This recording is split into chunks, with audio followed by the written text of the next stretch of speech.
typically have a sheet over my camera,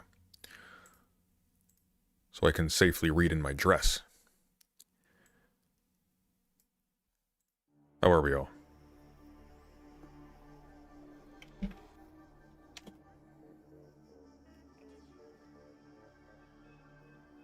Running out of space here. God damn, I need to get rid of some books.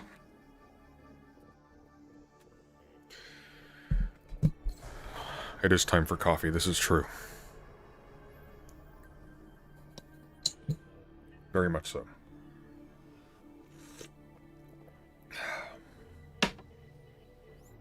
Alright, you know the drill. This is the dark channel, which means that what we cover is chaotic and random, and sometimes it's smarter stuff, sometimes it's dumber stuff. But you do have a say, and it's with your wallets. At the bottom of the screen, you'll see 2 meters. On the left side, there is the theory meter. If we get $100 collectively in super chats with the word theory in the text, we will cover a theory segment, as voted on by you, the viewer. If, however, you would like the chaotic content to continue, put the word drama into your super chat. If we get to $100 in drama, the theory value goes down by 50%. You will notice the theory value is down to 0 right now. That's because we filled it up last stream. That accounted for the Latour segment that you saw uploaded the other day. If you donate $100 in one super chat, you get to pick whatever segment we do. Full stop. Period. No conditions. Except that I must remain clothed during it. I'll require 3 zeros if you have an issue with that condition.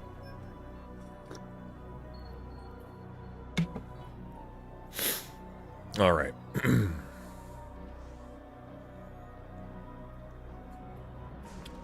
It is possible we may be joined by Brooks tonight. Can you talk about the Kentucky primary? I have not been paying attention, except I know that the guy who made a last-ditch attempt to bill himself as the anti-Trump Republican lost. Surprise. Yeah, sucks to suck, I guess. I don't know. Sucks to suck.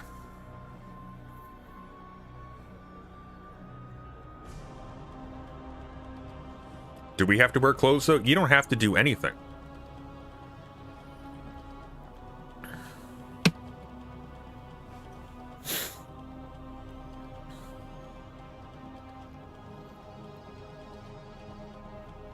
APAC funded the primary highest of any primary ever? Yeah, sure. But that seems to happen every year now. It's always escalating. Alright, what do we got here on the dark content shortlist?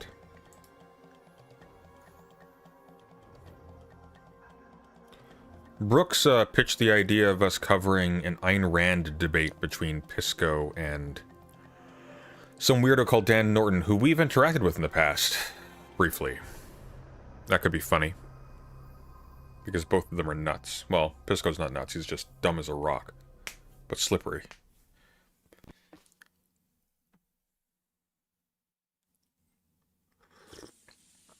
There is also Ukrainian Anna versus Soy Pill on Ukraine, and apparently that one gets very strange. Very strange indeed. So, I'm going to put it to a vote. You can choose what we're covering first. I like Pisco. Why do you like Pisco? Pisco sucks. Pisco is sweeping for Destiny a long time.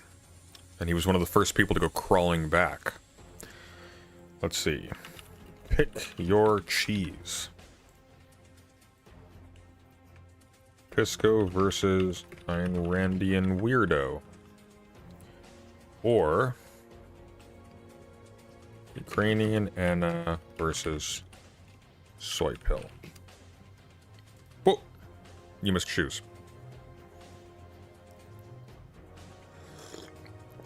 Pisco hates Destiny. Pisco hates Destiny now.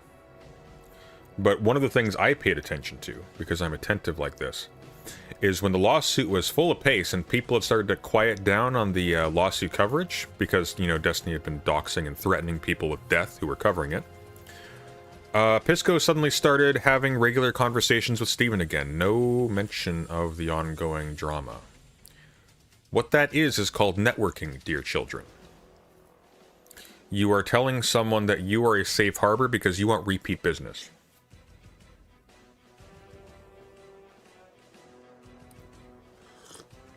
And the only reason why people are being nice to Pisco right now is because they are under the delusion that this will all not repeat in a couple of years. Why is the poll at the bottom? Because somebody working for YouTube hates their job, but has to keep it somehow, so...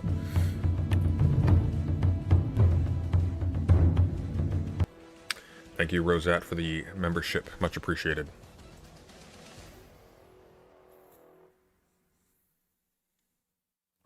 So, just wait. You'll see. It's not my first rodeo. We've seen this happen many, many times before.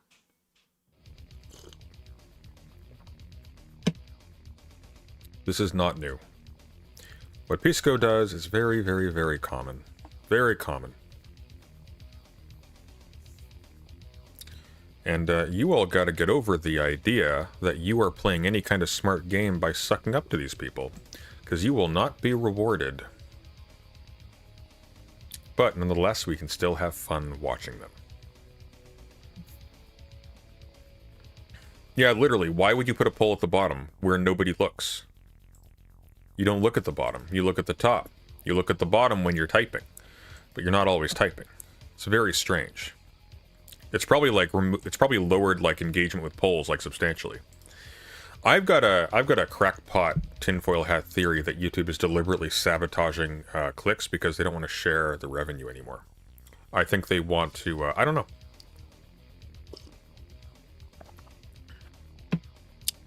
I think they're sabotaging channel engagement because they get paid the same amount based on... I don't know. I don't fucking know. Who cares? You dream, Scallywag. I won't fight you on it, but you dream. You'll learn. Just a general rule of thumb, okay? President Sunday doesn't like somebody, they're probably right. And if I do like somebody, I might just be being polite. Damn, I wanted to see you being a persnickety fuck about Ukraine. I mean, you can vote for it with your wallet. Remember, $100 picks the next segment. Nothing's stopping you. Look, Scallywag, all I'm saying is I haven't been wrong once yet. Literally not once. When I've been pessimistic. I've been wrong when I've been optimistic. And usually I'm optimistic due to peer pressure. No more. This is Dark Sunday. This ain't your grandma's Sunday, okay? I don't like the paper you sent. I don't like it either. That's why I sent it. I love stuff I don't like.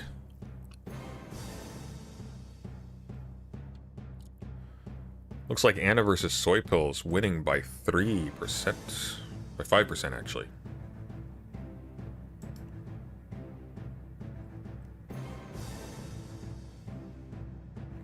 $100 is my rent? Well, then you have a hard choice ahead of you. Don't use ammo. Oh, so you're paying $100 for rent? Are you living in an internet cafe? No shade, but...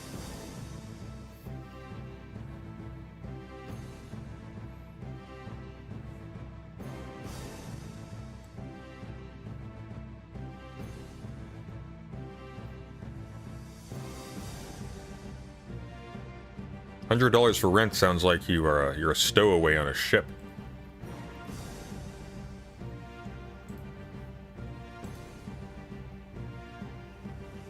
All right. We're gonna give it 3 more minutes. 3 more minutes, and then it will be decided. And then we will begin.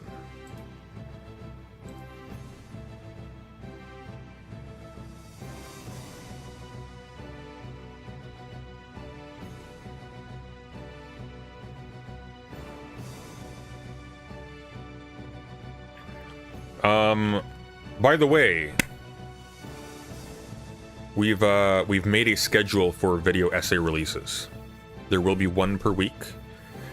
They're going to be written a week in advance and recorded. The Angela Collier one will be written and up on Thursday. That one's easy. There's 20 minutes of it already fully produced, roughly. And there will be fireside chats on Mondays. And then periodic video essays on the Dark channel as well. I'm working with my editor. We have, we actually spent just a couple of hours earlier today just going over the segments for tomorrow. Sort of pre-watching and thinking a little bit about them. Are you drinking coffee at midnight? It is 9:36. But I drink coffee at midnight all the time.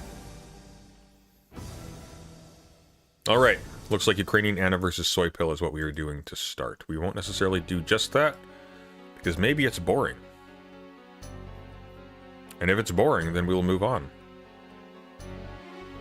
Alright. Here we go.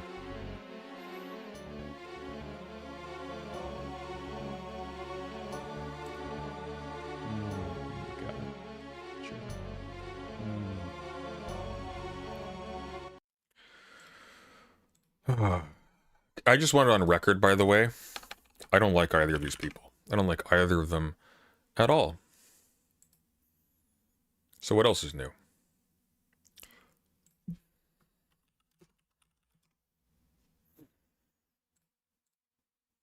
Okay.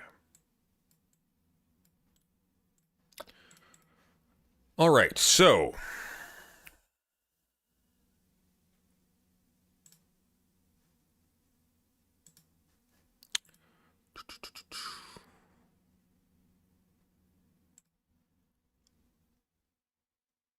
Why the hell does everything keep changing scale on OBS? Seriously. Stop that. Stop it.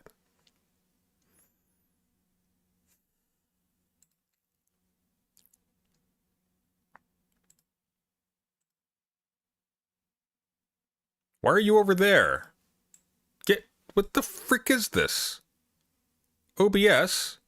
I meticulously sized everything. What shenanigans are you up to? I don't appreciate this. I don't appreciate this one bit.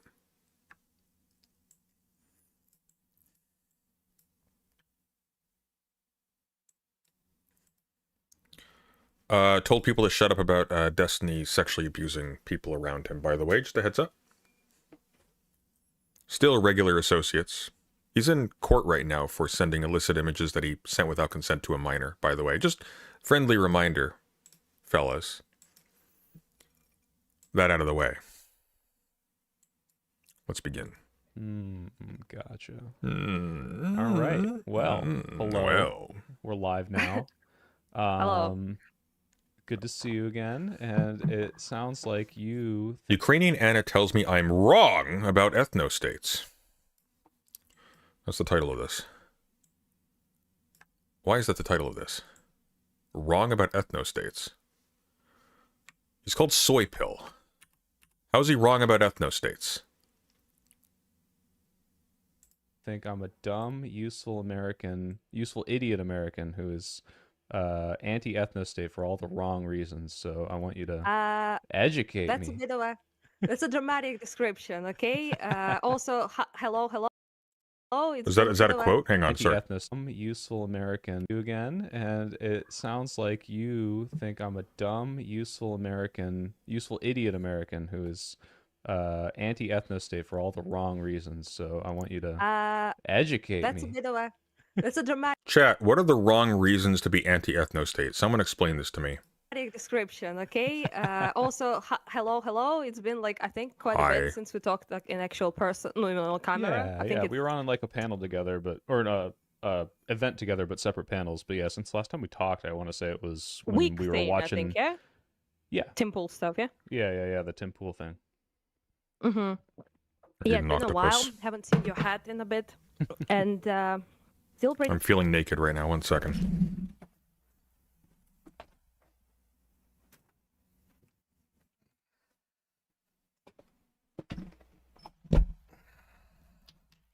There, I can be part of the clown posse now.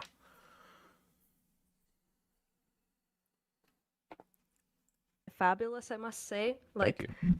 I don't know. You kind of pull this head off. Like, how do you do that? I could never. Hey, look, what did Goebbels say? If you lie enough, then people start to believe it. If you wear it enough and act like it looks good, then people will start thinking it looks good. So it sounds like it's working. It is not working, sir. You have a pickle rick in your room.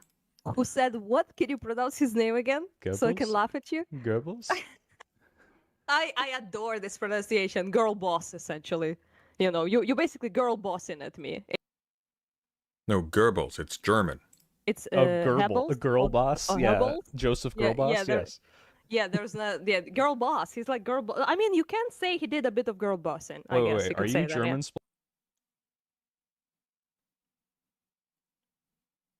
explaining to me right now? Wait,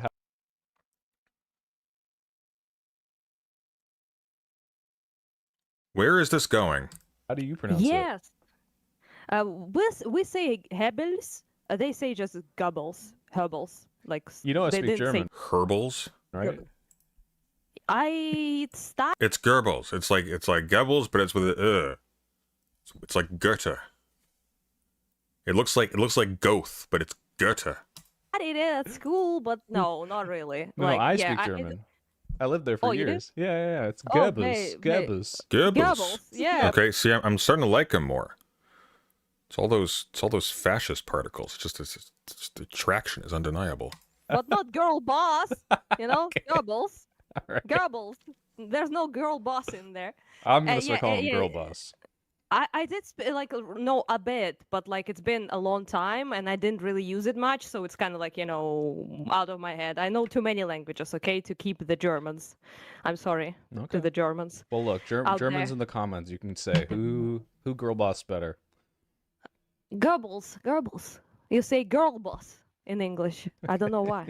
Someone wanted me to act very strangely with respect to Ukraine. Can I just say, I'm going to take Squiddleton off while I'm talking about this.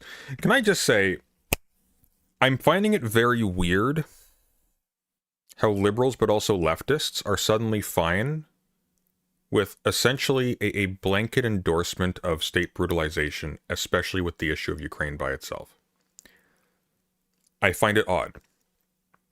Because for me, the correct position as a leftist is very obvious. You are pro the defense of Ukraine. Why? Because one capitalist state is invading another capitalist state, and it's running over little people in the process. And so, you assist in the resistance of that running over little people, but you also criticize when the capitalist state that's being attacked also brutalizes its own people, because we don't suddenly drop every single principle just because one state is being attacked by another state. In the exact same way that we're not suddenly pro-Russia just because the US is hostile to them at some point. Obviously. But for some reason, people get really weird about this, and they start being defensive not of the Ukrainian people, but of the actions, decisions, and integrity, bafflingly, of the Ukrainian government, which is one of the most notoriously corrupt on planet Earth. Beaten, to be fair, by its neighbor, but still, it's like Ukraine is the Israel for the left. No, it's not, actually. It's not. It's weirder than that. So, one of the things that's really weird about the current situation is that Zelensky has been supportive of the war with Iran. This, by the way, is not the burden of any Ukrainian citizen. This is Zelensky being a cynical weirdo. And has been supportive of Israel and has received assistance from Israel. However, the war with Iran by Israel and the United States, and the special permissions that Russia has been given by the aggressing parties in that war, has allowed Russia to profit to the tune of billions of dollars, which means that the war with Iran that Zelensky was promoting when it hadn't started and is trying to contribute to while it's going on is actively funding to the tune of billions of dollars the country that's invading his country. Make it make sense. The point is, campism is dumb when liberals and rightists and leftists do it, because capital does not respect borders and doesn't take sides with any group of people. It eats everybody. So taking a side with a state dogmatically and not criticizing it basically means you are ceding the critique of power as soon as states do what states do. Which is dumb. Anywho.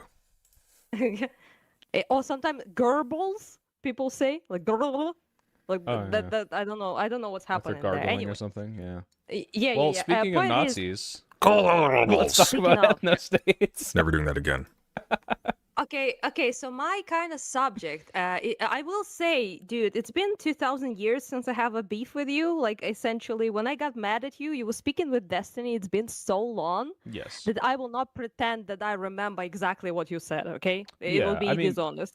I Yeah, don't want to yeah. dishonestly frame it, but let me try to refresh everyone's memory, which was we were talking about Israel at some point, and I said, I don't care about like the Zionist project insofar as like, okay, sure, you want to have a place to protect the Jewish people because they get persecuted everywhere, but if your state requires you to ethnically police like people coming in and out to maintain some sort of ethnic majority, then I don't think this is good.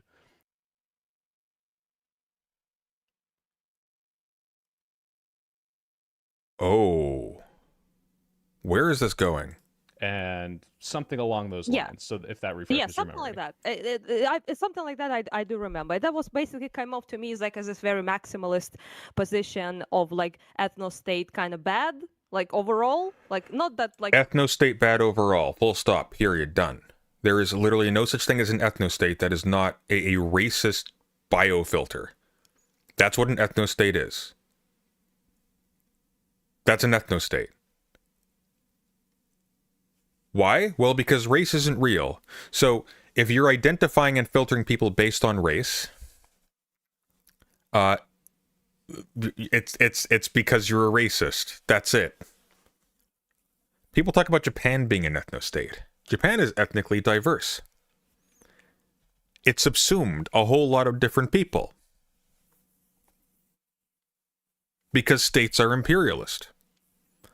The UK, very ethnically diverse, subsumed a whole lot of different people. Nobody even thinks about them anymore.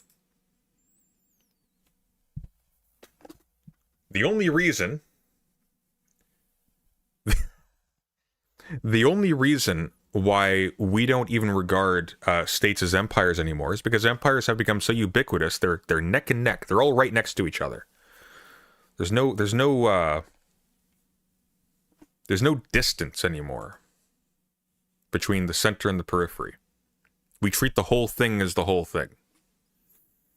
Wait, so is either of them pro-ethnostates? Well, I think Soypill is anti-ethnostate categorically. Ukrainian Anna is for some reason saying that is a maximalist position. Which is odd. Because, like, murder bad is not to me a maximalist position. In a normative sense. Racism bad is not a maximalist position. There are things that we just have an on-off switch for. I want to know where Ukrainian Anna is going with this, where she takes issue with that statement. I find that strange.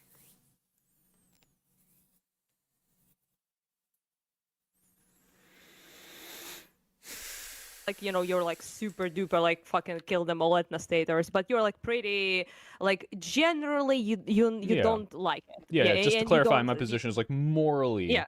I don't think Yeah, there's good justifications morally, for exactly. most That's what- ethnostates, period. Yeah. Yeah, that's kind of why I even wanted to talk about, because it came off as like about the moral subject, right? And Yeah. I even wrote down the points, but I don't know where they are. So it's So there's you're just, not there's just some getting it. People who racists call Japan an ethnostate because all Japanese people look the same to them. That's why. piece of paper floating around in your house about Yeah, the soy pill and About ethnostates. ethnostates. Yes. So my kind of like beef with this, as I remember. Literally, it's like it's the people who say that Japan is not ethnically diverse or is ethnically homogenous. They literally don't know who lives in Japan. They see Asian person and they take a guesstimate based on whatever racial caricature they have. It's weird. it was there was one phrase that fucking triggered me, but I don't remember exactly. So let's drop it for now. Maybe Okay. you will say it again. Who Oh knows? yeah, probably. I have a But- very limited yeah, vocabulary. yeah. I mean, problem is that I have two kind of like gripes with the subject. I don't really want to make it particularly about Israel because fucking Israel. I don't want to talk about it. But like, if we have to, we will. But there are Sure. two things, right? So one thing is I have a gripe with two things with Americans. Okay. With the definition of the ethnostate, essentially. So what they Okay. understand as an ethnostate, right? Okay. Because it's completely different here. And I have two working definitions, basically, that I hear people in the West make, and I hear people outside of the West make, right? Okay. So we can talk about like yours, like which one do you even like agree with? Which one is yours, right? Well, maybe you have your own sort of idea about it. Who knows at this days? At this time and age, everyone has their own ideas. Okay, so that's one thing, and I don't think that one definition applies to Israel, and another definition I think applies to Israel, but it applies to literally everyone. Okay. So besides, yeah, so that's kind of like my thing. And the second thing is the moral thing, if we have time to talk about it, because I do think that it's a very blanket statement to say that all ethnostates are immoral. And it's very, in my opinion, not to trigger anyone, it's a very privileged American talking point. It's a very privileged American talking point to say that ethnostates are immoral. Fascinating. So I would like to like address it from that perspective. Why I think it's a little bit like close-minded due to the maybe perspective you have as an American on it. So Yeah. those are two I'd things. somehow- Yeah, we should have time for both. So yeah, let's get into it. This is fun. I get Yeah. to choose my favorite definition. of Somehow I don't think she's going to bring up the example of white farmers in Africa being dispossessed. ethnostate here. Basically, yeah. So it's kind of not even like about you. It's just in the general, to be honest. I hear that quite a bit of people, quite a lot of Americans, in particular Westerners, bring this up. So it's not like even like I'm like singling you out in that sense, like everyone's singling out Israel. Okay. Yeah. You're saying Westerners like you're a guru from atop an Asiatic mountain somewhere. Lady, you're a Westerner for all intents and purposes. I see what you're wearing. I see where you live. I see the media you're using. I see the words you're using, the stuff you're talking about. I'm sorry. What do you mean? Westerners. You're in a capitalist state in Europe. Chill. I have a gripe, right? Because Yes, I was I'm arguing the with all of them. surrogate for all the dumb Americans, the dumb ignorant Americans. I'll take it. Yeah, Look, I've traveled to Europe. I'm used to it. Okay. You are representative right now. Yeah. The ambassador, if you will. So yeah, that's his, so the thing is with ethnostate, to make it like super simple, right? Okay. What we typically think when we hear that word is that is a country that operates as a state based of the shared ethno-religious language and cultural principle, and it is concerned with the preserving of the hegemony of that certain political or that certain ethno-religious group, right? Okay, that's really dumb. You've mixed up like 6 different things.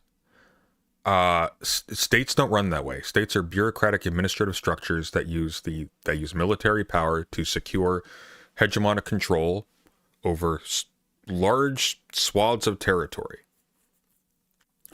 And then sometimes the people in charge of those things, for whatever reason, and there are many reasons, see fit to persecute people of particular religious or ethnic or whatever groups, and will use some bullshit argument about preserving the culture or what have you.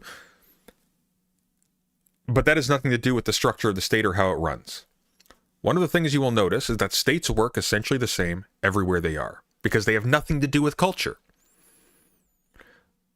The state of Iran functions the exact same way, structurally, institutionally, as the state in the United States, as the state in the UK, as the state in Zimbabwe, everywhere. It's the same thing. There are peculiarities here and there, but those have to do with styles of administration, nothing whatsoever to do with its ties to anything actually like religion. Even a theocracy, quote unquote, doesn't work that way. It's an administrative structure.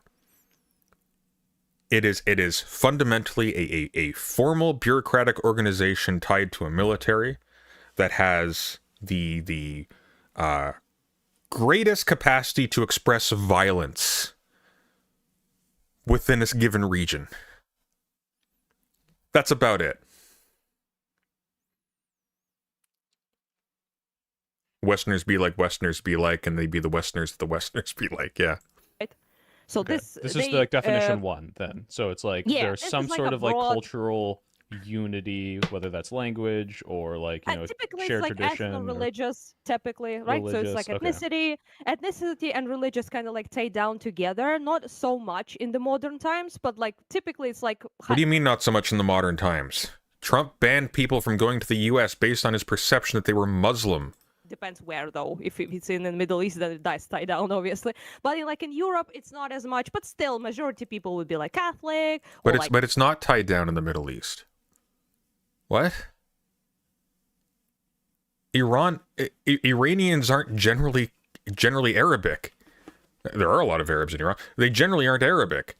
What? Okay. like Christian, like Orthodox or whatever the fuck, right? So you have like this ethnic majority, and you have a religious majority typically, and language and culture that is preserved in there, and the state is sort of built around this. I need to hear that one more time. I'm sorry. And you have a religious majority the fuck, right? People would be like Catholic, I don't obviously. But like in Europe, it's not as much, but still majority people would be like Catholic or like Christian, like Orthodox or whatever the fuck, right? So you have like this ethnic majority, and you have a religious majority typically, and language and culture. Sunday, in your anarchist society, is there any mechanism to prevent the cycle of blood feuds? What? Culture that is preserved in there, and the state is sort of built around this. Okay. So the unifying principle is this shared identity, if you will, right? And this state typically is very concerned with the preservation of that, right? Sure. So that keeps being the hegemony, that keeps being the majority, right? Yeah, that's why Israel sends its police to beat up Orthodox Jews who protest being conscripted into the war. That's because they're just so concerned. They're just so concerned about the religious integrity of their culture. And that's the broad thing. So the problem I have with this definition is that if that's the definition you use, then it's everyone. Yeah. It's Poland, it's fucking Sweden, it's really any country. You know, it's Ukraine, it's countries in Korea. It's really weird that somebody with a very obvious, who very obviously is speaking English as a second language, has been watching Destiny so much. They're just so addicted to watching pedophilia content that they're just saying fucking Sweden. Just say Sweden. Japan, it's every Arab country, basically. It's almost every. What? Wait, hang on. What? So the problem I have with this definition is that if that's the definition you use, then it's everyone. It's not. Yeah. It's Poland, It's not though. it's fucking Sweden, it's really any country. You know, it's Ukraine, it's countries in Korea. I mean Ukraine, to the extent that they banned communists. I mean, sure, but like no. Japan, it's every Arab country, basically. It's almost every country except New World countries, which would be based on a completely different principle, like United States, right? Are you? I'm sorry. What? Why do you... Hang on. Why do you think the United States is different here? It's a civic nationalist principle. You have a nation, you don't have a ethnicity that, you know, shows you as an American. You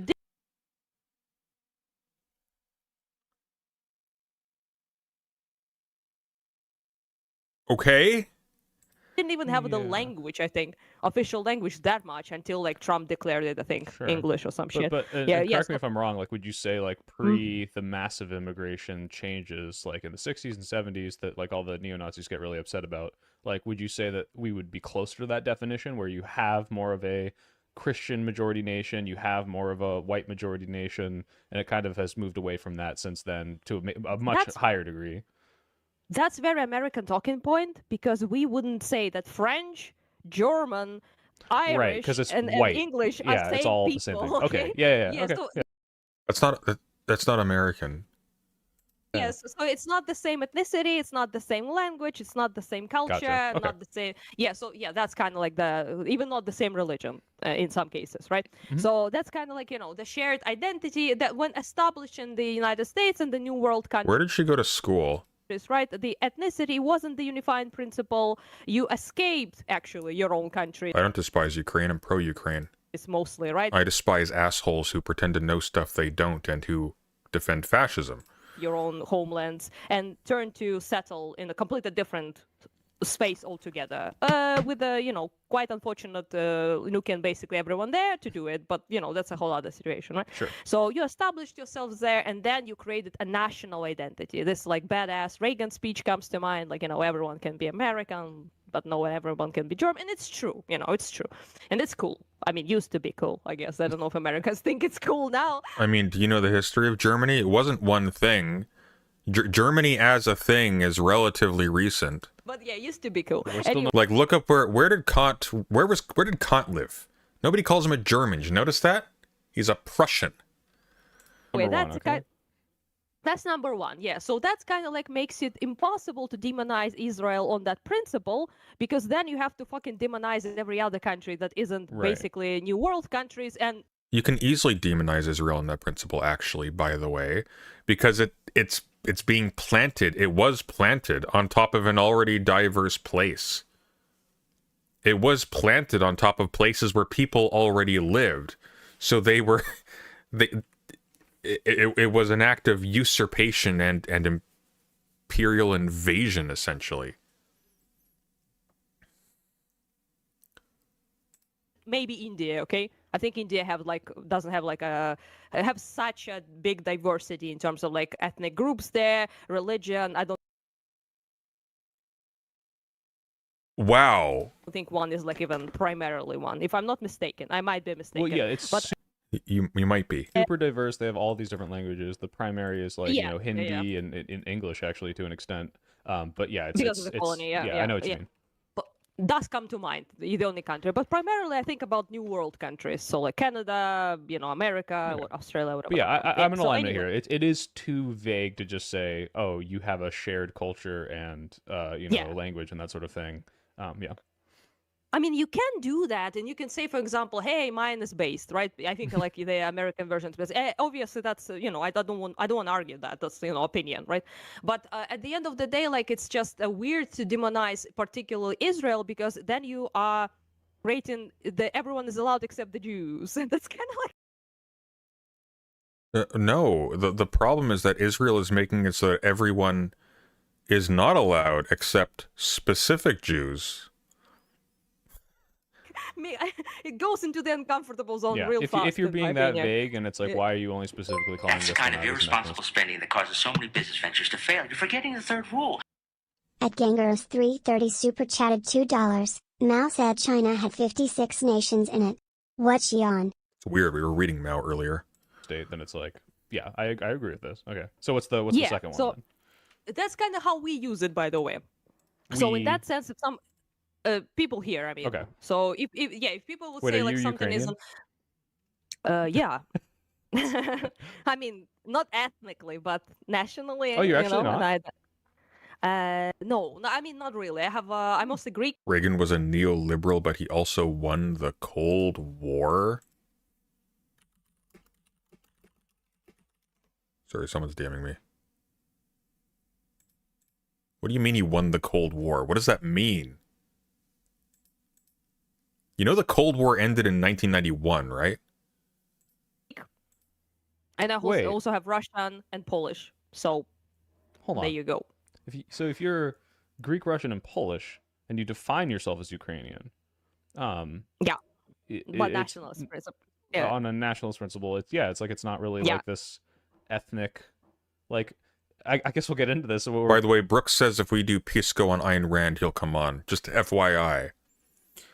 In light of that, I'm gonna lower for tonight the Choose the Next Segment fund to 50. So if we get $50 in super chats with Ayn Rand's name in the text, we'll do it. Or Brooks. Ayn Rand or Brooks, either or. In fact, you know what? I've got a better one. $50 of super chats with Brooks's name with some funny adjective of your choosing, like he's a gangster of some kind. Brooks the Squealer comes to mind. We're talking about, like, is Ukraine, like, considered, like, this ethno-state in the same... I, for one, am a little bit fascinated and disturbed by this. ...definition that we're going to use, and, like, whether or not that's good or bad, but it's like, it sounds like you're...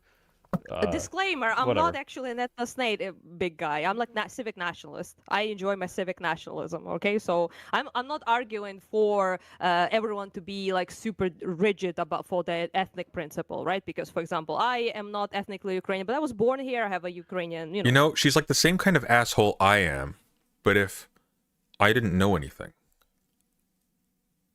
That's kind of what it feels like. Citizenship, and I am Is this what it feels like for other people who don't realize that I'm right about everything? Ukrainian in the national sense, right? But if I would speak about like ethnicity, blood, all of that, DNA, who my parents are, then I'm not.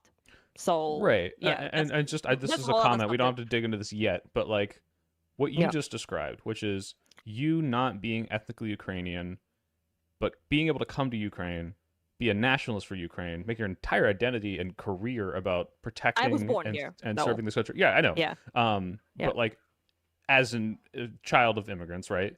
It sounds like. No. Or you're the child of immigrants, of Albanian and Greek immigrants? It's a bit no Albanians, but it's a bit complicated because like basically in the Soviet Union, everyone who was like occupied by Soviet Russia, they were like all made part of the one big thing. Right. So technically, my parents kind of like moved from Georgia, that was under Soviet Union, but it was Georgia before it was under Soviet Union, and that was Georgia now after the Soviet Union dissolvement. So technically, unless you have pure Scythian DNA, okay, you're not actually Ukrainian. That's the rule. They moved to Ukraine from Georgia, but at the but time it's it all was the same one... place at the time. Yeah. Gotcha. Yeah, well, what I'm saying is like what I'm principally opposed to, like the whole reason I was saying what I was saying in that conversation, is that it seems to me that people would use this justification of like shared culture, shared ethnicity, shared language to say, what's wrong with saying Soviet Russia? People like your parents can't move into this place because they're not the original thing. We need to restrict the amount of those people that can come in, even though you're a clear demonstration that at best these people can become even more nationalist than some of the people born here. Oh, so she's Soviet Russian, just call her Russian? Well, she's not Russian. USSR. Okay, here would be a reason. USSR is specifically not supposed to be just Russia, right? That's why it's not in the name. But as a shorthand, because it's Russia now, like you're referring to a period of its history. I don't see a problem with it. And like still support the project of the country and the culture and like all of that. So that's she'll be more mad if you call her plain Russian. I don't want to call her plain Russian. I don't think that means anything. I also don't just want to make her mad. I want to understand what the hell she's talking about. What I'm like principally... I said I don't like her. I didn't say I hate her and I want her to feel bad. Opposed to, in case that wasn't clear. But yeah, let's so go. This brings us to the second definition, because you very smoothly brought us into that subject, right? So Okay. I found like one of my notes on my phone. Oh, he's so smooth. Which is kind of funny because I actually wrote it down on paper with like a granny. So basically, right, the second definition that is way less broad in terms of like more. Let me find which one I am actually doing here. Yeah. So we can see it, because I think I write it down. The one I remembered. The other one would be basically that.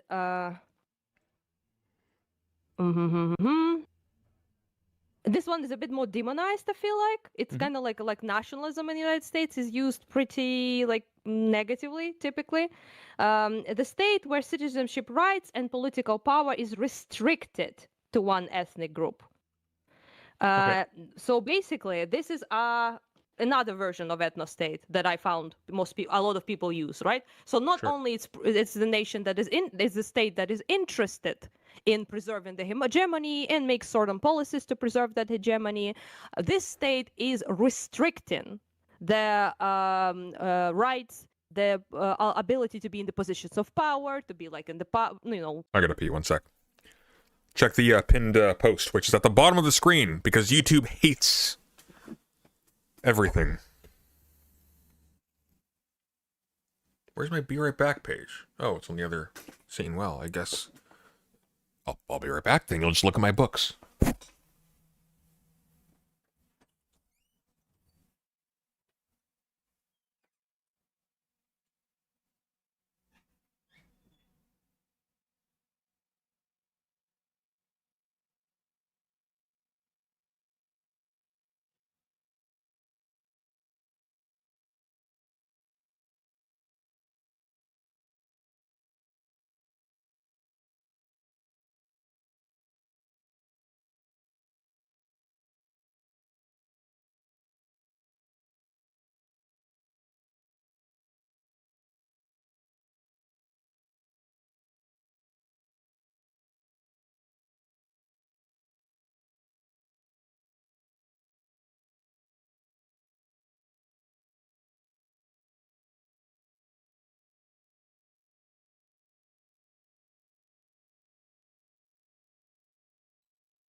parliament or like government, whatever it is in the country, right, to a particular ethnic group, and minority ethnic groups don't really have any that many rights or protections that apply to them as the one that apply to the big ethnic group, right?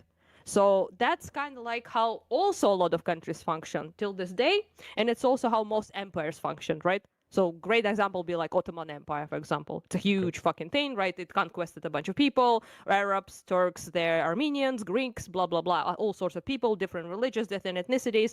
Only Turks had the absolute privilege there, right? So every other group was subjugated, wasn't allowed to be represented in any like leadership positions, have to pay completely different set of how it's called, money you have to pay to the government. If she is defending Israel, she is anti-Ukrainian. If she is defending Israel, she is anti-Ukrainian. Israel's wars in the Middle East have given Russia a critical edge in the war against Ukraine. Russia is making billions and billions of dollars off of the Israeli war against Iran, which is unprovoked, frankly. So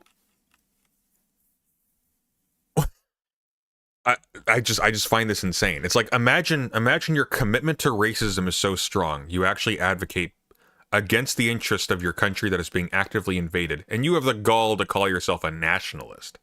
That's wild. Taxes. Yeah, basically.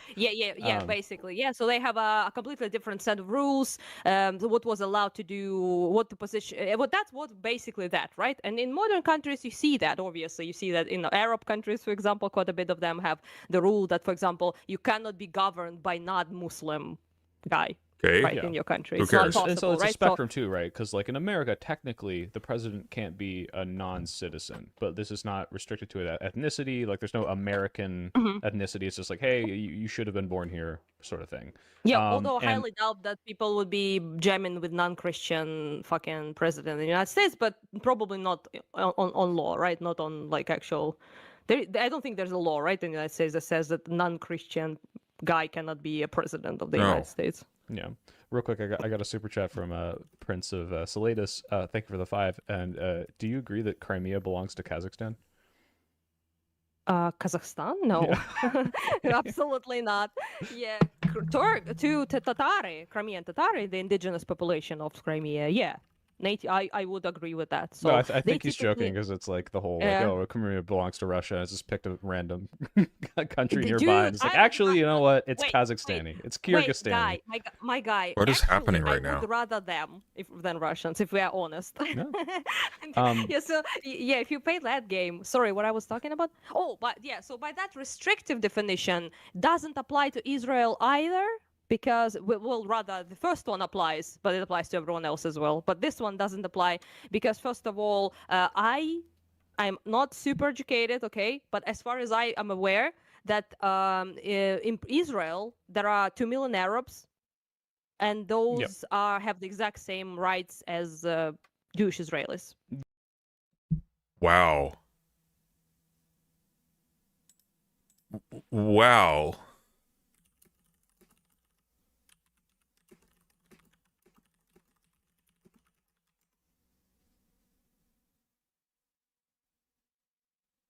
Wow. Like Yeah, I'm also not Mizrahi super or- educated, so I won't speak on authority. My understanding is there are well, there's definitely like, you know, second class citizen type stuff in settler territory, like, you know, West Bank That's a whole other area. thing. That's But occupation. Yeah, I'm not talking about Right, that. I'm but talking You're not talking about the occupation. What do you mean you're not talking about the... What are you talking about? There are Palestinian... Okay. People think the occupied West Bank is the only part that's occupied. It's the only part that's legally occupied. There are Palestinians living within Israel proper who have basically just been forced into a series of essentially tunnels. They don't get to travel normally. They have to go through checkpoints, etc., just to move around. Arab Israeli citizen does not... just... Jesus fucking Christ. in the Well, country about the itself, Israel I think proper, there are like yeah. biases. I don't know if there are like specific laws in the book. Someone's yeah, but gonna not on the laws. start linking me. Biases will be always there. Okay, it's inevitable. When there is a big majority population, Sure. you know, it's really inevitable. But I'm talking again, about grain of the salt. law. Really? It's inevitable for there to be anti-black racism in the United States forever? Okay. Good to know. I haven't Yeah. looked into this recently, but what I was Yeah. gonna say, what I wanted to bring up, because like this is a spectrum, right? Like you would say, even by the second definition, America was never really an ethno-state, right? No, Like there's I not wouldn't even say like so. an ethnicity to protect at that point, and like saying white Mm-hmm. is so America centric. But I Okay, listen. I'm gonna explain something to people like Ukrainian Anna who don't know anything about the distinction between rights on paper and actual rights. If your rights on paper, like the right to life or due process or to protection from violence or whatever you want, okay? If those are exactly identical to everybody else's in a society, but because of your ethnicity, the police or the army don't enforce them, then they aren't real. That's how that works, okay? It's Jack Sparrow said it best. The only rules that really matter are these: what a man can do and what a man can't do. That is all. If the law is not enforced, if your rights are not enforced, they don't exist. They don't exist. Is that your defense, Lord Stark? A piece of paper? They don't exist. That is it. Yeah, black people were citizens during Jim Crow. Exactly. It's like actually, you know what? I'm gonna throw you a bone. It's like when Bad Empanada says anti-Semitism doesn't exist anymore, guys, because look at all the funding Israel gets. It's like, what? Very stupid. Very stupid. I would say something like the Chinese Exclusion Act, where it's like, hey, we are limiting specifically Chinese immigration, even though it's not an ethno-state. This is like an ethno-state kind of policy, and so this no, is it's a like discrimination against a particular group. That would be basically. You could call it racist, you could call it a discrimination, but it's not gonna be banning migration is not an ethno-state in my opinion. in and of even, itself. in and of itself. Yeah. Okay, so So, it yeah. requires it Right, true. because like the reason for doing so is to protect that ethnic majority, and if it's not that, then it's that's I guess what I'm Yeah, getting at, where it's like Okay, but you're equating an ethno-state with an ethnic majority. An ethno-state doesn't have to have an ethnic majority. It just has to have formalized ethnic privileges, right? Like if it's so and again, once again, race doesn't exist. It's not real. So what an ethno-state consists in depends upon your frame of reference for what counts as a member of the majority group. Like, nationality and citizenship are two different sets of rights there. I don't think Arabs have the same rights in law in Israel. Arab citizens of Israel do, on paper, have the same legal rights as Jewish Israelis. With minor, largely negligible distinctions. However, they aren't enforced the same way. They aren't enforced the same way.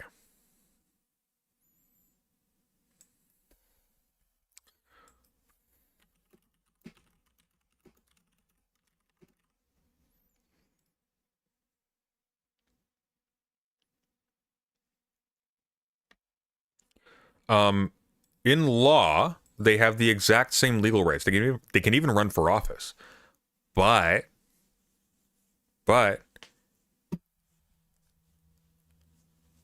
yeah, I know that, Brooks. Nationality is sets of privileges that put someone above it. Yes, that's how that works. So formally, legally, they have the same rights.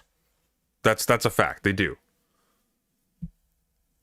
But then it's sort of like how black people legally have the same rights after the Civil Rights Act. But then if a black person is being attacked by someone, or in my country, let's say you're an indigenous woman, very bad roll of the dice there if you're trying to roll for high privilege points, right? No, I'm just telling you that as a fact, Brooks. Like you can look it up. That's the case. Depends on the reason. Yeah. Yeah, it's like, okay, maybe they're specifically discriminating against Chinese people, but it's not because they want to protect a majority. It's because they want to discriminate against Chinese, and Yeah, these things but are let's- not necessarily. Oh like, my God. We aren't doing Pisco. You're not allowed to call in. What's up? You literally have told me call in anytime. I did, but I'm being a dick about it right now because I can, as is my right. So the way we went over this on a stream a while. It's been a while. Did we? granted, So I may, not we, as in you and me. Oh. Actually, I think you were yelling at me in chat. I was going over on stream with my chat, and I think you were there. Okay. Was I yelling on my side of the argument now or on your side? I mean, we were researching. It was like looking up things. And Okay. One of the things that was really weird to sort of begin to understand is, like, you're right, but you're wrong, because it's a specific way that Israeli laws are written that is not quite the same thing as saying, hey, well, you know how wink, wink, black people don't have the same rights here. It's like the way that they work is they guarantee everyone equal citizenship. Mm-hmm. But then they also have things like Arab citizens, for example, aren't allowed to gain residency by spouse. Right. But that's literally saying they don't have the same rights. Like, and that's enshrined in law. That's actually law. Okay. That's true. But Israeli land, and Israeli land is explicitly that's in true. law. Hang on. In law restricted. No. Hang on. Jewish This people. is important though. Okay. You're right, but here's the catch. The liberal frame of reference is totalizing. So when stuff concerns particulars, it disappears. It disappears. So But it doesn't concern particulars. no, it doesn't actually. Nothing concerns particulars. But What? okay, stop doing the what thing. I'm explaining where I'm going with this. Okay. Go ahead. Okay. This is how Israel is viewed, and you have to interpret what people like this are saying through this lens. Israel is in weird desert land where people wear funny hats. Where people wear funny hats in weird desert land, okay, there are weird historical quirks associated with different places that are mentioned in the Bible, say. So when those things are brought up because it's the Jewish homeland in the Bible or whatever, and people can still drive car and watch TV and vote and apply for benefits and get elected in the government, et cetera, then there's equal rights. And there's just a weird quirk there because of weird ethnic stuff. Sort of like how, technically, Canada... Did you know that there are indigenous people in Canada? In fact, all indigenous people in Canada have legal rights that I don't have. Same in America, actually. Yeah, a lot of them, in fact. They can fish in places I can't fish. They can live in places I can't live, etc. I am absolutely massively privileged legally compared to them. So, Okay. yeah, so it's like that. We just don't count it because we're the main characters. So these people they're the main characters. Okay, this is weird. This is weird negotiating historical quirks between people with funny hats. Yeah, but when the state has a constitution that literally says only certain people have certain rights. Yes. I'm really not certain how we can say that they have equal rights. Because those are specific quirks that delimit in ways that we are not sensitive to. So I'm talking about how people talk about it in general. Like, you're right, there are quirks, but also, like, it also doesn't matter. Because the formal rules depend on enforcement, which is just not there either way. I mean, what? This is the part. If there are trivial distinctions that don't universally affect people of that description, except in specific cases. It is universal against Arab people. No, it is. You're not listening to what I'm saying. It is universal in law. Obviously, that's how that works. If you don't meet, but only specific Arab citizens of Israel will meet the description of people who are affected by those. Right? Say that one more time for me. Only Arab citizens of Israel with specific situations will be affected by those. Any Arab citizens are affected by them. No, any Arab citizens are restricted by them. They are not affected by them if, for example, they are not allowed. They are not trying to obtain property by a spouse. They can't own land. That's a big one. I would say that's a pretty big one. It's like almost 95% of all the land in Israel is Arab citizens of Israel can own land. They can own land. Can own land. Yes. Who administers the land by law? State of Israel. No, that's not actually how it's set up there. There's a whole other thing that happens. Okay, no. Why don't you answer that in one word? The Jewish National Fund. Okay. Is the group that actually administers it. Right. And they explicitly have in their charter that they do not allow access to non-Jews. They can own and purchase private land. They can't own land that's owned by the state. They can't own land that is from this group, the Jewish National Fund, that won't allow anyone who's not Jewish, and this group is the only one. Okay, but is that in law or is that an organ? It's written. But that's not in. But that's not in law, though. In law, you can't buy land without access to that group. Okay, but that doesn't matter. It's not in law, right? That's the point. Like I'm agreeing with you. It means the same thing, but it's not in law formally. Like these categorizations are how this is being filtered. Okay, so let's go back to my other example then. Okay. The Constitution saying that only Jewish people have a right of return. Okay. How is that not discrimination against non-Jews? It's not discrimination against non-Jews. However, citizens don't have to return their citizens, right? So we're talking about equal rights between citizens. People who have to return aren't citizens. They're somewhere else. That's where they're returning from. But I agree with you. We are on the same page here. There are not equal rights. There are not equal rights. I'm just saying that, like, through this shithead liberal filter, through this lens, the things you're bringing up, which are 100% valid and I agree with, they mean exactly what you're saying. They don't count. And there's no way to make them count because the punchline of all of this is that they're white nationalist racists without realizing it against Jews as well as against Arabs. So they don't care.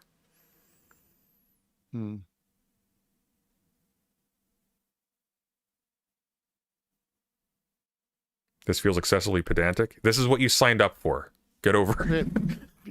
You and I are talking. There's only pedantry. I know. That's what I'm saying. I think specifically, if I go back, the thing I take issue with is that it's saying it's equal to the way Black people in America don't have the same rights. Yeah. There are explicit laws that are written, and there's actually a huge number of them. Like, and I can go through. We went through a big thing. There's laws written about how the definition of terror, for example, explicitly says that Jewish people can't do, like, there's like these people can't be terrorists. These people are presumed to be. The fines around building mosques and then like all they're of that. very Listen. All explicit. of that is true, but here's the catch. Actually, I'm gonna make an analogy that I think you'll be a little bit more receptive to. Bruno Latour has a really good critique of nature in that it is totalizing, and it ends up being kind of a wall against which different types of oppressive politics can be sort of scaffolded, right? Yep. It's Okay. a great argument too. Really good piece. Rights work the same way. So formally, different people have equal rights under Israeli law. However, the actual enforcement of norms makes it so that certain groups are absolutely privileged by the legal system and by other systems as well, massively so over others, to the extent that equality in terms of rights means basically fuck all. But we still talk about it like it matters. And we still talk about it like look, guys, alternate history time, the Palestinians accepted the proposition at the Camp David summit, and they're free now, guys. They've got a state. It's over. They're not oppressed anymore. And it's like they have no control over their airspace, their diplomacy, their water, etc., etc. But they sign. Yeah, you see what I'm saying? Okay. Yeah. It's the thing I would just caution is that it's when talking about Israel, I don't like comparing it that way because they really have gone out of their way. And I think we're getting close to that. I would say how Trump and how the Republicans are handling things now is much closer to that sort of mentality, especially when we're talking about non-citizens versus citizens and what it means for people to have rights. Is it all people? Is it humans? No, these people, like the othering of a certain group, specifically with immigration and brown people and all that. I think that's more in line with what I would say they tend to do when it comes to like, oh yeah, everyone's equal underneath the American Constitution, but not these people because they don't count as citizens, despite, Well, I think you have I think in Israel in particular, you have a fundamental breakdown of, and people don't realize that like what Trump is doing in America, Netanyahu has been doing well in advance of America in Israel. But again, we don't care because weird desert place with people with funny hats. Like they're just kind of ahead of the current that way, where you have fascists who are breaking all of the rules even internally, and using a constant state of emergency to obscure it, so that you don't need to play make believe anymore of like, oh no, we're just civic nationalists. We're not racist at all. We don't filter people based on the color of their skin. We make sure that we have an alibi in the form of the hats that people with the color of their skin typically wear from such and such a place. All right, fair enough. Yeah. Fair enough. Satisfied? Yeah, good. All right. Bye-bye. Bye. Could be. Yeah, let's go there in a second. But also one thing about like Israel as well is that not only those Arabs have the exact same citizenship, so that definition just doesn't apply because they have the same rights. They're also represented in the Knesset by 21%, I believe. No, wait, they're 21% of the population, and I think they have 19 or 20 seats. So technically, they are represented pretty accurately in the governing body. Which I need to hear that again. as well is that Yeah, it's like, okay, maybe they're specifically discriminating against Chinese people, but it's not because they want to protect a majority, it's because they want to discriminate against Chinese, and these things are not necessarily linked, but could Oh shit, Sunday 1, you're mocking me, aren't you? be. Yeah, let's go there in a second. But also one thing about like Israel as well is that not only those Arabs have the exact same citizenship, so that definition just doesn't apply because they have the same rights. They're also represented in the Knesset by 21%, I believe. Guys, America isn't racist against black people. There was a black president. Have we heard this before? No, wait, they're 21% of the population, and I think they have 19 or 20 seats. So technically, they are represented pretty accurately in the governing body, which, by the way, America does not have. You have more. Okay, let's analyze that for a second. Israel, a colonial plant by Britain, is now in such a state where 20% representation by the native population of the place is accurate.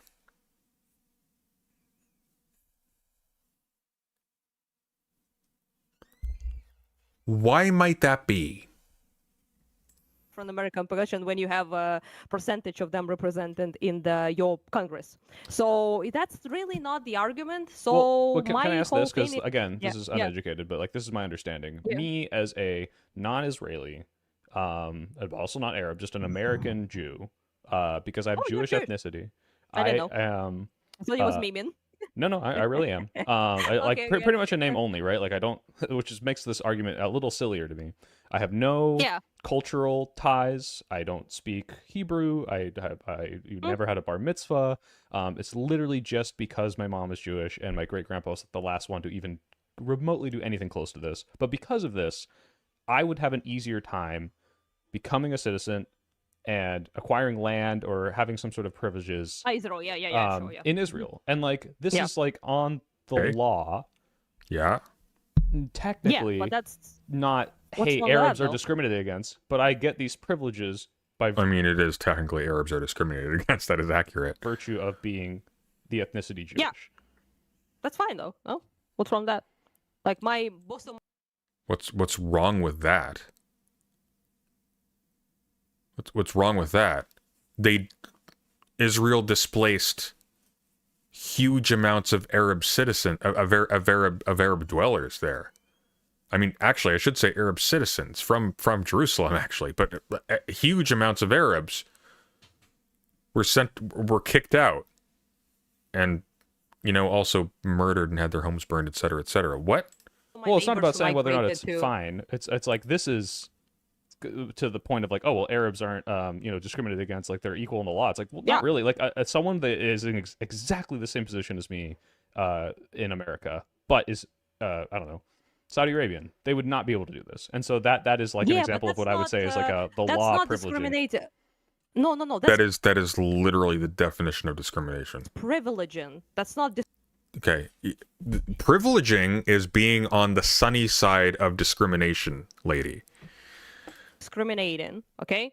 So for It's example, not discriminating. Listen, we're not discriminating between races. We're just privileging one race in particular. Okay. well, if a guy in Israel is Arab, he has the exact same rights as a Jewish guy. But if the guy wants to go to Israel and he's Arab and not Jewish, then he can't become a citizen the same way that someone who's a Jew can. Right? So if he didn't, then that would be a restrictive ethnostate by the second definition, right? But just encouraging people from other and giving them That's not encouraging. They are restricting people based on their ethnicity. privileges from traveling to Israel and getting citizenship just because they're Jews is not really. Like, it's not. But why do you think they want to do that?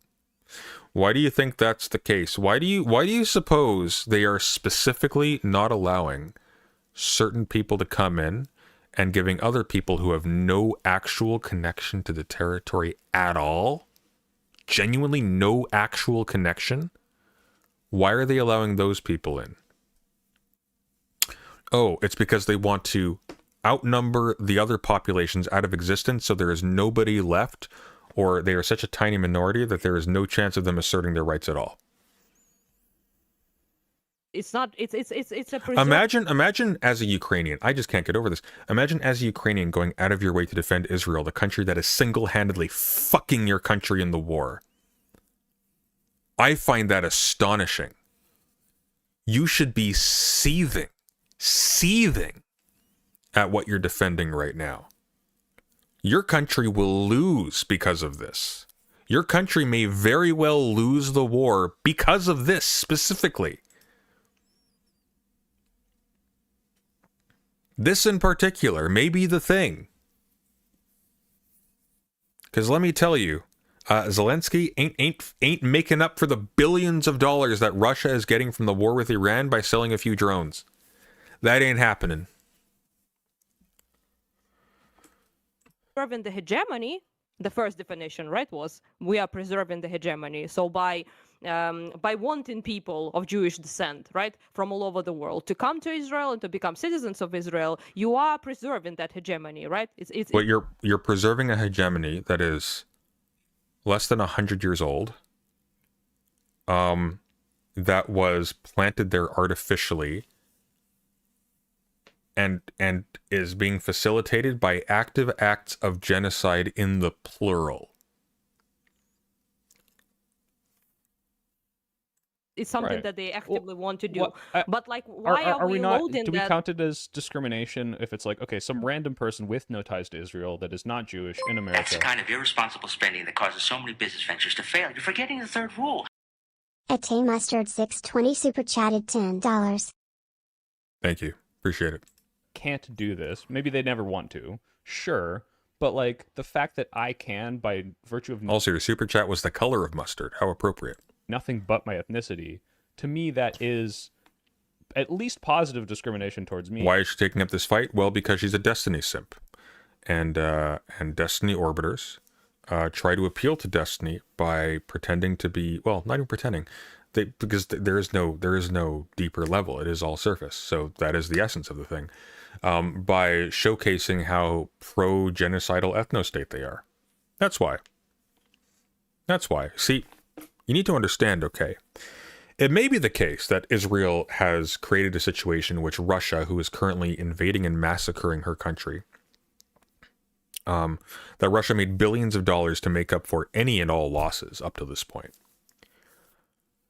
But did you know that DGG inexplicably bought some random troop of people a beater truck or something?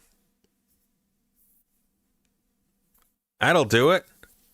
Billions of dollars of mercenaries and materiel. No match for that DGG funded truck, which they needed for some reason. I still don't understand the logistics behind that. How does the truck help exactly? Ukraine was getting more aid than Israel was at the time. Why was the truck a thing? I don't get it. Look, I'm not opposed to some random Ukrainian group getting a truck. I just don't know why. Yeah, that's because Ukrainian Anna goes in and she crowdfunds stuff with the sex offender crowd. And for some reason, it's weird. Was it a quad bike? What? I don't get it. Unless it's money laundering, I don't get it. Like, unless this is just like funding a bunch of private people's leisurely streamer lifestyle, I legitimately don't understand the logistics of how that helps anybody, but whatever. And if for some reason this person did want to, and we both went to apply for this, and they would say, no, you are not this ethnicity, to me that is discrimination. That is saying you are not this thing that we prioritize as this hegemonic state, as Jewish state. Therefore, no, we don't want to give you the same privileges. Like, and Well, whether or not wait you a agree second. with that being If a I- good thing is different. But to me, that is like a very clear distinction as to who is being prioritized, who is getting more rights. Yeah, but we just agreed that it's at the beginning. I thought that just simply prioritizing and creating conditions for preserving the hegemony without like straight up cleansing people or fucking tossing them. Okay, but what if the hegemony was established by straight up cleansing people and tossing them, Anna? Riddle me this. If Russia wins the war and then straight up cleanses and tosses people away, but 20 years later, okay, only gives Russian citizens special rights to immigrate to former Ukraine, and not giving that to Ukrainians, is that not racist then? Is that okay then? Yeah, I didn't think so. I didn't think you'd be okay with that. But I guess that only counts when the people are white, huh? Them somewhere, right? Is not really. It doesn't apply just to Israel. What is DGG? Imagine an STD, but as a human. Like you can't just acquire citizenship in most countries easily, right? So, for example, but is it based on ethnic things, right? Like, so like, yeah, but that for project example- is I'm Greek. I got Greek passport because I'm Greek. So I Okay. traveled to Greece, and they were like, "Based, you're Greek, get your passport." That's Yeah, it. I So what's understand. So different yeah, with okay. that, So bro? if we're talking specifically about acquiring citizenship, sure. DGG is pregnancy. Pregnancy isn't a disease. Pregnancy is a mistake. There's a difference. It would be easier for me to get a German passport because I have a German father, and I could get dual citizenship or like Yeah. have some sort of like land rights. Exactly. To I think the extent to which this is different from Israel is not just, hey, you have a parent that was born in this country, right? It's basically ethnically based. So My father wasn't born in Greece. he wasn't. So, nope. So it works the exact same way. You basically have the in Greece, right? There was this big project because a lot of people, similarly to Israel, Why? Hang on. I don't understand. Why does this matter? left Greece due to Turkish, wars and occupations and all that shit. So a lot of people, for example, my family back in the way back, right? They escaped occupation of Turks, and they ran to what was at the time Georgia, Russian Empire at the time, right? Okay. And then a lot of people scattered in Yeah. Ukraine, in Russia, and all sorts of things. Mostly because they shared similar religion, like Orthodox Christianity, and similar ties. Many people chose to run to Russian Empire at the time, right? So because of that, they started living in those places generationally. Multiple people were born, right, and that completely different part. Then Greece became independent. They are their own country. They also returned a bunch of things, a bunch of territories. Some didn't. Obviously, we have a lot of strife between Turkey and Greece still, but it's a whole other subject, right? And they really wanted to do this to basically stimulate those Greeks, right, who left to return to Greece now. So this is basically the exact same fucking thing because about. Yeah, but they didn't displace the other people first, though, right? I'm just ballparking. Maybe they did. I don't know. Bunch of Jews left, as way fucking back, but they left Israel because of the all the Arab shenanigans. So Right. technically, Arab people. They left Israel because of the Arab shenanigans. They left Israel because of the Arab shenanigans.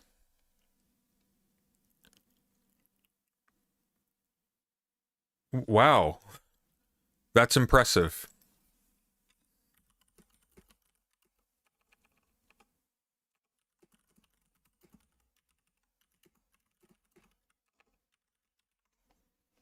That is genuinely impressive.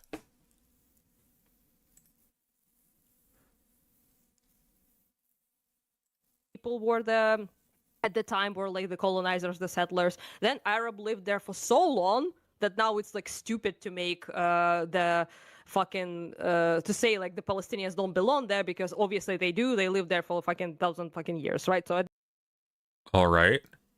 So why were they kicked out in the 40s? this point, it's it's a complicated subject. But the same thing here. My father was invited, right, to get a Greek passport essentially, just because he was ethnically Greek. Yeah, it had nothing to do with his prior citizenship. It was literally just No, based on he didn't his step yeah. the- No, I'm just he didn't clarifying. I'm not step- arguing or anything, but yeah. Yeah, 100. I'm just explaining. Yeah, that's it's exactly the same thing technically. I mean, based of the same logic even.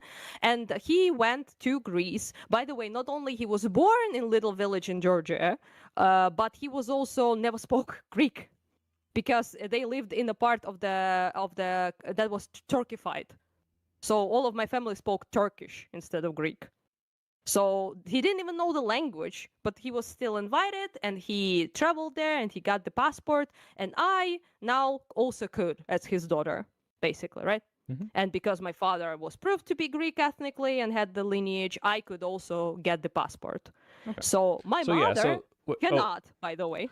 Well, I legitimately don't know what the hell she's talking about with the Arab shenanigans thing. I don't know what she's talking about. What is she talking about?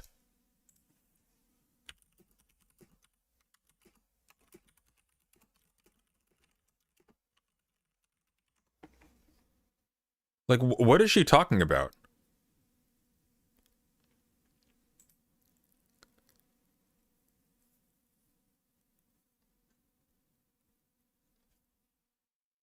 I genuinely have no idea what her point is. Who is she talking about? Like, I actually can't think of what she's referring to.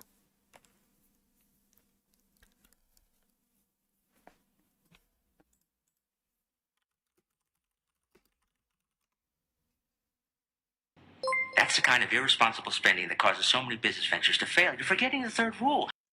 At Values Last Tango super chatted $10, contributing to the meeting of the minds. Thank you, Values Last Tango. I actually don't know. I'm trying to think. I'm going to Google it. Did any Arab group ever expel the Jews from Israel in the past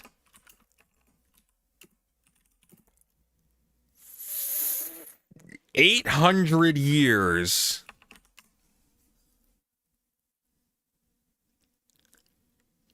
No. How about 1500?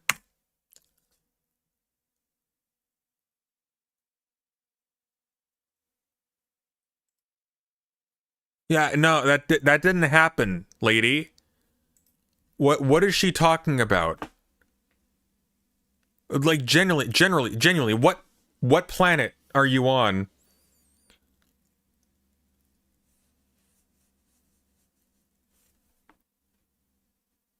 Who? When did this happen? The Jewish diaspora is not because of Arab shenanigans, lady.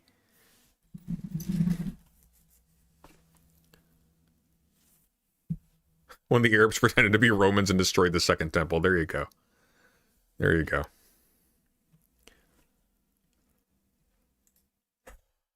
Oh, Cannot. okay. Even if because she's of the married to ethnic- him. Yup. Funnily enough, it wasn't Arab Muslims who conquered Jerusalem. No, actually, no, it's better than that. Wasn't Salahuddin was Kurdish, wasn't he? He would technically be Kurdish, I think. He did not expel the Jews. He let them in. He expelled the Christians. But he was also so nice and respectful to the Christians that he's up there with Plato and Aristotle in Dante's Inferno. He's on the top layer, the nice one, where the noble pagans stay. Muslims historically have been much nicer than Christians towards Jews. Vastly so. People talk about the Spanish Inquisition and they talk about it like it was a secret police that was primarily hunting down heretics and so on and so forth. That's true to an extent, but mostly they were actually hunting down Jews. Spanish Inquisition was primarily targeting Jews. If you read about Al-Andalus, there's a lot of great books about it. I'll recommend some on the server at some point. Not tonight because I'm tired and I don't remember the titles. There's one under something, something, and something. There's a great book, actually, called Lost Enlightenment by Frederick Starr. If you haven't read it, fantastic. Great survey, long survey, very detailed, but still big.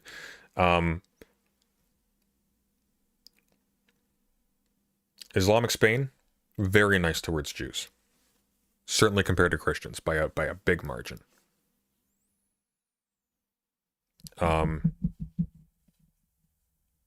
It's just weird. It's so wild.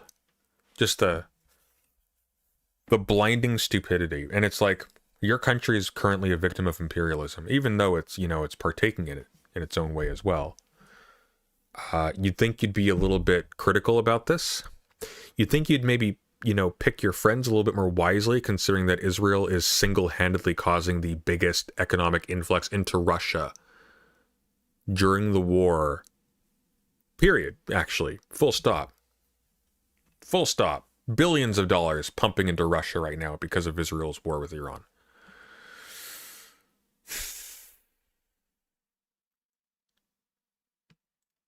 So that's like, yeah, so this is not me even saying what is your take on this. This is me just providing you that that it's not something like extremely unique that only Israel does it. So that's kind of why I'm actually in present day. It's a little unique. There's not actually a lot of countries where, certainly not American allies, where this kind of brazen ethnic cleansing and racism and institutionalized racism and formally institutionalized racism is just kind of okay. That's actually fairly unusual. A little bit miffed. Yeah. Okay. that No. So people yeah, just, let's make a distinction here. So just the concept of like someone being ethnically close to whatever the majority or the historical majority of a country is, allowing them easier access makes sense to me. I don't think this is the Yeah. only thing that would you would need to require to be an ethnostate. I don't think Germany doing this is like, well, I'm an ethnostate because I say Germans can, have easier access to this in the same way I do. The idea though that it being tied more to the ethnicity for restrictions and acceptance, I think goes a little beyond that for Israel. So correct me if I'm wrong. Maybe we both have to look this up. Do Arab Israelis have the same privileges as someone like me, like some American non-Israeli Jew, to have this acceptance back into the country? Well, they're Arab Israelis, so they're citizens. That's kind of what that means. Or no? They don't need to go back into the country. They're citizens. It's the wrong question. I get what he's saying, but it's the wrong question. You would say, do Arabs have the right to go back into the country? That's what matters. Like, unfairness in access is not the same thing as unfairness in rights in the country, because they could hypothetically do the exact same thing but still actually enforce the rights equitably. That's not metaphysically impossible. You can do those things. They don't, but you could do those things. Sorry, Arab Jews, that not Arab Israelis, excuse me. Yeah, I got confused. Sorry. I believe if you're Jewish, it doesn't really matter. You can be like Ashkenazi, you be Mizrahi, which would be Arab, but Jewish, right? I believe. Right. You put your finger on something. Ethnicities are bullshit. They aren't really real. In fact, ethnois could refer to groupings by many different conventions, but it's still discriminating between them. Believe you. I'm not 100% certain, but I never seen anything saying that they are not allowed to return to Israel from other countries, for example, like, I don't know, Lebanon or like some other in the Middle East place, right? It's not just the right of return of European Jews. Incidentally, by the way, racism against Mizrahi, very common in Israel, by the way. Very common.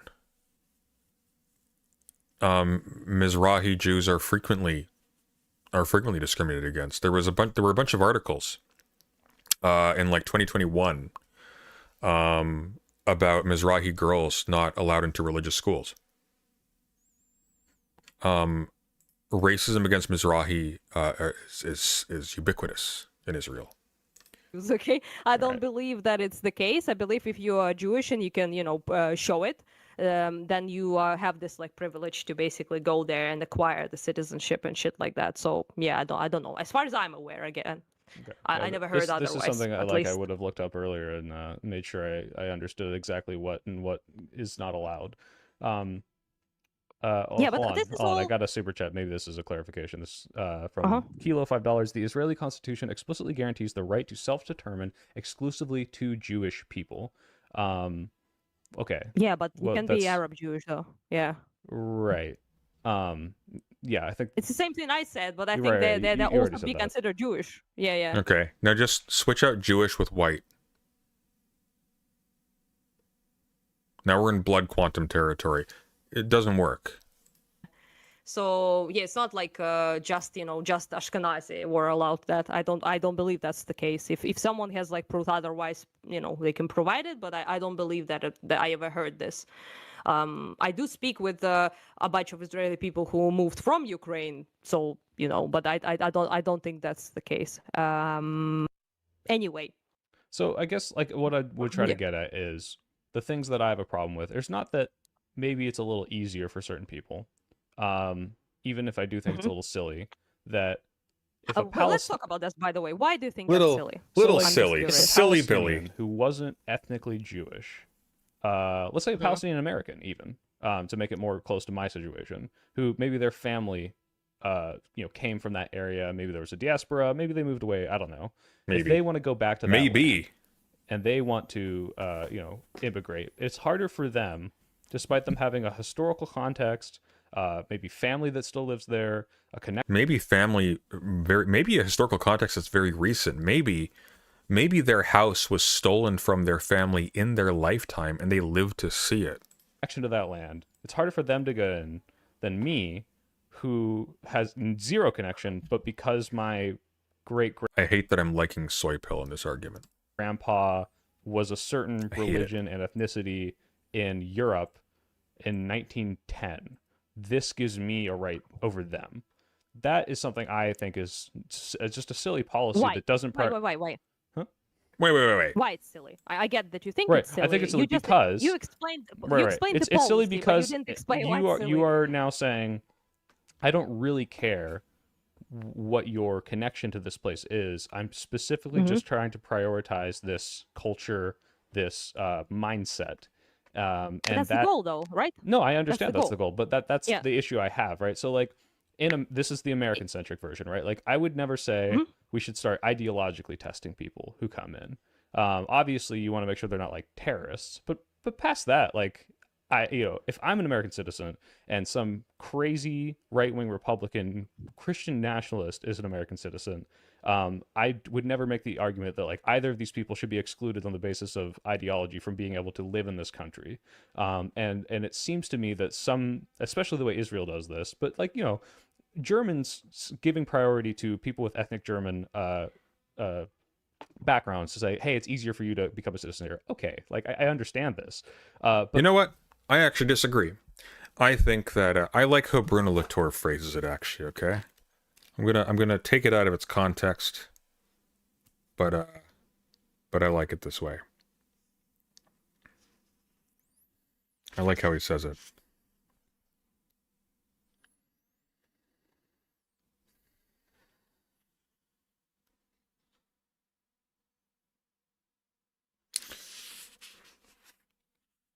Once propositions have been instituted, thou shalt no longer debate their legitimate presence within collective life.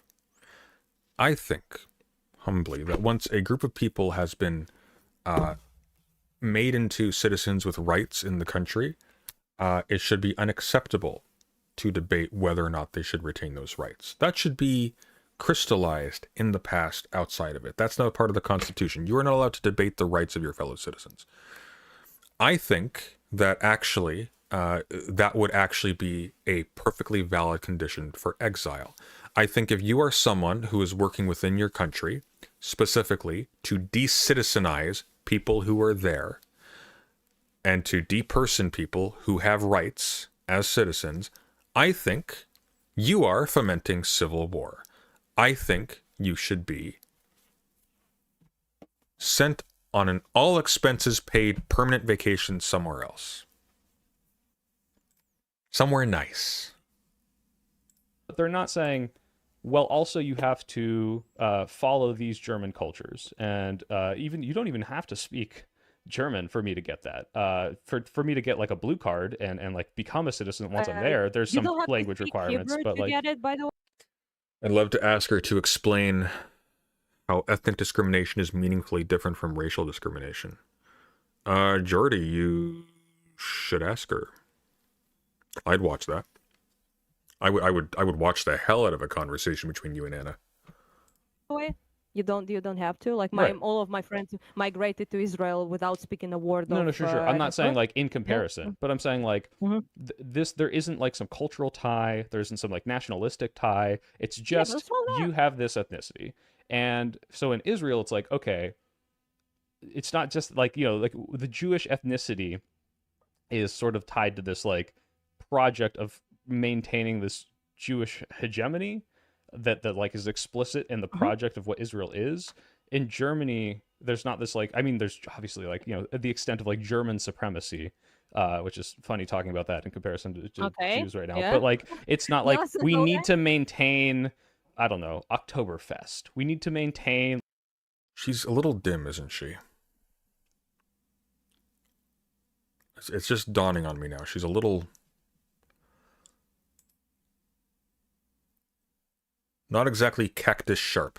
Like the German cultural practices, because these things aren't like first of all, that's not even like a countrywide thing. It's literally like based in the South, so it was a bad example. But like, it's not the mission of the country to like make sure that there is Yeah, a German okay, listen, state. I And if understand Germany your was point. to change and be malleable, like we see all these Turkish immigrants coming in, and like there's more Turkish Germans, and like döner is now considered German because like the same way burritos Yeah, I are know, yeah. American. Like this is like Uh-huh. the shift of countries that Daenerys isn't German. That's weird. happen over decades that I'm That's like what, Lebanese food? okay with. I think this Oh, it's Turkish. is fine and good, and I think preventing I'm thinking of shawarma. this is discriminatory and bad. And Israel seems to take this to an extent, or any ethnostate that I would oppose is taking to an extent. It's like we need to specifically preserve something by making discriminatory laws, because if we don't, then we'll lose this thing that I understand why you value, but I don't think is morally justified to say, and that's why we're allowed to say, no, you So can't come here, or you have I to see- leave. That I sort of thing. understand your point. I just don't think any of that is relevant in the comparison. Shawarma is also Turkish. Shawarma is Lebanese.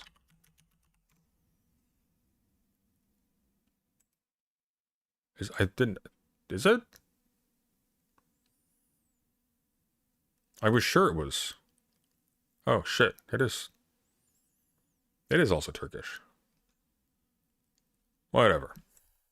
Because the goal, right, of Germany, United States, when they, allow people to migrate or to get citizenship or otherwise, is not to preserve No, it looks like it was Turkish initially too. Damn it. However, it was brought to Mexico by Lebanese immigrants, which is where you get al pastor.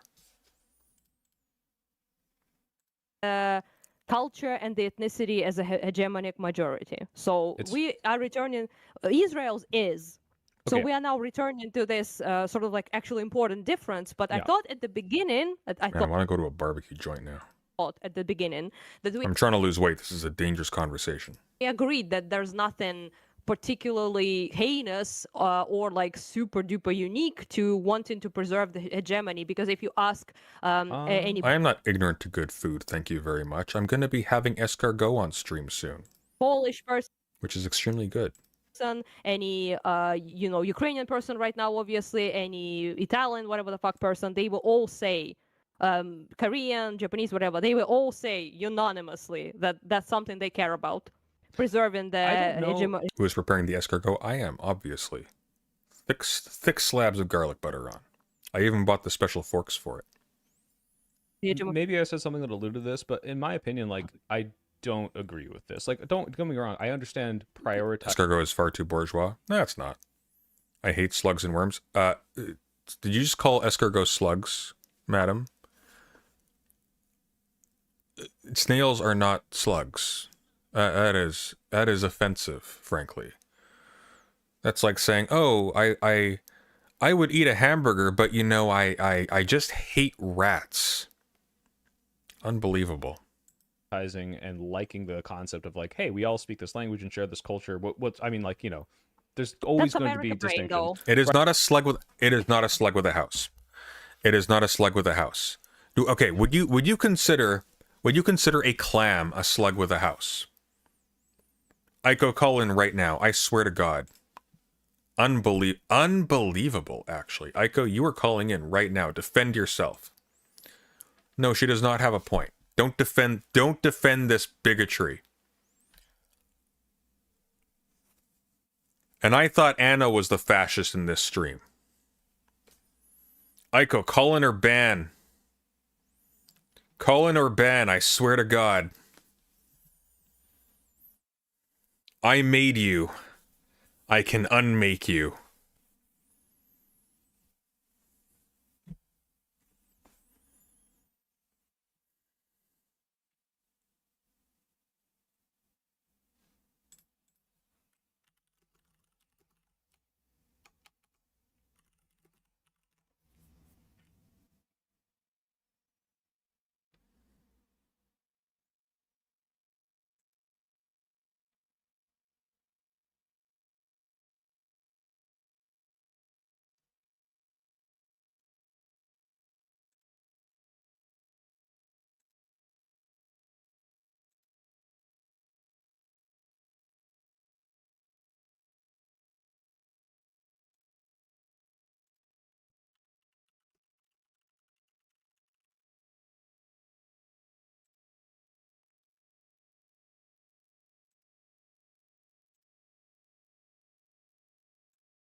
Oh.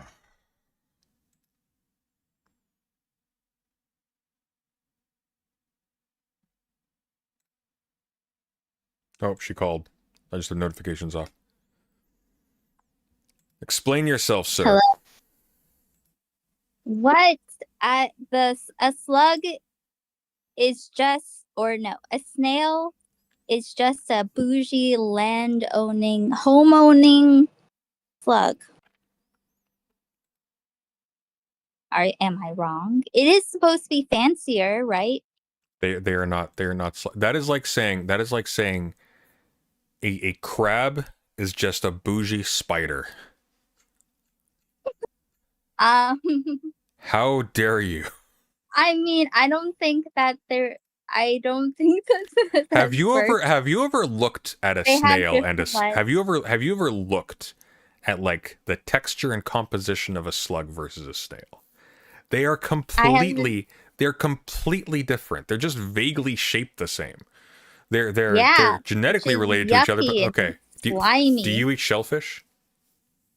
Not really. Really? Not really. Sometimes. Sometimes. But not What do really. you prefer? Like what shellfish would you eat? I don't know. I haven't had any in a really long time. I'm always afraid that I'm allergic to them, even though I'm not, I don't think. I'm sure you can think of one that you've eaten though. You've had them before, right? I've had mussels. Yeah. Mhm. What else have you had? Yeah. I've had oysters Yeah. a long time ago. Okay. That's it, That's all? I think. I think that's it, yeah. I think oysters are way grosser than snails. Well, I haven't seen an oyster crawling around. So Oh, so you're fine with so hang on. So you're fine with like disgusting mucousy creatures that are entirely composed of stomachs provided they're paraplegic? I mean, if I see them around me, if they're just hanging out around me, being gross. If I saw one pushing itself around with its creepy tongue, like down the street, then I might not want to eat one. I mean, I don't really want to eat one anyway. But I have a distance. I've seen slugs, and I know that that's what a snail is on the inside. No, it's the opposite actually. How? How? Well, slugs, as you pointed out, don't have shells. So, to make up for the fact they don't have shells, they are disgusting, mucus-covered, chewy, parasite-infested monsters that are associated with filth and illness. Ugh. Snails, by contrast, are essentially just the exact same thing you're eating with a mussel, just on land. Well, I did say that if it was roaming around on the street, I wouldn't want to eat it. Okay, what about clams? Have you had clams? Have you had scallops? Yes. Scallops move. Yeah, I know these things move. So wait, I know that they move. They don't move in front of me. So if you saw... I don't really want to eat them either. If I think about it too much, I really don't want to eat it. But I have eaten them in the past. So it's one of those things. If I think about it too much, I don't want to... No. Well, I'm just saying, I listen, think I won. I'm not mad, Aiko. I'm just deeply disappointed. Why would you be disappointed? Did you really expect more?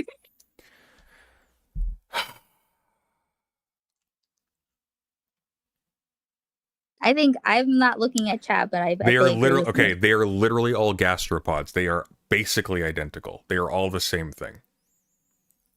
Okay. Slugs are a specific, particularly disgusting variety that you cannot eat because they will kill you. Okay, well there you go. And not even because they're poisonous, because they're so disgusting. Slug. They are not bougie slugs. Slugs are disgusting, trash-eating snails. It's the opposite. I was just thinking that you sound like Ukrainian Anna right now. Arguing why people shouldn't have citizenship. I'm not the bigot that discriminates people on the basis of of their ethnicity. You're the one who's insisting that, oh, they're slugs. They shouldn't be allowed into Israel. Well, yeah, I don't know. I think kids should debate Anna. I think that would be really fun. I think that would be fun. I think that would be fun. Okay. I think it would I'll be. go I back think. to I think it chat. would be fun because Kid doesn't get mad. Yes, I think she would get really mad. He just and I goes really like. He do just wanna goes like. I'm trying. see her Okay. be What mad. would Kid do? He'd just be like.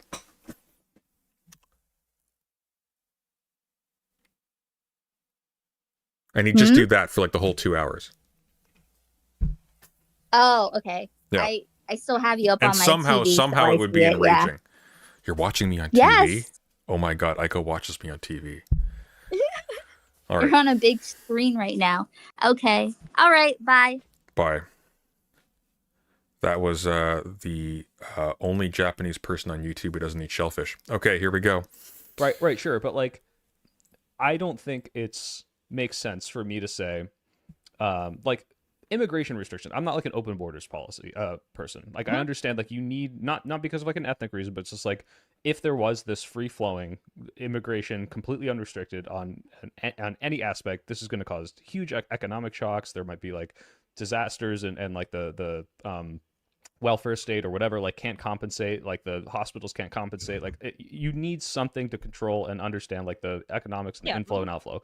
But if someone wants to come here, whether they're let's not use America, let's say Germany, right? Because this is good, this is more more of a German centric thing. It's not like this white or America, anyone can be American. Let's like, can anyone be America German? doesn't work with this comparison. Let's go with Germany. So in Germany, where I lived for a few years, like I'm okay with the concept of anyone can be German, even if they're Turkish or they're Syrian or Muslim. Yeah, me the too. concept I'm of someone also okay with coming that, in yeah. here and like having some ideology that's completely antithetical to the hegemonic everyone's cold and they're very efficient and punctual, but like I don't think that's the requirement or should be a requirement. Okay, right? here's the problem. I'm gonna pause for a second, okay? This is important. Aiko mentioned, and I didn't bring this up because I'm tired and I wasn't thinking straight, and I was so appalled, frankly. Okay, but this is really important. Okay, so listen. Not a lot of people realize that worms aren't really a thing. Worm refers to the form of the thing. It doesn't actually necessarily refer to a specific heritage of organism. So worms have evolved independently many times. This is the word. This is what is called, dear children, paraphylesis. Is it called paraphylesis or they're paraphyletic? I don't know if you'd say paraphylesis. Yeah, paraphylesis. A paraphyletic group is a classification of organisms that has a common ancestor in some of its descendants, but not all of them. So,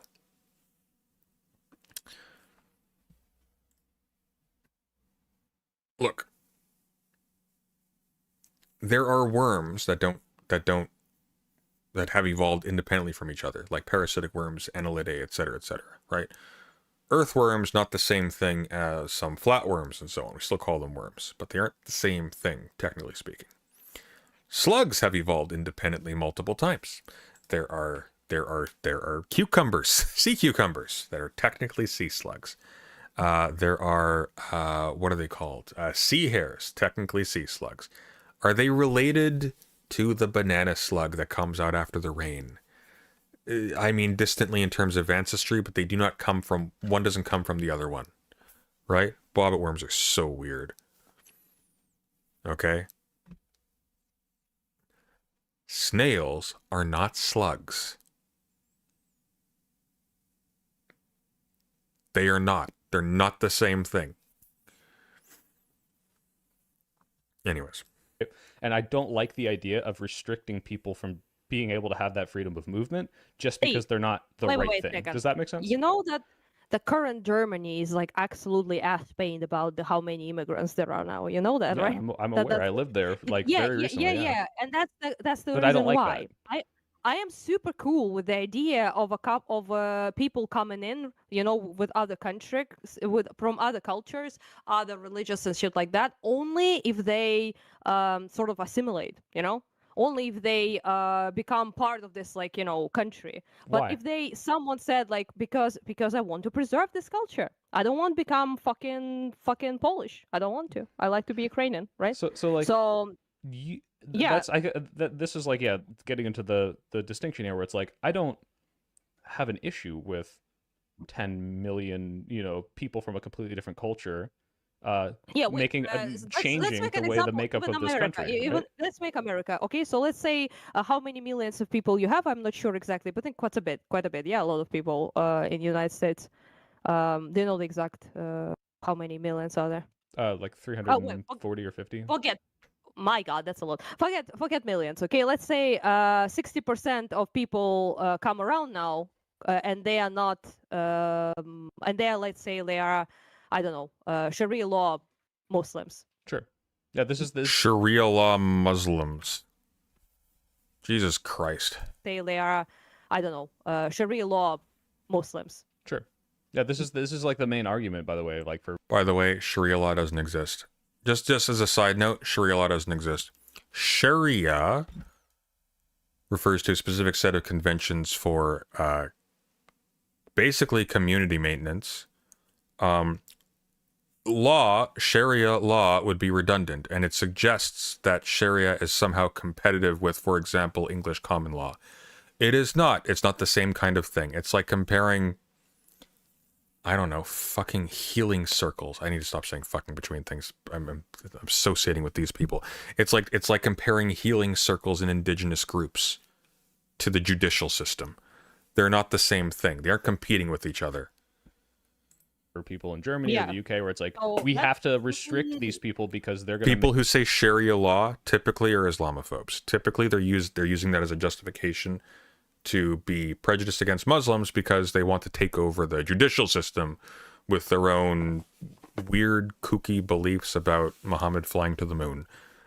They don't. That's not a thing. Iran has laws just like everywhere else. They work the exact same way. Arabic, like, it's silly. make our country into what we don't want it to be. Except right? the Islamic ray guns. Those are real. Yes, yeah, and it doesn't even have to be fucking like Sharia Muslims, for example. Polish people, I quite like them. I've been in Poland. We are allies in many things, right? But they are extremely conservative compared to us. They are super religious, super duper compared to us, So Catholics, but it doesn't have to be like, I don't really care, like Arab, whatever the fuck, super religious Christian. For me, it doesn't really make that difference. So do I? No, it's true. They have Islamic ray guns nowadays. Okay, not to be taken lightly. Want them here to vote for people who would be making those values prominent in my country? I'm still waiting on Mamdani to implement Sharia law in New York. May he live forever. I don't. So yeah, so that's like, is that racist against the Poles? Yeah. No, Why it's not, because it's about Wait, what? Hang on. What? people. I quite like them. I've been, for example, in the UK, where it's like, So we that's have to restrict these people because they're going to make our country into what we don't want it to be, right? Yes, yeah, and it doesn't even have to be fucking like Sharia Muslims, for example. Polish people, I quite like them. I've been in Poland. We are allies in many things, right? But they are extremely conservative compared to us. They are super religious, super duper. Nobody tell Anna about the long and dark history of anti-Polish racism in Europe and in the UK and in Germany. The Poles are massive victims of prejudice. Max Weber actually wrote about them quite a bit, very negatively. Compared to us, So Catholics, but it doesn't have to be like, I don't really care, like Arab, whatever the fuck, super religious Christian. For me, it doesn't really make that difference. So do I want them here to vote for people who would be making those values prominent in my country? You realize that in your country, socialist groups are banned, right? They put up statues to fascists, and they enshrined Nazi collaborators as national heroes, and made it basically illegal to criticize that. Like, I got some bad news for, like, and do you know why they did that? They did that because they misjudged how racist the rest of Europe was. This was actually a part of an attempt to integrate with Europe and make a bid for entering the EU. That's what happened. It's like, to be fair, Ukraine has some deep mental scars from the USSR. This is not deep mental scars from the USSR. This is buying into this is just flat out buying into racism. This is not because of the USSR.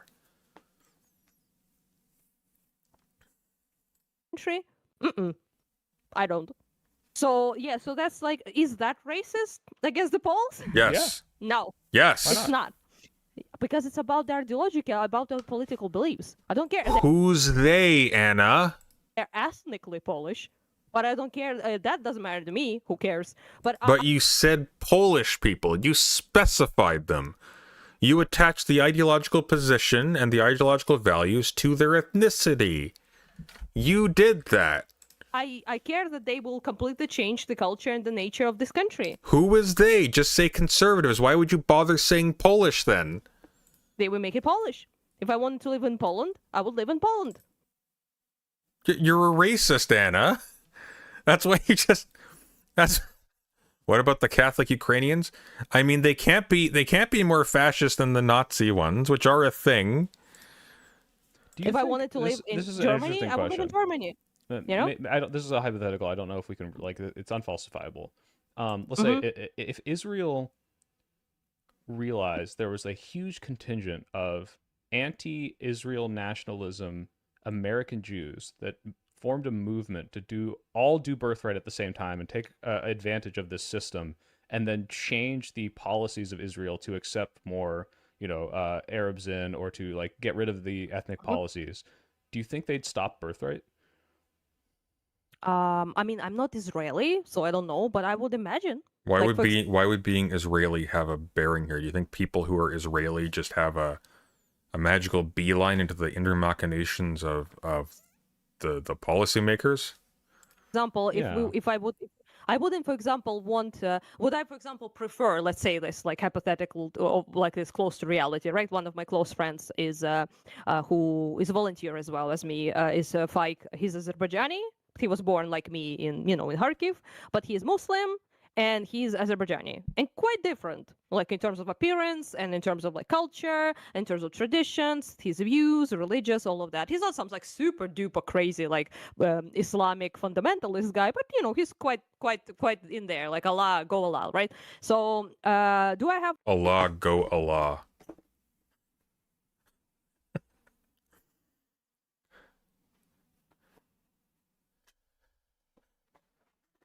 Jafar, he's our man. Like that, like really.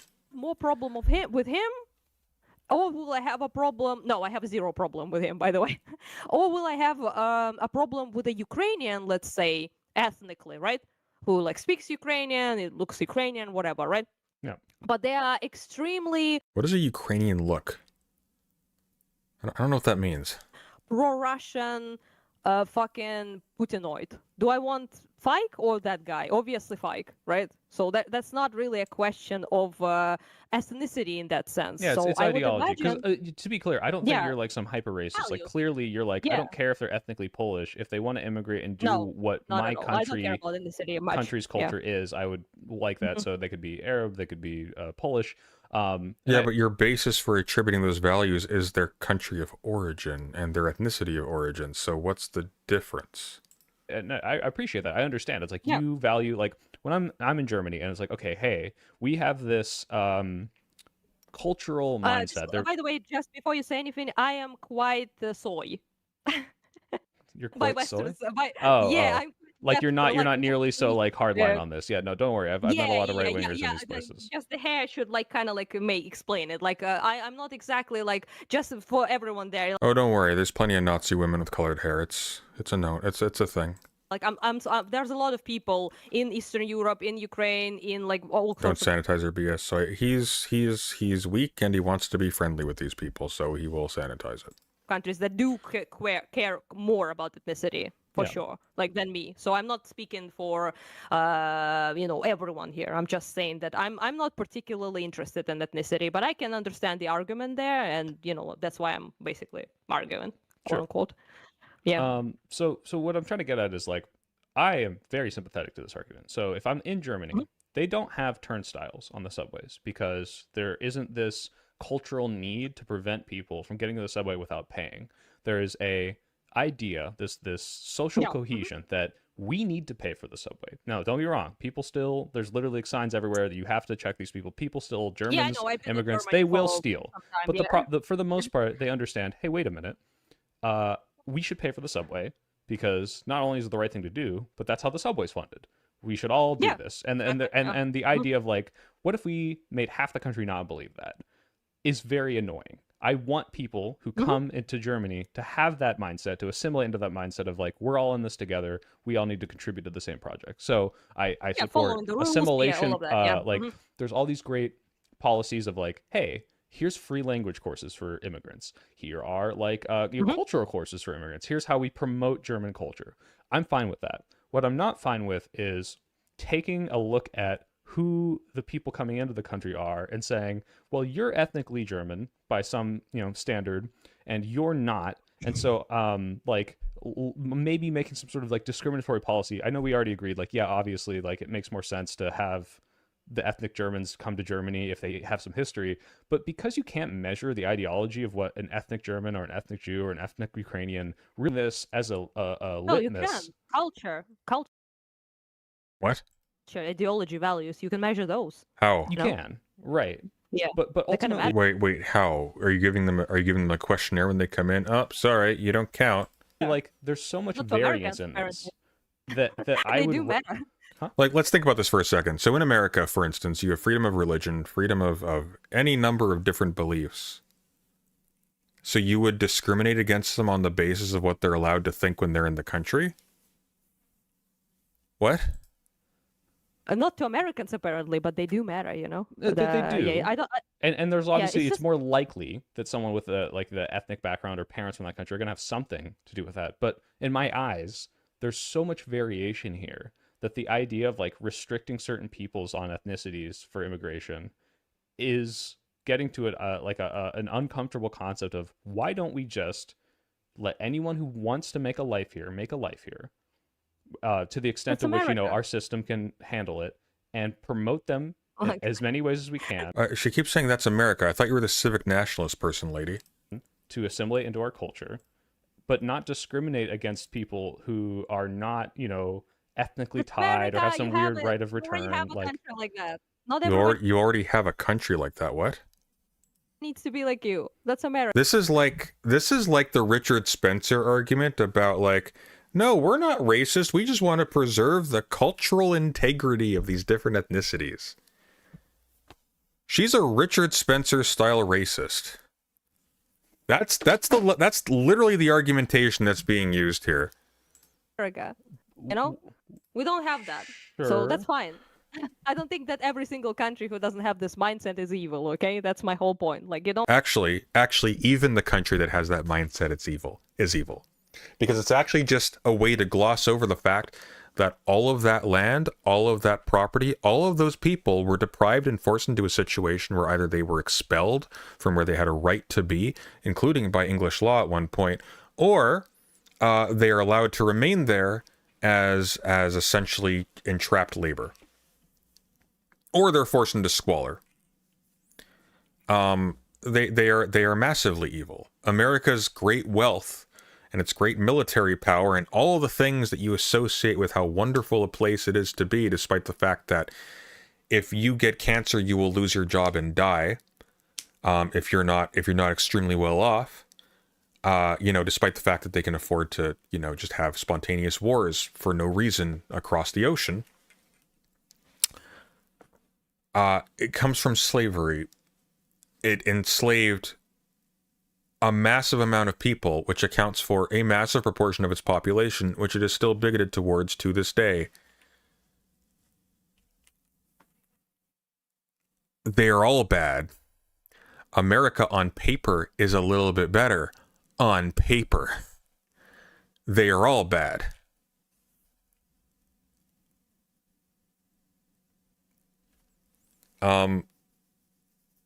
spoken with the confidence of someone who will not be conscripted.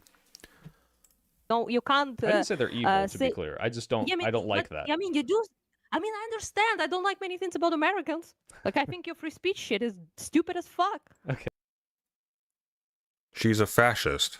You know, but what can I do? You know, it's not my right to like dictate how it should be. Because like, if your only statement is I don't like it, we don't have any problem with each other then. You know, I don't like many things. Like, that's fine. You know, right? You don't have to like fuck all really if you don't. But it's just that I imagine when you make a statement like that, when you criticize, right, Israel about that whole. What did she? That? Let's assume, out of an abundance of unearned charity, that was a joke. Ukrainian Anna on free speech. Has she elaborated on this take?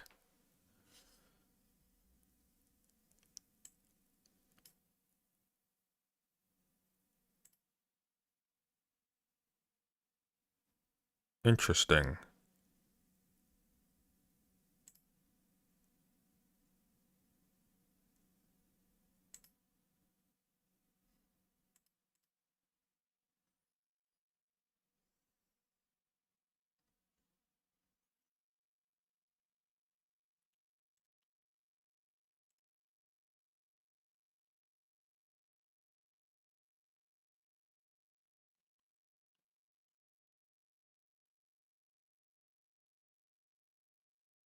Thing, you're making it as something like it should change, and like I don't think that's good morally, right? Yeah, it's yeah. not just I don't It's agree like it's with it, right? prescription. Has she elaborated on this elsewhere? It's like I don't Yeah, think this is morally right to do. Yeah. Yeah, exactly. Soy, aren't you going to ask about that? That's kind of interesting. That's an interesting position. So because you are prescribing the judgment like that, that's where it comes like my problem. Because like if you just simply say I think our system is better and I appreciate it more and I like it and I don't like that shit and I don't want it, that's fine. But also like consider this, it's like a non-American perspective for you, I guess, just something to think about. You're not special. You not being an American does not mean you have a special insight into how politics works or into what a better system is anywhere. That's a stupid thing to bring up. Everybody keeps doing this. It doesn't matter. I don't care. Well, as a European, okay, let me tell you some stuff that you may not realize, because, you know, gravity doesn't work the same over here. It's embarrassing. Like, stop doing that. That you are, I don't want to be extremely soy, okay? It's going to sound very soy, but I'm on the soy pill channel, so who cares at the end of the day? Don't worry, it's not an insult it here. will, yeah, it will be very soy, but like it stinks of privilege to me. So What? it stinks of someone who speaks of the country that never had their identity been infringed upon. What? You speak from a country that never have been genocided, never had been colonized. I mean, You just...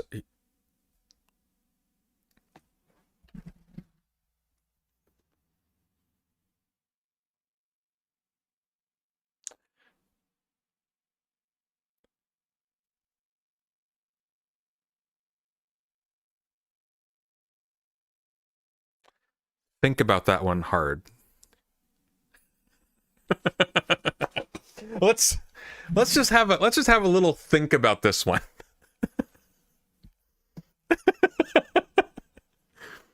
America, famously a place where nobody was ever genocided or had their identities infringed upon, and was never colonized.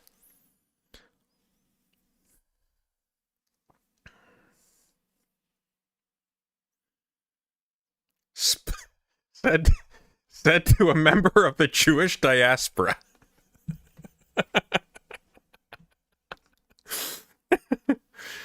Oh.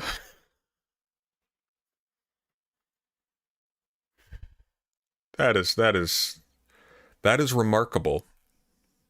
your country has been colonized by you, by Americans. That wasn't... I'm glad she said America was colonized by Americans.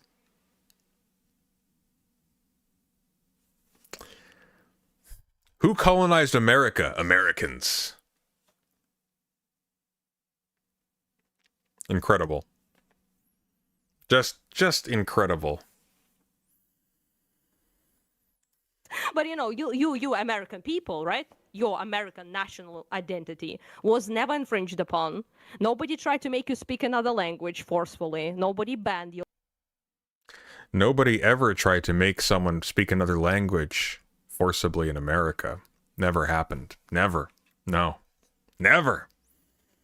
Language. Nobody prohibited your existence. Nobody thrown you into fucking camps and death walled you. Nobody gassed you. All of that. Nobody settled you the way you settled the continent yourself, obviously. Sure. So speaking of that, This is amazing. This is amazing.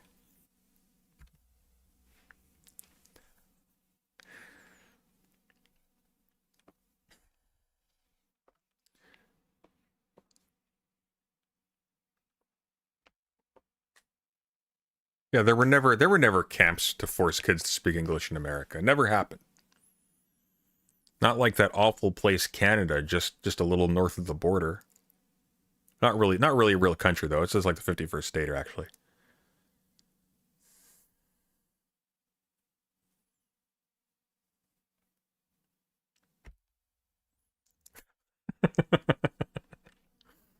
just amazing. you have to understand that for you, the idea of preserving your own core hegemonist identity is silly for two reasons. Because one, you don't really have a hegemonist identity to begin with.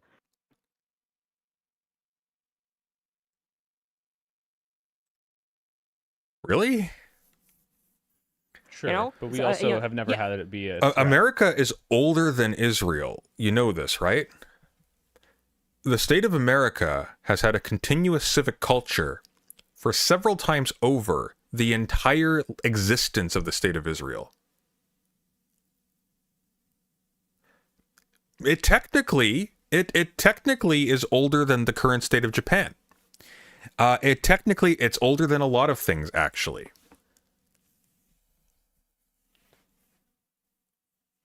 That's phenomenal. Also, weird way to adopt a Putin argument. Really weird way to adopt a Putin argument. Very strange. to the same extent other countries have. Yeah, is what you're saying. but you also never really experienced what it's like to have it infringed upon. So if I were you, I would also be like, why the fuck do I need to protect this thing? Who attacks it? And Well, like, it's valid. To be clear, Nobody attacks it. I am. I mean, you know, I haven't. Well, that's because he's not a. Well, I mean, he realistically probably is, but you know, he thinks he's not a racist, so that'd be why. The purity of his race is not a thing he feels the need to defend. It's not because it's not attacked, it's because it's not there for him to defend it. This subtly sounds like what you're saying, Anna, except for this crucial point. Your defect is you think there is a racial purity to defend. And if you think that you going, well, I don't mean race, I mean ethnicity, is any different,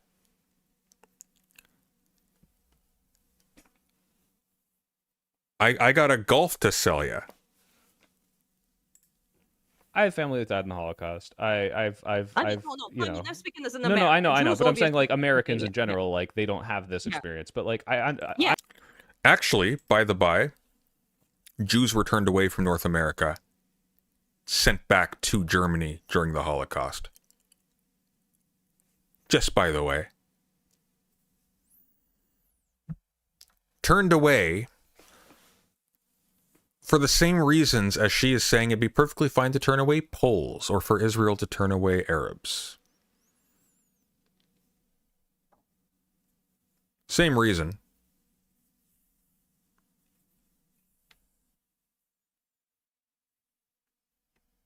I'm not this concept isn't like it's not like I can't grasp it. I totally understand this, but I think there's a difference between, say, Russians trying to come into Ukraine, change the ethnic makeup and eliminate the culture, literally do a genocide type like ethnic cleanse and cultural. Yeah, but that was happened to the wipe.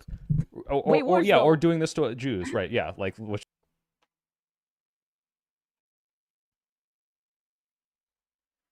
just happened to them all over Yeah. for Well, hundreds that's of why they thousands want of to years. stay.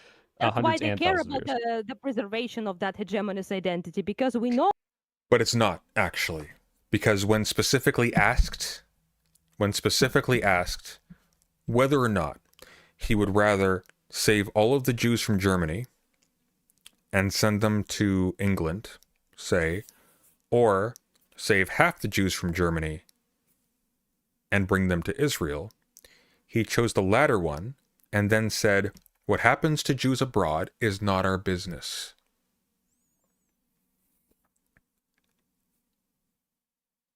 That's it. They didn't care. I know, not so erudite, not looking too bad these days, huh? Oh my god. What an innocent time we come from. oh, all of us. I'm not like saying I'm a Jew by any means, but like I relate to that. That's why I'm speaking that way. Okay, it's not Right. that I'm like saying Jews but had the the diff- exact same. But yeah, the difference I here want to is preserve She relates, guys. She relates. Ukrainian identity, because each time we are governed by people and we are that or aren't us, we're getting fucked. So of course historically Yeah, guess who you're getting fucked by. it has been the case, right? So I don't want Poles to govern. I can't stress this enough. Israel's racism is a major reason why Russia is getting, actually no, not a major reason, is the reason. Israel's culture of insane, frothing at the mouth, anti-Arab racism is directly funding the Russian war effort to the tune of billions of dollars. They also supported Donald Trump, who then cut aid to Ukraine. You are defending the war against your own country. You Barney the dinosaur-haired person, you. I don't want Russians to govern in Ukraine. I don't want them to be the majority, because when that's the case, we're fucked. Wait, yeah. Why would you be fucked if Russians are the majority? Seriously, why would you be fucked because Russians are the majority in Ukraine? What does that mean? What would that mean? Like, think about this for a second. What would that mean? So if Ukraine had the same constitution, had the same X, Y, and Z, A, B, C, D, E, F, G, had all the same stuff, but was ethnically more Russian. So you're saying Putin's justification for invasion was wrong because the math didn't work? That's what you're saying? Really? The problem with the invasion of Ukraine is that Putin was giving incorrect numbers? That's the issue you have? So you wouldn't have an issue if the numbers were already that? But you don't realize that she's against Bibi? Yeah, I know she's an idiot. It's okay. I figured that out. Thank you, Scally. I kind of pieced that one together on my own.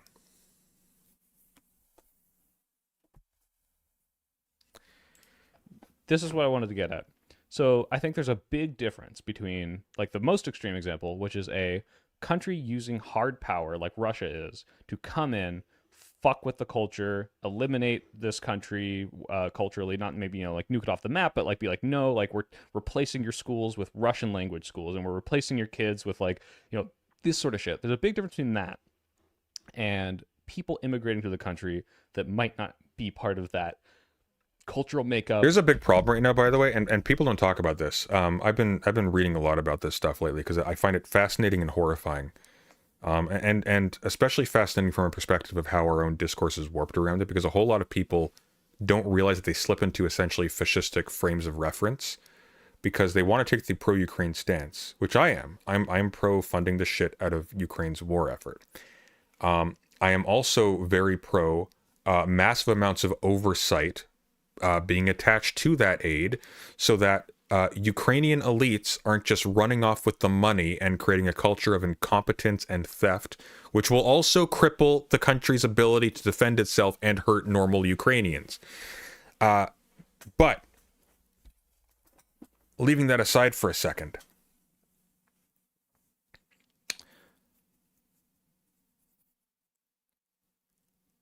I have been horrified at the way in which the embracing of Nazi militias and their massive expansion and empowerment through the war effort has been glossed over, because at some point, and this is really important, at some point the war will end.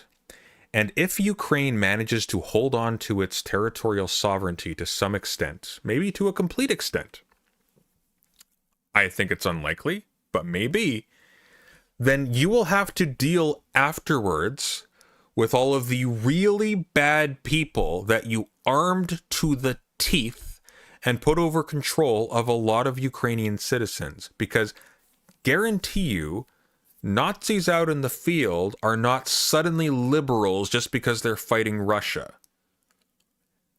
A lot of political opponents and political critics of the current regime and people who are undesirable to those militias are being purged through their deployment.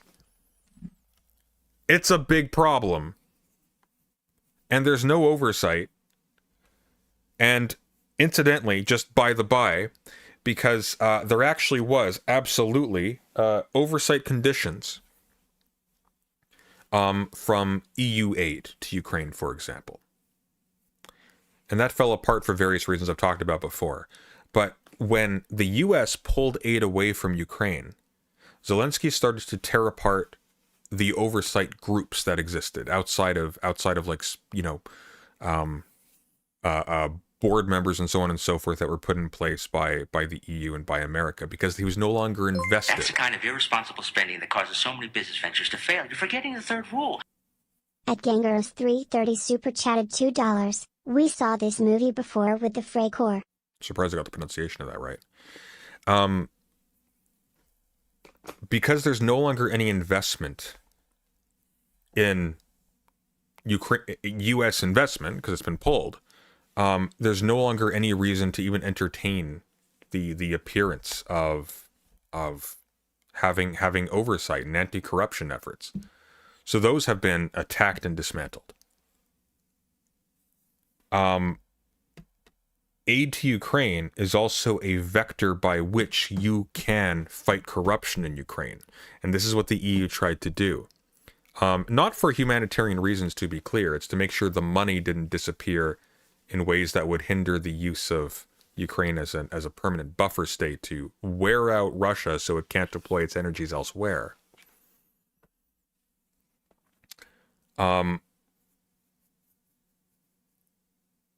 And of course it becomes a political talking point, so like even people who wanted to reinforce the conditions of that aid couldn't do so, because what are you going to pull? You're going to pull aid from Ukraine? What are you, pro-Putin? My opponent's pro-Putin. They want to pull aid from Ukraine. No oversight. Boom. People who were put on the oversight committees who reported corruption, embezzlement, and so on, fired. And people think corruption is simply like, oh, there's a bad man. There's a bad man in charge of this national energy company, and he's stealing money. It's like, no, it's not just that. That's a big part of it. That's bad.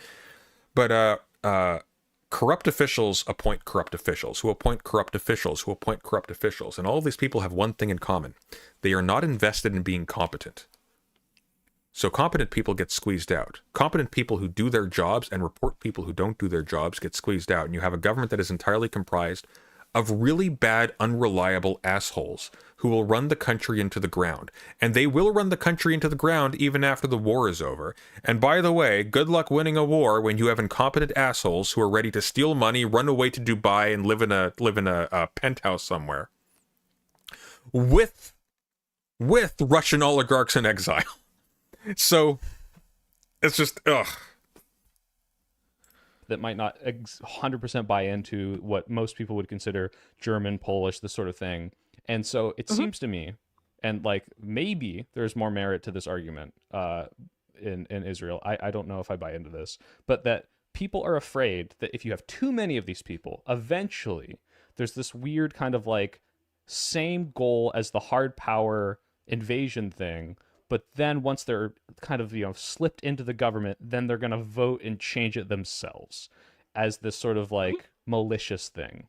And to me, I don't see it that way. I don't see like, oh, these people are going to invade, subvert us, get into government, and then change our country. I see it as people with different opinions and cultures can come in and Yeah. that can mix and they can vote differently, and that's fine. And I don't think that because they're going to vote That's in a very way cute.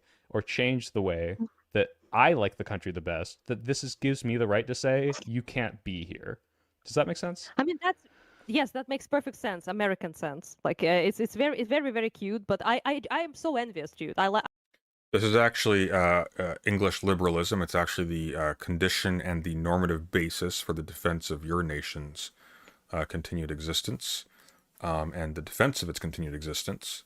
And it is that the free movement of peoples is the condition of being able to consent to being governed. Full stop. Full stop. You cannot be filtering people on the basis of ethnicity and still claim that you are free. It doesn't work that way. Doesn't work. The decision to curate a culture from the top down is intrinsically not democratic.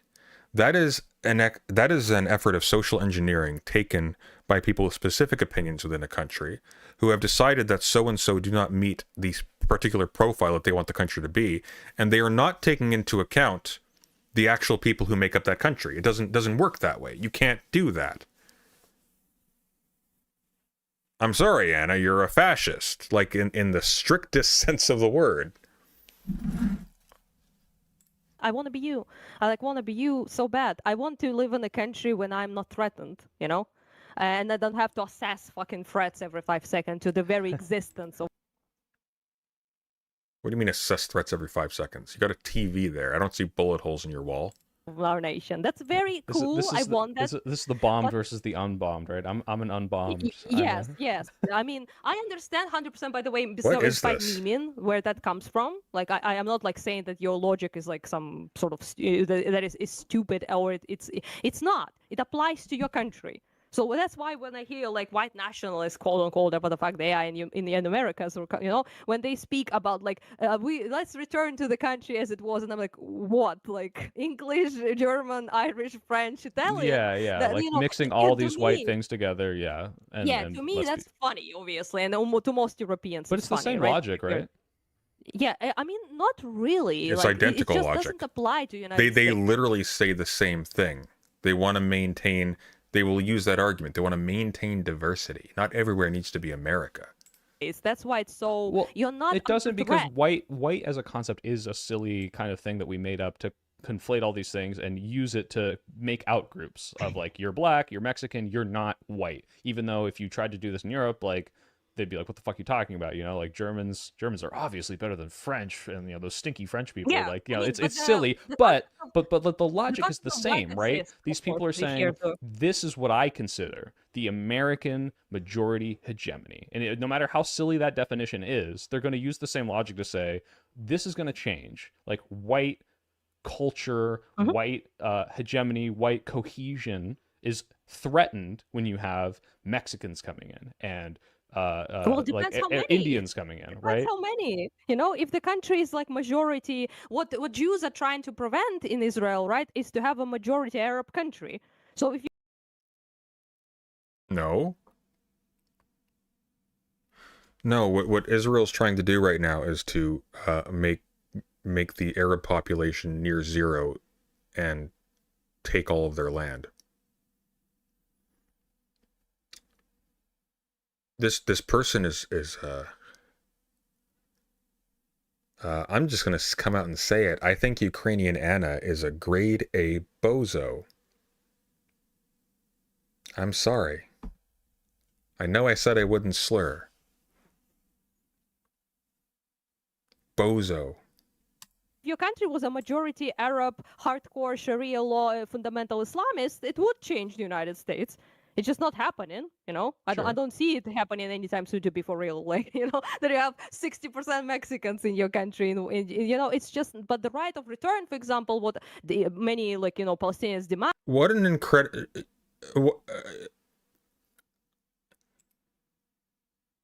What an incredibly typical brain dead liberal American view of the world,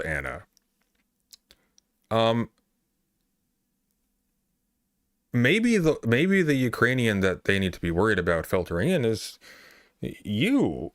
And will make it majority Arab country. And if you don't even believe that they will be ethnically cleansed, which I personally believe that they will ethnically cleanse the Jews if they are the majority, but even if you don't buy They had the majority and they didn't. What are you talking about? Oh my God, Anna, you can just not do this. You can just not do this. Now, I know you spend a lot of your time hanging around an ephebophilic, drug-fueled psychopath in a constant state of narcissistic rage, since his career prospects were severely damaged by it coming out that he was sending images of people you worked with up close to a minor without their consent. But you can, by the way, just not. You can just not. You don't need to talk about this.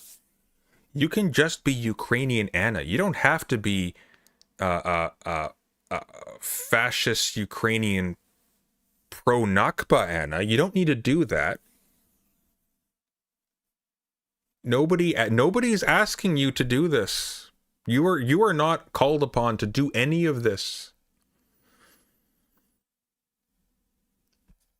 That's not a thing you gotta do. It's a free country. that, we don't have to talk about that at all, Sure. then they will not be the majority in their own country anymore. And what kind of safety net they can possibly have then? Massive amounts of aid from the most powerful country on earth. And that's a valid And concern. this is what I'm getting at, where it's like there could be the case where it's like, oh, like if these people had ultimate power through voting and democracy, this Wait, I can't. 60% Mexicans? Did she say Mexicans?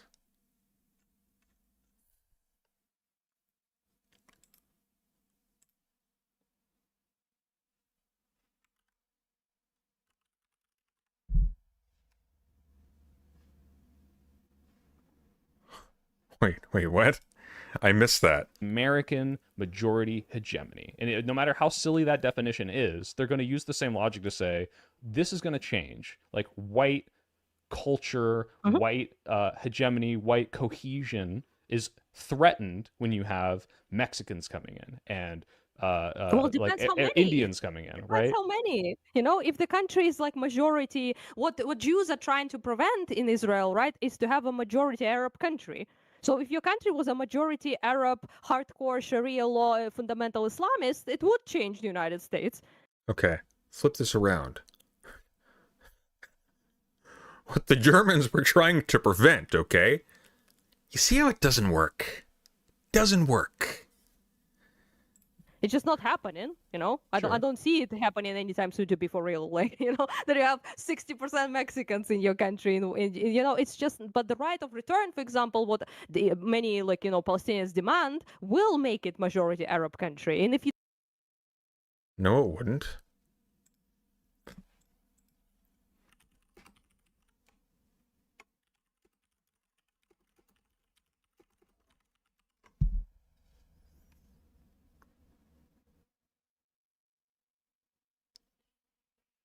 Three-quarters of Israel is Jewish. Three-quarters.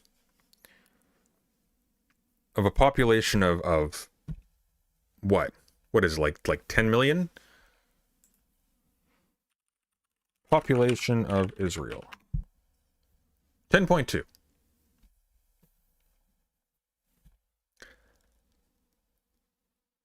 I sincerely don't think, Anna, that Arabic people across the globe are looking at the news and thinking, man, I wish I could go there. I just really don't see that happening. I don't see Arab people across the globe watching their TVs, seeing parades in Israel defending guards for raping prisoners who are Arabic, and going, man, I gotta get in there. I just don't see it.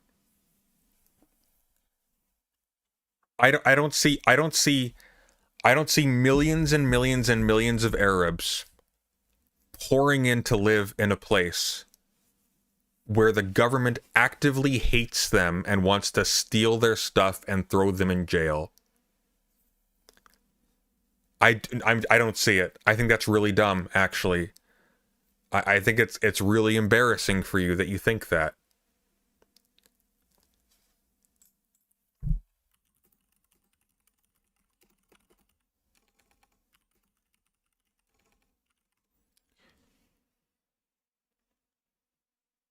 That's really embarrassing.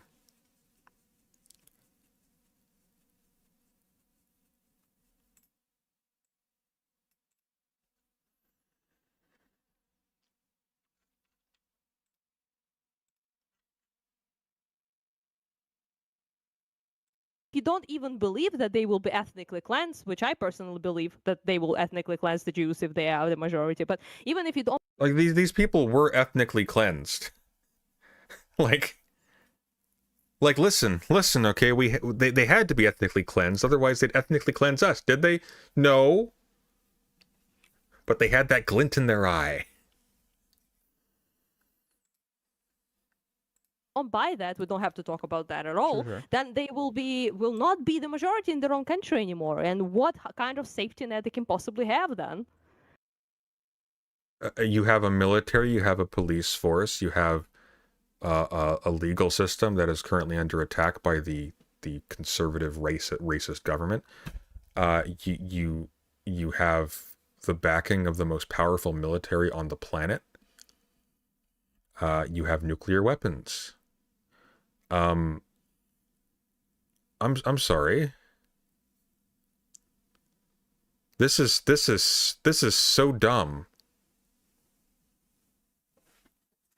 Like, I'm actually just kind of speechless. Like,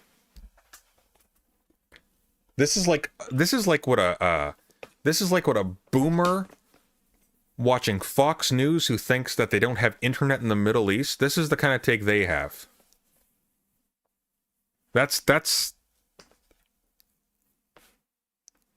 I'm actually kind of astonished.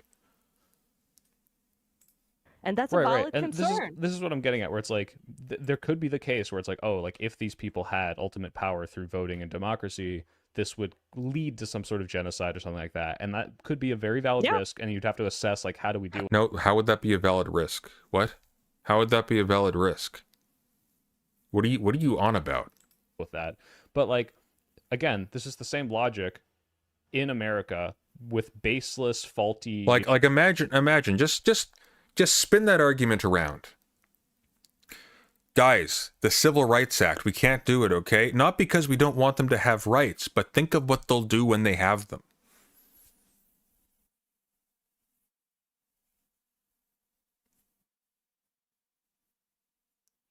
Let's think about the logic for a second. Guys, Barack Obama can't become the president. He will take revenge.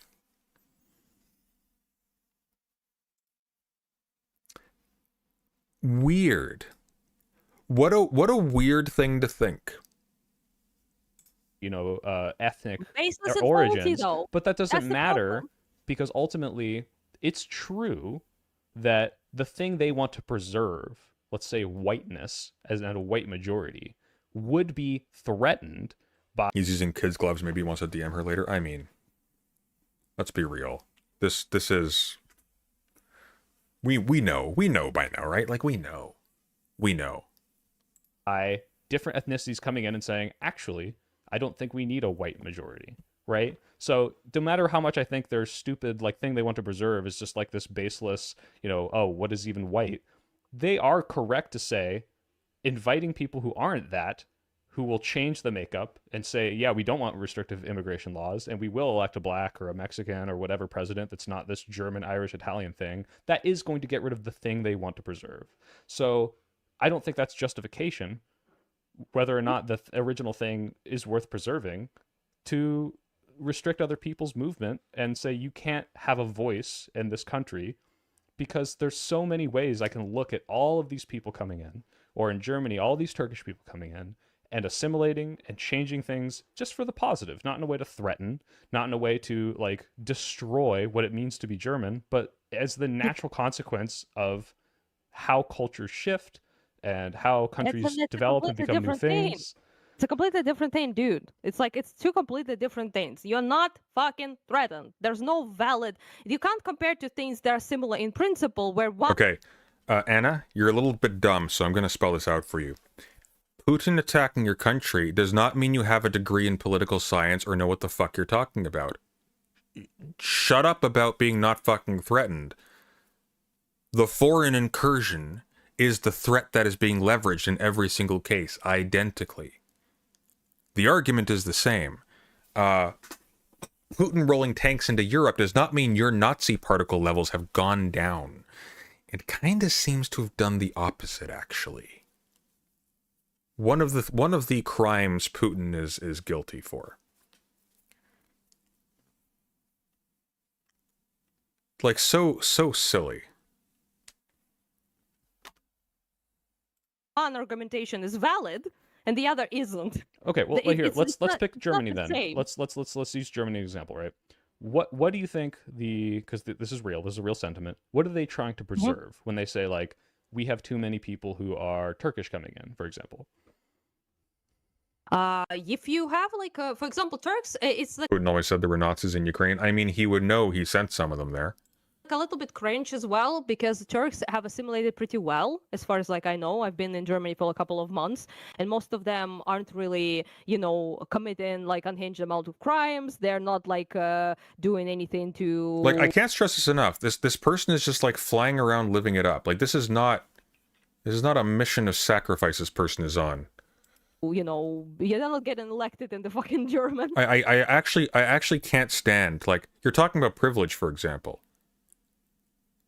Talking about privilege, you are running around with not a care in the world, genuinely. Having fun as a Z-listing e-celeb. Defending the racism of a country whose racism is actively causing your country to lose a war of aggression. Is actively causing your country to lose a war against an invading force. What is wrong with you? Like, have some self-awareness. It's embarrassing. It's genuinely embarrassing.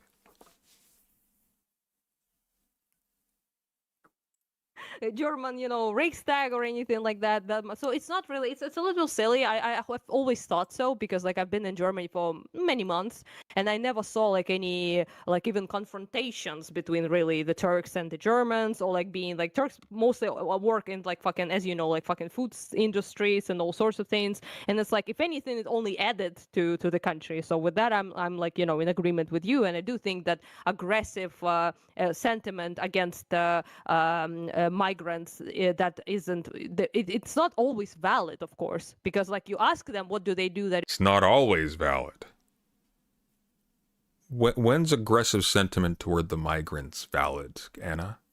is wrong or like that is you know, harming the country, and they're like, who knows, they're just Turks, you know. Right, It but comes this down is to like that. we can look Yeah, at this with and the that's benefit of cringe. hindsight and say, look, they've assimilated so well. Really, we should never have had like any sort of policy restricting this or discriminating. But if you were to look at like when this started, like I want to say like pre-2010s, you would be like, well, hold on, like these people are not going to be German, Sorry, I moved my arm so much. I was doing push-ups earlier. I'm in so much pain right now.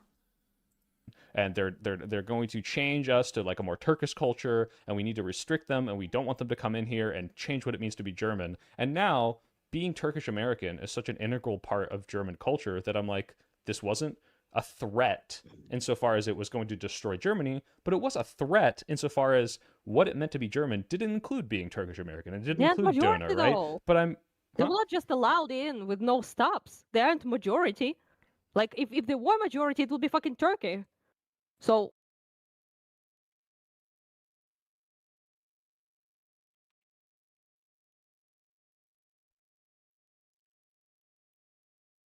Wow.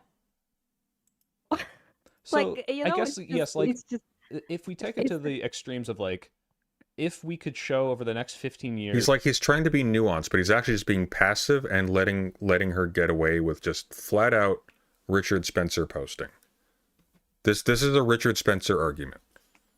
is that like Germany would go from 80 million Germans to 80 million Germans and 120 million Turks or something like this, right? It's like, oh, maybe we ought to consider what this will make the country look like. And like, you know. Here's a question. Here's a question I want to ask Anna. What do you think would happen to Germans if they gave a right of return to all of the Jews?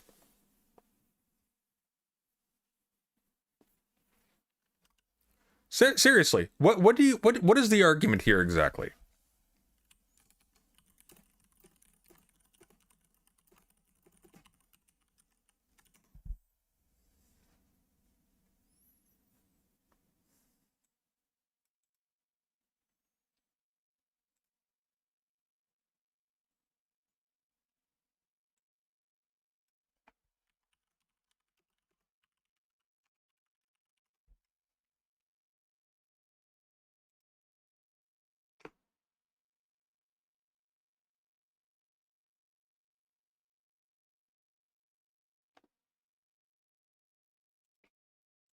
Because let me tell you, there's a lot of Jews. A lot of Jews survived the Holocaust.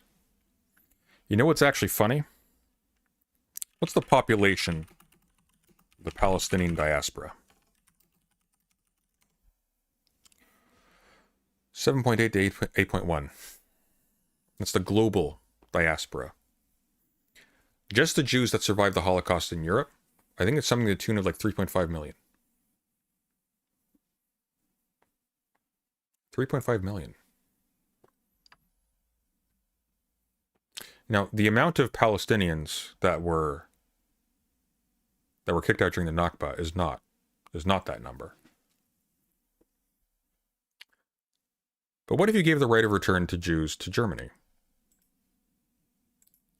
Would you be concerned about Germany being ethnically cleansed by Jews? No, of course not. That's stupid. That's stupid. Which means you think there is something ethnically different about Arabs. You think it's in their genes. You think they can't help. You think it's a part of what they are. You don't think it's about. You don't think it's a necessary part of what happens when you allow an ethnic change of a place at a large scale. You think it's something to do with them being Arabs. You are a racist. The entire argument here is based on you being racist against Arabs, probably because you spend all of your time hanging around people who are racists against Arabs. I don't know if that means we need ethnic. No, Everyone should consider it. Sure. Should allow I understand this, migration, but limit it. Well, Why? yeah, but limit it based on what? The fact that they're Turkish, or the fact that like you think that In Turkish general, people. you can't just fucking have like, hey, come on in. You know, it's not. You yourself said you have to have reasonable borders. You're not an open borders guy, so Yeah. you can't have a country if you don't have a fucking Not open borders is stupid, by the way. border.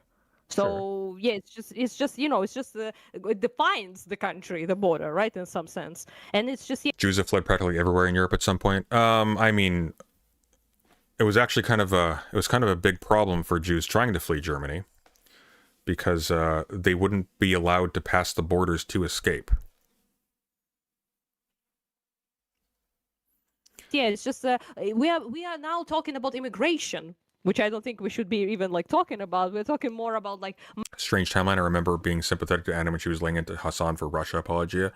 I don't think Hassan ever engaged in Russia apologia. I think he was doubtful that Putin was going to invade beyond Crimea.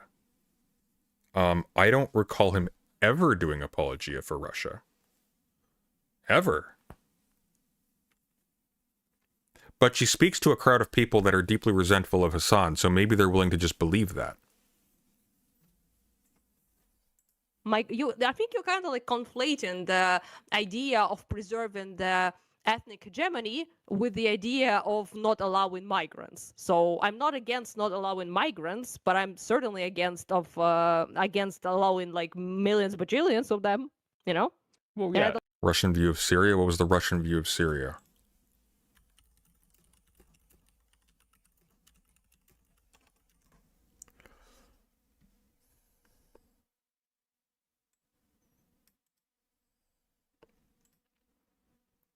you have to be careful because there's Russian discourse internationally to prevent the U.S. from taking sides in Syria, and then there's Russia in Syria, and Russia in Syria is a brutal entity that just annihilates civilians on behalf of a fascist government. Russia in international affairs argued against the United States recklessly violating state sovereignty by taking sides in a civil war. Right? And these are different. So, like, you can defend one without defending the other one, and you can defend one without thinking that, Russia's being, sincere. Like, you can say Russia's being disingenuous and using this argument disingenuously, but also recognizing that, yeah, there are consequences to violating state sovereignty as an act of international policing, regardless of whether or not you think it's justified. Right? I have not seen any basis for thinking that Hassan is pro-Russia at all. I've never heard about him defending Russian intervention in the Syrian civil war. I haven't seen him defend Russia in any capacity. For that matter, I don't even remember him ever defending the Soviet Union. I have no memory of any of this.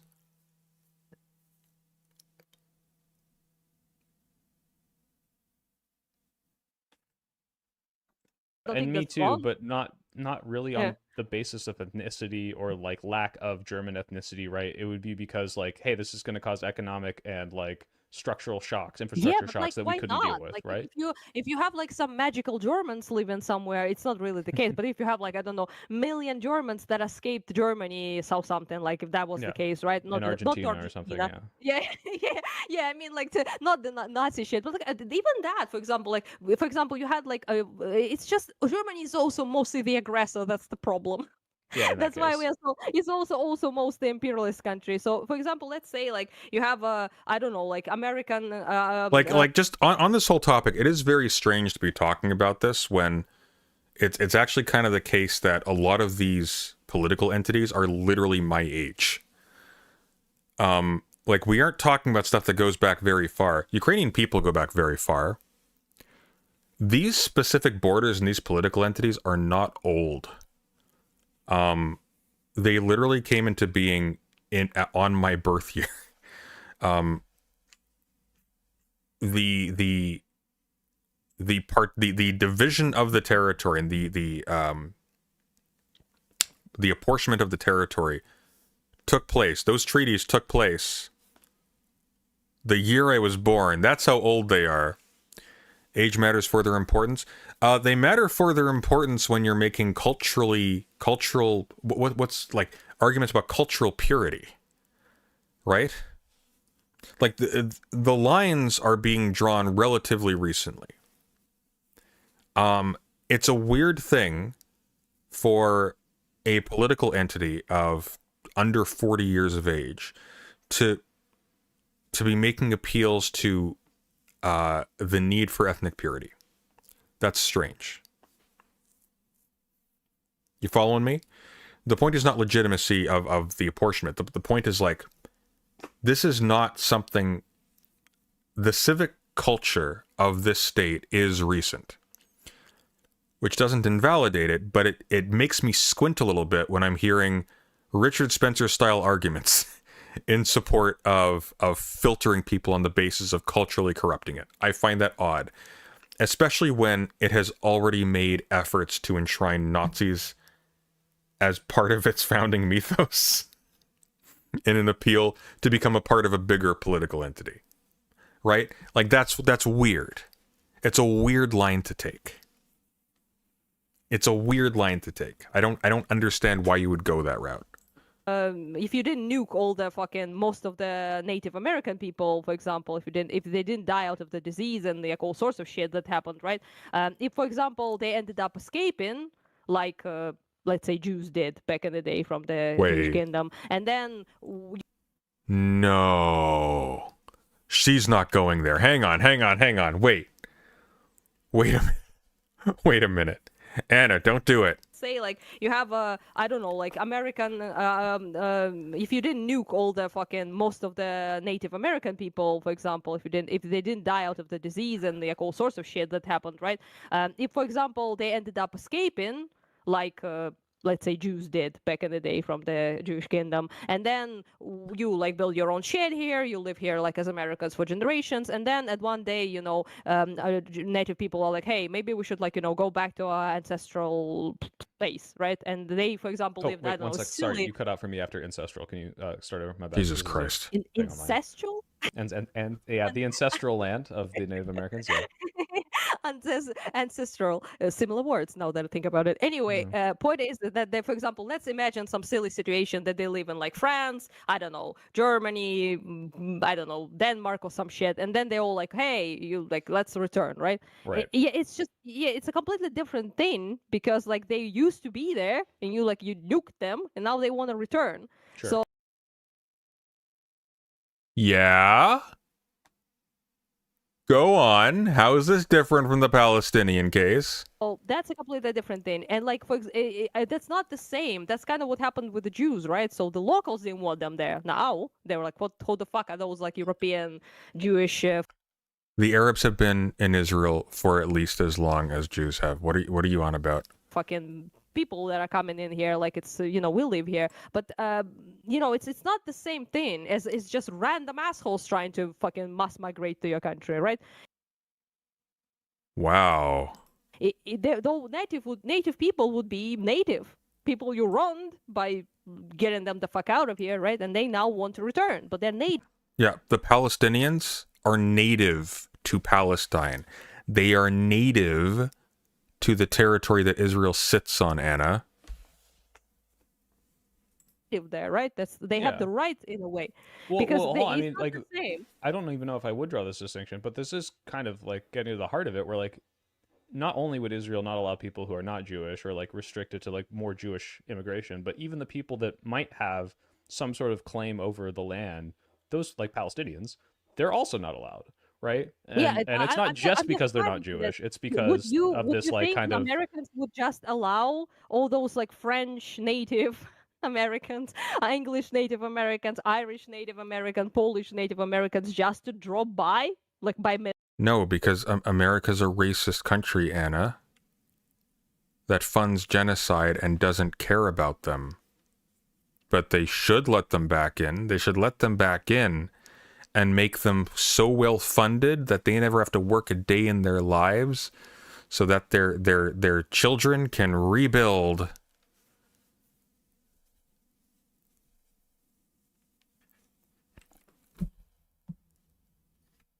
millions. I don't know what this would look. Whether or not they allow them is probably not. But I mean, obviously we haven't. But like the way that we kind of dealt with Native Americans, it's not real with situation, these, but you know, it's yeah, right. But like they're not. The way that we dealt with it, with like reservations and like reparations, like That's not. That is the very nicest end of how you dealt with it, quote unquote. I don't know if I'm happy with like the results of how we've like kind of kept this like weird like separate but equal, or like you can use casinos to like generate revenue. Yeah, like, I don't think that's like the slimmest shadow of self-determination they still have. What? that's a great system you have going on there. Don't get me wrong. I just brought this example up because it like makes more sense in terms of like original people had to leave due to like genocide or like, you know, colonization or whatever the fuck, and now they have. Yes, the Palestinians were colonized and genocided by the British, who then planted an ethnostate on top of them, which then at the year of its inauguration poisoned their wells and drove them from their villages, and then proceeded for the next 80 years ongoing to just bomb the bejesus out of everywhere they went. They, you know, return it's Right. still I bet you fucking most Americans will not be like, well, sure, like bring like fucking, I don't know, 50 million. Did she say the reserve system was great? What? What? You mean where they were scammed out of all the good land and they had to live in squalor? with like reservations and like reparations, like it kind of kept this like weird. That's a great system you have. You can use casinos to like don't generate think- revenue. Yeah, like, I don't think that's a great system you have No, she said, I don't think that's a great system. going on there. Don't get me wrong. I just brought this example up because it like makes more sense. She didn't and say it's a great system. Okay, good. Whew. I was like, Jesus Christ.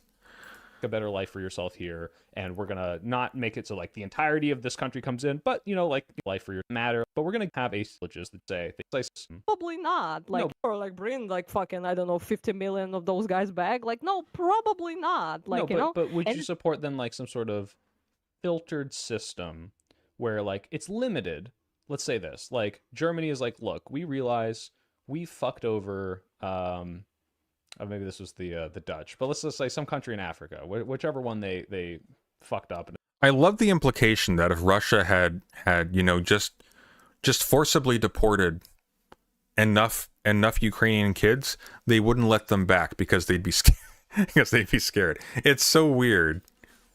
It's like, look, we want to say that you want to make a better life for yourself. Maybe you want to take advantage of the first world privileges that Germany has, some of which that were acquired through us fucking over your country. So we're going to have a funnel that's restrictive insofar as like, yeah, we're not going to like maximize this, but we're going to give you like paths to like come here. And it doesn't matter if you're ethnically German. It doesn't matter like what your ideology is. Like, you get this opportunity to make a better life for yourself here, and we're going to not make it so like the entirety of this country comes in, but you know, like, you know, here you go, here's a pipeline. Like, I would support that. And I think that doing the opposite of that, which is to say, I don't care what happened to you, you are not allowed to come here unless there's like some specific, you know, ethnic thing that you have attached to your history, or if like I can 100% be certain that you're going to assimilate. I don't think that's a fair thing to do. I'm morally opposed to the idea of like ideologically restricting this. I understand like in the extremes of tens of hundreds of millions, like, yes, okay, maybe this would be some crazy and like invasion type thing, but for the most part, this is not how like immigration works, and restricting it on that basis to me is just doesn't, it's not I mean, you can't justified. get citizenship you can't get citizenship in most countries, right? By following the fucking rules and shit like that, making it easier for something of that, you know, shares your ethnic background is not the same as not allowing anyone else. So the restrictions could be more tense, right? Can be very, very, very. So Anna is an evil fascist akin to Nick Fuentes, or just stupid. Those are not mutually exclusive, friendo. Very difficult to get a citizenship in the country. Or it can be like relatively easier. As far as I know, getting an American one is not easy unless you're like an exceptional fucking person or whatever the fuck, right? And it's just yeah. So it's not like, you know, it's like I said, we just moved so far away from like the whole ethnostate thing now. I feel like we're mostly Okay, yeah, talking if you want about to like recenter it, like, yeah, immigration and shit like that. But yeah, my main thing is like, sometimes it's like you have to look at it from the validity perspective, like how valid is the idea, right? And I meant to ask, we should just assume she is evil. Well, she is voluntarily defending the unequal treatment of Palestinians in a country that is actively genociding them. So I would say it doesn't matter. Like, I just don't care at that point. Like, potato. Is it immoral to want to preserve your ethnic hegemony? And I think just by itself, it's not. So we can make it's examples. not immoral for example, inherently. Yeah, for example, you can make a example that was done objectively quite immorally. It would be like, for example, Ottoman Empire at the end of it, right? It was clear that the empire was like sort of collapsing. Everyone was pretty fucking distraught about that. Then you lose World War I, and you know, it's a shit show. And they decide, the nationalist movement then came to power in Turkey called Young Turks, hilariously enough. I don't know why the fuck they named themselves that. Hassan's uncle organization, but whatever the fuck. So the Young Turks basically did make that claim of a very, very, very restrictive ethnostate, because they said that the Armenians and the Greeks are by default traitors, and they cannot be trusted because they are non-Turks and non-Muslim. Right, and double checking, this is an example of this was done in a bad way. Yes. Okay. Yes. So they decided that, fuck those people. They cannot be trusted. They based it sort of like of a semi-real thing like with the bankers and Jewish thing, people base it like off reality a little bit, but they twist it because, for example, there were a lot of Armenians who wanted to Yeah. assist Russia, wanted to collaborate with like Russian Empire during the war between Yeah. Turkish Empire Yeah. and Russian Empire, right? So it's not like out of nowhere, but the Young Turks pointed, look, those people, all of them, right? All of the Armenians here, or of the Greek people here, they are treacherous and they assisted the enemy, and they are not to be part of us because we need to preserve ourselves, and to do that, we need to be, Turks and Muslims, essentially, right? Cool. Tell me what happened in Palestine in 1948. Right. So their Well, hold on, decision wait. was to. This is. I think maybe we can get to the heart of this and like back up and like look at a super bird's eye view. Do you think it's okay to treat every member of a certain population or an out group, every out group that is not the in group, the same with the same prescriptions, no matter if there are some portion of that out group that does something you don't like? Because that's the thing I'm principally opposed Generally, to. no. Yeah, generally no, of course. Generally, yeah, no. Especially because When's the exception? that has been used historically, Why are you conditioning that? When's the exception? right? To do that generalization thing and just genocide people. For example, like Stalin declared all Crimean Tatars to be Nazi collaborators. I'm going to dump beans on the ground. It makes more sense than her. Don't dump beans on the ground. That's a waste of good beans. That was not true. Right. And in fact, the opposite was true. Most of them were in the Red Army, right? But he used that to declare them basically non grata, to declare them the treacherous nation. And what's done is that they were completely Sunday, have you read Bordiga? Nah, I can't. His glasses scare me. removed from Crimea entirely, basically. And so the way I'm And, looking at this is like, okay, Yeah. Seriously, have you seen Bordiga's glasses? Look how scary this guy is. Can't. That's never a good thing. You look but- at mass, yeah. okay, millions of people coming in, and this could potentially cause shocks. This could potentially change the makeup in such significant ways that, like, if this happened in a short period of time, this could be some insane thing happening. Like, I understand that risk and like saying like, how do we make some sort of pipeline for this and compensate for this? But when I look at any country that says you are not this, or you are this specific ethnicity, which is not this ethnicity, and because we have a fear of what if a bunch of these people came, or if even like what the ideology of your specific ethnicity is, you can't do something. That's what I have a problem with.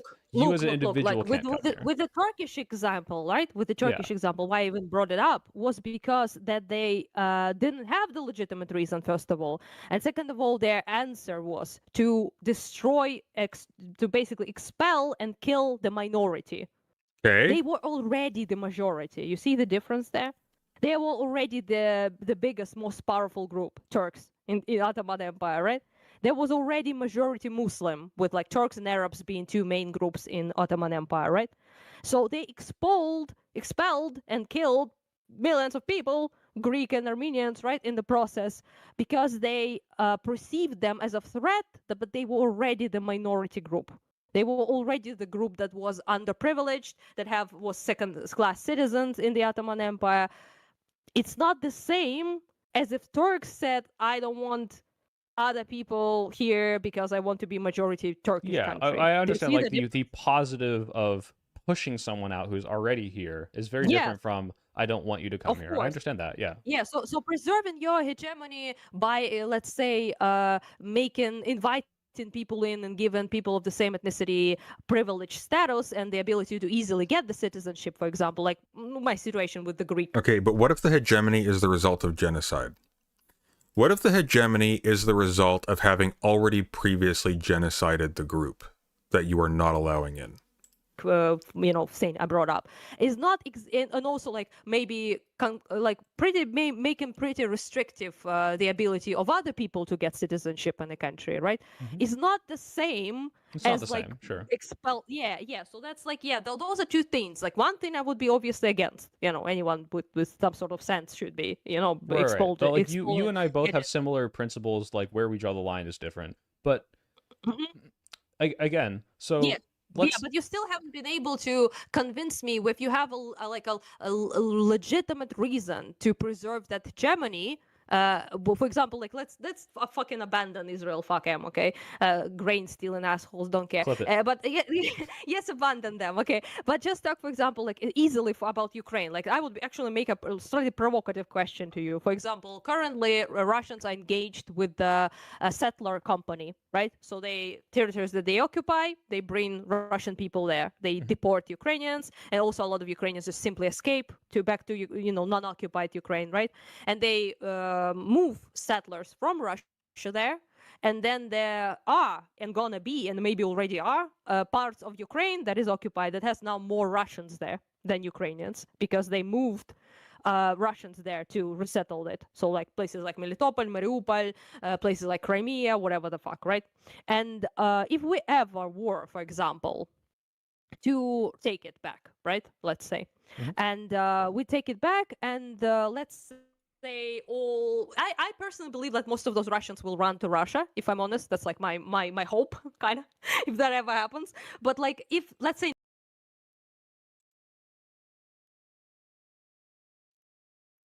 not, let's say they remain. And they are the fucking settlers who came there to illegally occupy territory, and they now live there for like, I don't know, 10, 15 years. And now 20 years later, we take back that place, and now we have a bunch of fucking Russians there, ethnic and, otherwise citizens of Russia, right?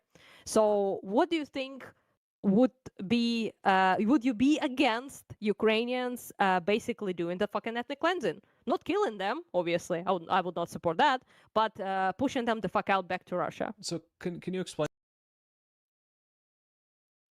What is happening?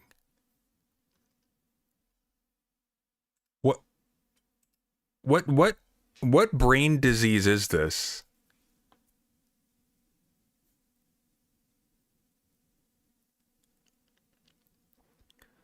So the conversation began with, Israel can't let the Palestinians come home because they will Nakba the Jews, but she's fine with illegal settlers in Crimea or in like taking Ukrainian territory from Russia getting expelled by Ukraine when they go back to reclaim their homes. What is happening? Explain like the exact Serious mechanism. So essentially, you're saying like these are companies or like groups that are hired by the country to like it's almost like the agenda of a separate country to change the ethnic makeup and make it more Russian. Is this kind of the reason I think this is different, and I wouldn't have a problem with these people being kicked out, is Removed, like this isn't individuals with a wide range of opinions. This is state actors. They are, though. They're just Russian. They're just Russians. They're just regular Russian people. They just come around and they. He's so dumb. I'm sorry, Soypol is so dumb. No, they're just Russians who were given a real estate opportunity. What the fuck? Go there because they're stimulated by Russia by, for example, providing them cheap prices for burned down apartments that they sort of rebuilt in Mariupol, right? They will now be easier, cheaper for them to live there, so they can go there. Israel does that, by the way, with the fucking settlers. They, the territory there will be like cheaper and things like that, right? Yeah, they do that. So they come around, just regular Russian people. They just but what I mean is like, this is they are being used as pawns, as the agenda of a country to ethnically cleanse you. We're going somewhere, right? Yes. So is this a place you want to go though, Anna?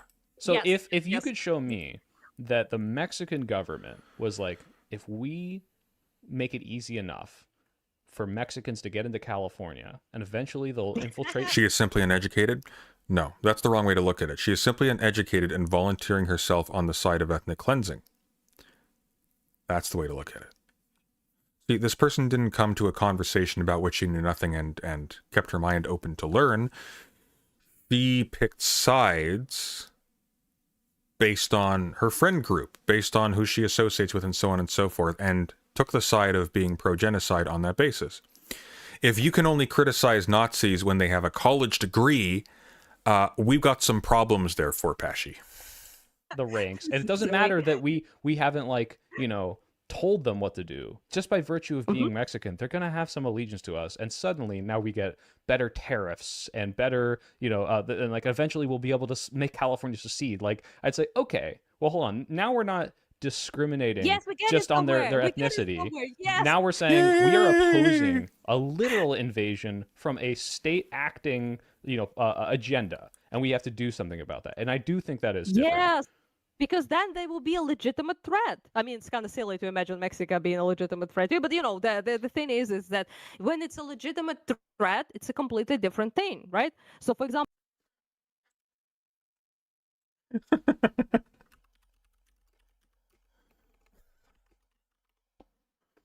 Crazy. Mexico could never be a threat. Mexico would never go to war with the United States. Never. do I want Russians here? For example, you said like you can't group people, right? All of them, right? But in this case, I can, because those people are a tool that the Russian state is using to assimilate, to settle, and to make the Russian be the hegemonous majority on those territories, right? Yeah, So, and this for is, correct me if I'm wrong, like this is like has defined parameters. Like I think like what they're doing is like a war crime, right? It's like we see that you are trying to use your people to like push other people from this country out specifically to acquire that territory, right? You know, that's an excellent question. Why wouldn't she be in support of Mexico reclaiming California? They aren't white. That's why. She's a racist. In a way, like you could, they also like doing way worse things. For example, like conscripting local people like against us. That's like completely fucking deranged. It's like anti-Geneva, you know, and Roman statute behavior to basically Like the obvious. This is what kills me. The obvious position, and for people online, you have no stake in defending Israel. They will not reward you, and you will be hated by everyone who comes after this, because what they are doing, what the United States and Israel are doing, is going to start being felt by the end of the summer, when all of a sudden all of the gas and all of the crops and everything run out, stop flowing, and food prices skyrocket, fuel skyrockets, rents skyrocket, everything skyrockets. This is not going to be a popular position very soon. There's a reason why Hassan Piker is doing really well right now compared to these people, and that's not a good thing for us, by the way. That portends a lot of bad things escalating really fast, because his position should, quote unquote, under normal conditions, require a little bit of work to be intuitive. The fact that it's not means that things are getting really bad. Really bad, and they're going to get really bad. And the thing of it is that the decision by Ukraine to take Israel America's side in a war of aggression against Iran, against the obvious position, which is you defend the self-determination of peoples and are opposed to wars of aggression, full stop, means that sympathy for Ukraine is going to continue to plummet. Why? Well, why wouldn't it? Seriously, why wouldn't it? There are people all over the world being expelled from their homes, being invaded, being bombed. And one of them has decided to side with one of the countries doing it. Now, the average person looks at this and they think of countries like action figures. Look, the Power Ranger that I put the Batman cape on, he's the villain right now. He did a bad thing. Countries are not things. They are tons and tons of things all mixed together. Ukraine is not Zelensky. Ukraine is not the Ukrainian government. Ukraine is not the Ukrainian army. The Ukrainian army isn't even one thing. And amidst all of this, there are a bunch of normal people who are just being fucked over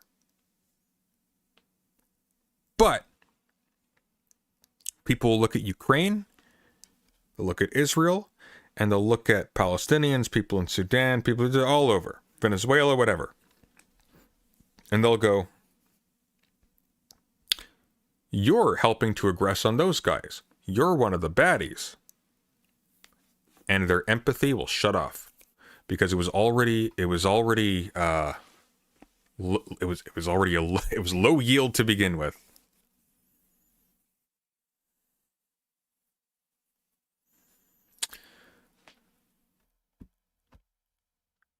This entire position screws over Ukraine. It is such a stupid position to take, and the only reason she is taking it because she doesn't actually care about Ukraine.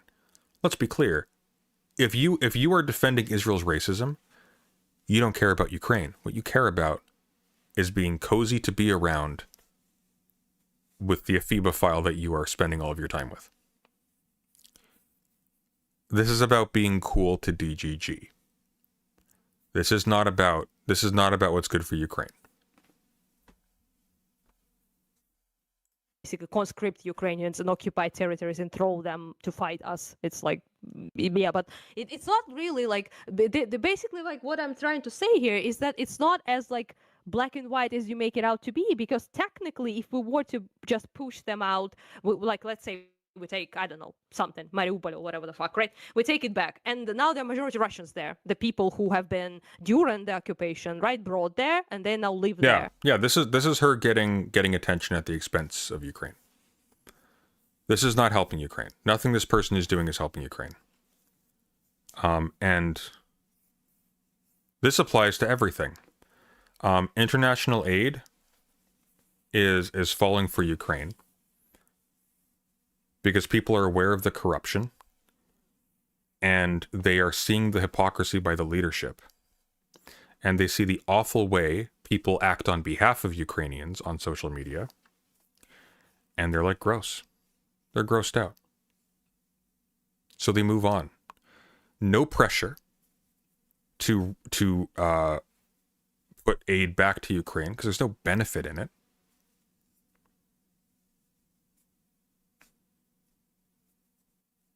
And now Ukraine is old news and is boring. Nobody cares anymore. Nobody cares. It's all about the Iran war now. And guess what? People aren't on Zelensky's side on the Iran war.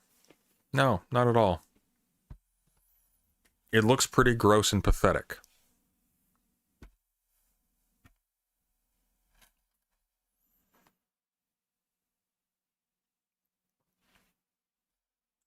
So they are, legitimately have been living there for quite some time, right? They may be even... Ukraine also suffers from topic fatigue. No, it's not topic fatigue. It's not topic fatigue. It's the discrepancy between what's happening with Israel and what's happening with Ukraine, and the fact that Ukraine is making the decision to side with invading imperialist powers, which makes the entire narrative just not work, just from an emotional standpoint.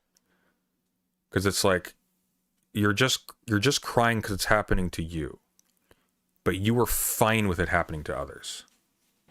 That's the kind of irresponsible spending that causes so many business ventures to fail. You're forgetting the third rule. Alexander761 super chatted $10. I think she assumes victory in some capacity. She doesn't get that isn't a thing at this stage.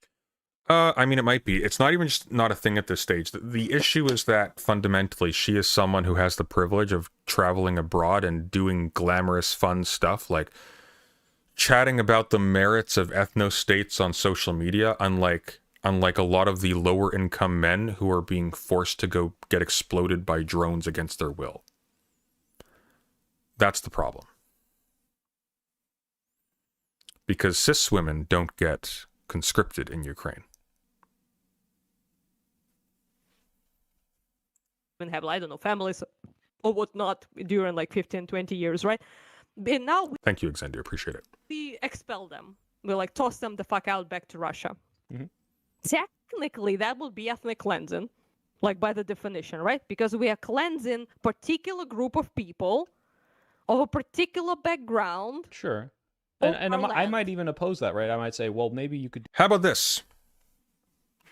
Hey, You were given this property that belonged to this person by an invading power. That bill of sale is illegitimate. You can go buy a house somewhere else. No, I'm sorry. You can't sell this house to pay for a house somewhere else. This wasn't yours, actually. This was stolen property. So you can go buy a house somewhere else, but you can't live here. This belongs to this person. We have the bill of sale over here. There you go. Very easy. You don't need to expel the Russians. Just take the property back that was stolen and let them figure out what they want to do next. That's all. Easy peasy. And best offer them a little bit of aid too, because you don't want a giant population of resentful homeless people who are stuck. That's not good either. And, you know, unless you're Israel, in which case you do want that because it gives you a pretext to invade, you know, your neighbors and so on and be fascist. But I'm being a little bit generous here. Do this in such a way where if you can now say, like, let's say when Ukraine takes this land back and is like, look, we realize you have established lives here. You've been here 5-10 years.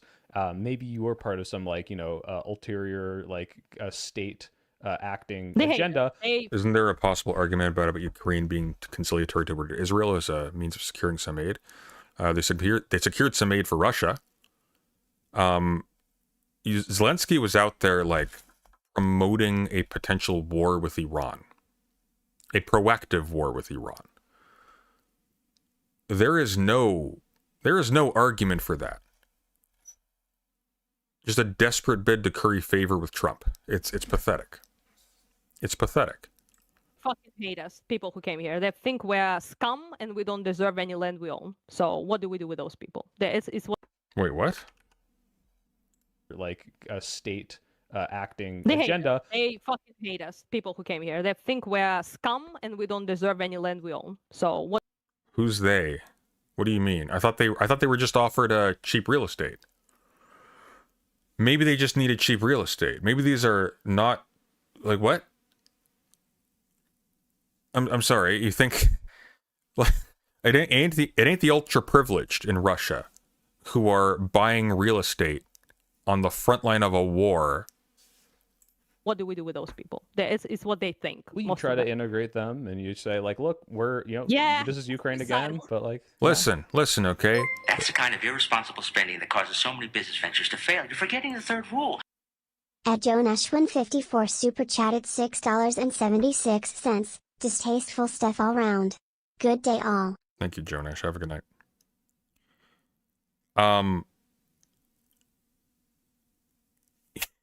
You know what the problem is? They hate our way of life. That's the argument. That's the argument. It's like,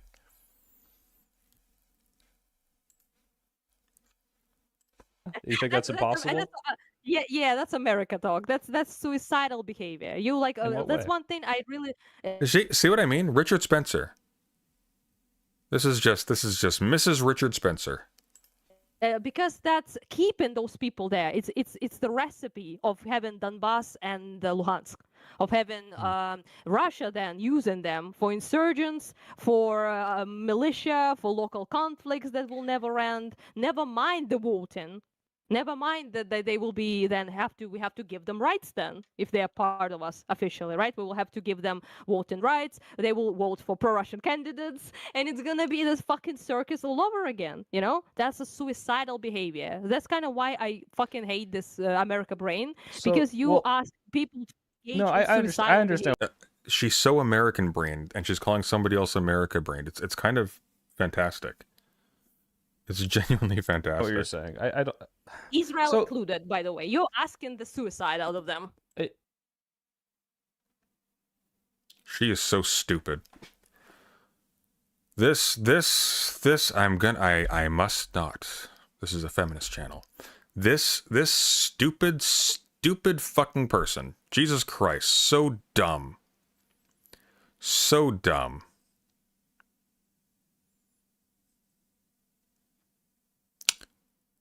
She's an idiot. I'm sorry. People have tried to sell me on this person in the past. Ukrainian Anna is just, frankly, just a racist asshole who is exploiting the war against her country to get credit for herself online. Fuck her. Moron. Dumb as a rock. No, not just uneducated. Not just uneducated for Pesci. That's not how that works. That's not how that works. You don't have someone who goes, no, they can't let the Arabs back in. They hate their way of life, okay? That you don't just like defend someone who is adopting a racist stance against a people that is being actively genocided by going, well, they're just ignorant. It's like, yeah, they are. Of course they are. Of course they are. Yes, racists are ignorant. The issue is not that she's ignorant. The issue is that in her ignorance, she has still found her way to advocating in favor of ethnic cleansing and racism.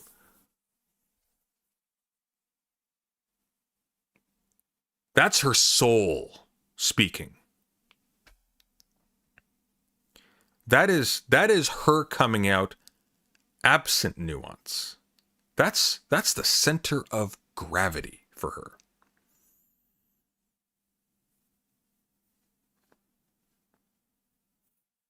And incidentally, she attacked him. She attacked Soy Pill for being what? For being pro open borders, or for wanting to allow members of the Palestinian diaspora to return to their homes that were taken away by the Israeli state? I can't remember exactly. I'm really tired. By saying they shouldn't. Can't you flip it on Israel too? Like say, like, hey, if you're not pushing, as a Palestinian, if you're not trying to push Israeli Jews out of Israel, you're suicidal, because these people, even if they are individuals with a wide spectrum of beliefs, ultimately, these people are a part That's the kind of irresponsible spending that causes so many business ventures to fail. You're forgetting the third rule. I pass a shock super chatted $6.76, as Fana 8's America. I hated that alliteration so much. Thank you, Pesachok. an agenda from the nationalist government to have people vote calling Israel an ethnostate, yeah. I mean, it is. people that they want into power, who are then going to get policies that will bomb Palestinians, that will take their land. Like, this logic in my eyes is now can be turned around on Israelis to say, like, yeah, Palestinians should ethnically cleanse them, because if they don't, it's suicidal, right? Like, and I don't think that's justification for kicking them all off the land. That's I don't support Palestinians fucking having the one state with Israel. I don't. I'm a two-stater. Well, okay, two-states bullshit, by the way. There was never a two-state solution. It was never on offer. There is no two-state. It's bullshit. The two-state solution has exactly one function, and that is to allow liberals who have taken the side of genocide to pretend to kick the can down the road. No, we're not pro-genocide.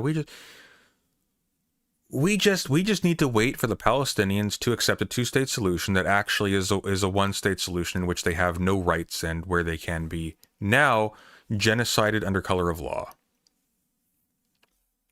Hold on, I understand, because you say that would be then their prescription, but like, don't you see that, like, my policy here would be, if Palestinians did have the right to return to, integrate into Israeli society, I don't think they would be justified in kicking all these people out, because those people might or literally have voted people into power that fuck up Palestinians. I think at that point. Wait. Can you explain? I think I lost the. Okay, the so thread like, of I'm trying to make like saying. the one-to-one here, where you're like, if we go back in, is it okay to ethnically cleanse the people who have established lives here, because those people might vote for things that are going to fuck up our culture and our peoples, right?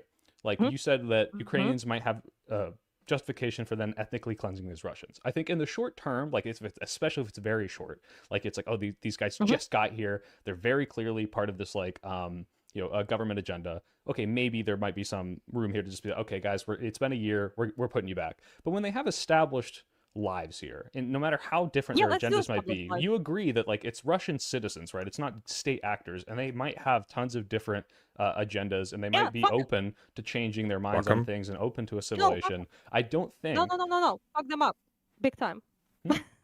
That's fuck them up. If they live here for 20 years, even if we take the country, like if we ever take this territory back in like 30, 20 years, and they're still there, fuck them up.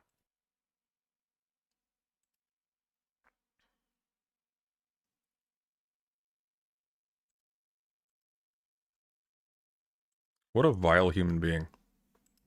You know? I don't. Yeah, Yeah. but like, so What the fuck was that? And they still there, fuck them up. You know? What was that?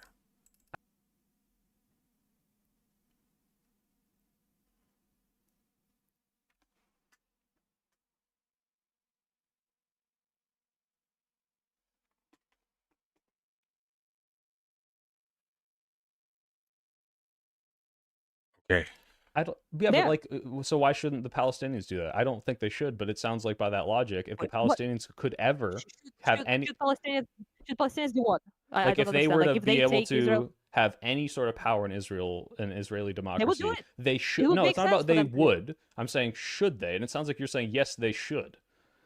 Well, thing is that Israelis there are not really, they just, they didn't just come in like 10 years and occupied the fucking thing, right? It has, Yeah, but so, they have been living there for. but by the logic, it's like, look, these people are going to They're vote for there. things that That's fuck that, us up. that's the I want. native. That's the native country. It's not like the other way around. It's the Jews who have been tossed out of the fucking place in the first place. So you're What? like again conflicting those two things. Like, She thinks the Arabs expelled the Jews from Israel. Like this, like from Jerusalem. The Arabs never expelled the Jews from Palestine. You idiot. Where is she getting this from? I guarantee fucking to you. She had a late night call playing footsie with Destiny, and for some reason it came up. It's like, yeah, during the Crusades, the Arabs kicked out all the Jews.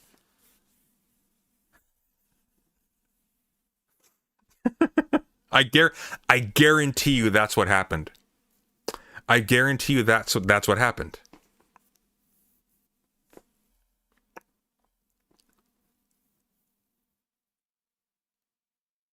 Arabs never kicked Jews out of Israel, you clown. The Arabic empires have basically all had specific taxes for Jews, for fellow people of the book. Do you know what it means when you have laws on the books for taxing people? It means you're not kicking them out. You're using them as a revenue source.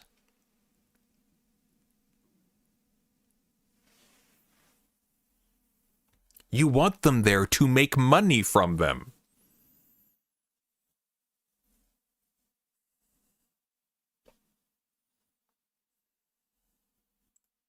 Sure. But we what yeah. I understand what you're saying, but what I'm saying is, look, there's no question that Palestinians have been forced off land, right? And it's like as this nationalist agenda of Israel gets more and more power, there are like, I'm sorry. I'm sorry. You want to know who kicked out who? Just to take this, just to be really like specific about this.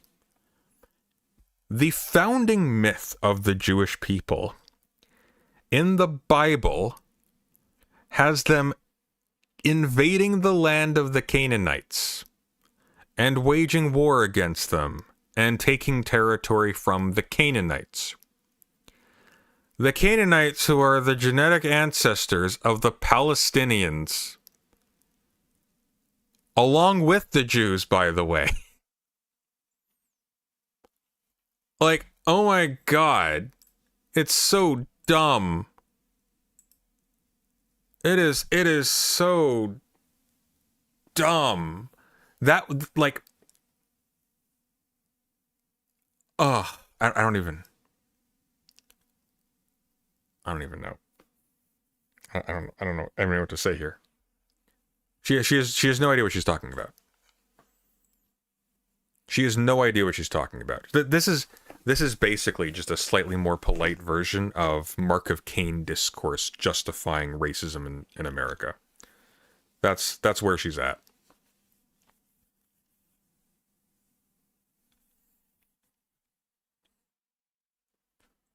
consequences for the Palestinian people. They lose land. A lot of them get bombed. I think Anna is getting her arguments of Israel versus Palestine from Lonerbox. I do not think Lonerbox would say something as monumentally stupid as Anna has tonight. Maybe I'm wrong. This is dumb even for him. They get pushed off of their settlements that are expanding into their territory. Yeah, that's fucked so up, yeah. by the logic Occupation of what is you're fucked up, saying yeah. in Ukraine and Russia, it would seem to me that like it would be justified. And I don't agree with it. I don't want this to happen. But that if the Palestinians were somehow able to get any amount of power back from any of this land or be able to participate in the democracy, they should ethnically cleanse the Jews, because it's like, oh, the Jews, if they get power, they're going to kill us and they're going to take our land, right? But I think What? There. They don't have a country. I can push Russians. I can push. We can push. Wait, what? Oh, the Jews, if they get power, they're going to kill us and Push they're them going to take our there, land, bro. right? But I Push them think that there. They don't have a That sentence made no sense to me. Wish them there, what? power, they're going to kill us Push and they're them going to take our there, land, bro. right? But I Wish think them there ago. Okay, you're not speaking words, Anna. I'm sorry. Yeah, they don't have a country. I can push Russians. I can push. We can push Russians, settlers that came in to Russia. Sunday, do you hate every leftist content creator other than Hassan? These are not leftists. These are asshole liberals who are hanging around a pedophile. Where pushing Israelis to? so the What? only difference here is They don't have not another the country. ethnically cleansing would be okay if, let's just say, there was like Israel too. They don't have another country. What do you mean they don't have another country? Oh, they came from, well, a lot of them came from Russia actually, but they came from other places, Anna. They can go there.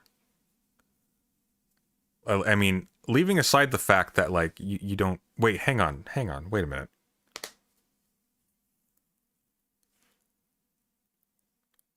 No, she's too stupid. I need to get into the mindset of someone who's really dumb. There isn't another blob painted on the map Israel flag colored. So it's not okay in that case. But it is okay for Israel to do that because there are a lot of maps, there are a lot of countries on the globe that are painted Muslim color. You know, like in a really crude version of Hearts of Iron 4, okay? There's just a whole lot of countries called Muslim, and then there's the only democracy in the Middle East, okay? And that's it. And it's like, okay, as long as you guys all go back to Israel too, Yeah, then then they would be fucking settlers that you all call them to be. That they're not. Don't tell them to return to Brooklyn, by the way. Anti-Semitic as fuck. I heard you say that. You're not getting a pass. Okay? that even was though you're that Jews. was in frustration of like, damn, I really Yeah, wish they I'm didn't make joking. Israel Yeah. in Israel. I wish they had Yeah. made it in Brooklyn. Not they should all go back now. Yeah, you don't have. Where do you push them? To the sea, as they say. Well, yeah, Like, if there's no where place do to you put go, them? I understand this, but like, I mean, Brooklyn is like a quarter Jewish, isn't it? Like it's kind of known for that. That's not racist. I don't Yeah, think this is they're the there. determining factor. But like if you have, if I'm sorry. I feel like a Palestinian who's lost their home in Israel has more of a right to be there than someone who moved there as a pleasurable decision from Brooklyn. I think that's silly. as to whether or not they should do it, right? Because I don't think it's like in the scenario where they could go back to Russia, and I'm not like, oh, and if they've lived here for 20 years and there's a potential for like integration here, like we should just say fuck you. Like I mean, by the way, if there are people there, right? There are particular people. I mean, it's a messy ass process. I will, I don't want to even to deal with that nonsense. It will always be messy and fucking look bad if we do that, right? That's why they settled them there as well. By the way, that's also one of the reasons, because if you want to push them out, then it will always look fucking bad, no matter how you do it, right? Especially to the gentle, fucking infantile Western mind, it would be extremely awful, and everyone would be saying, Ukraine is doing ethnic cleansing, all that dog. This coddled media clown calling a whole bunch of people, you got this simple, innocent, stupid American mind. It's like, meanwhile she's just parroting basic bitch Nick Fuentes and Richard Spencer talking points. It's pitiful, actually. Shit, right? But a point is that there might be people There might be people like Russian people who came in there and then they will be like, well, I want to stay here, I want to stay even if it's Ukraine. I want to, still remain in like whatever the fuck, Mariupol, Melitopol, whatever it is. But that was built on the bones of Ukrainian people that they killed or tossed out prior. And also Yeah, what I'm gonna ask you again. What happened in 1948, Anna? What's going on presently, right now? they came to the illegally occupied territory, knowing that is occupied, to live there. They're not some like stupid ass zombies, right? They know that Russia occupied this and that used to be Ukraine. They came to Mariupol, it was burnt to crisp. They saw Yeah, they did know that. They did know that Israel was an occupied territory. Anna, they did know, actually. that during the rebuilding process that they were doing there, right? So they know exactly where they came. They know the exact. I bet she denies the Nakba. Well, she thinks that the Arabs expelled the Jews, and that's the reason for the Jewish diaspora. So, I mean, who knows what she thinks? She lives in an alternate timeline. That they got the apartments of the people who they killed. So should I be like? Here I be, freshly dyed hair, not on the front lines of the Ukrainian war, spending time with a pedophile, arguing in defense of the deprivation and the displacement of a whole bunch of innocent people, because I'm a useless cur who has no identity besides my feigned victimhood status, because I sure as hell am not being endangered by any of this. And I have no investment whatsoever in what actually helps my country win the war. I just want to be a main character on TV.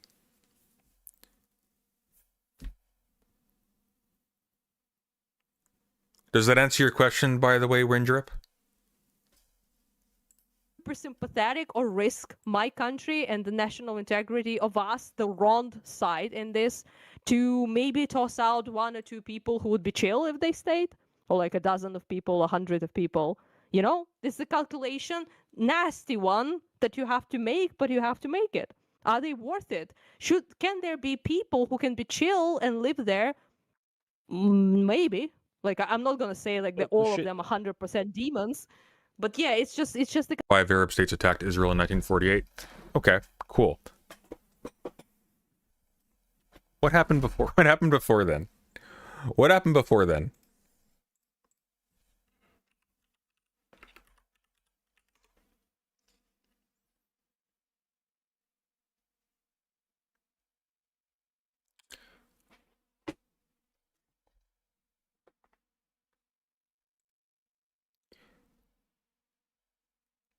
Do you want to know how many Palestinians were removed from their homes? By Israel, unprovoked, by the way. There was no reason to do this. Close to 1 million. Close to 1 million in 1 year.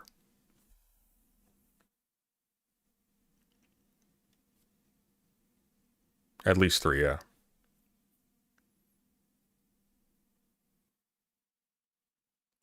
They rejected partition. Call in, Windrip. They rejected partition.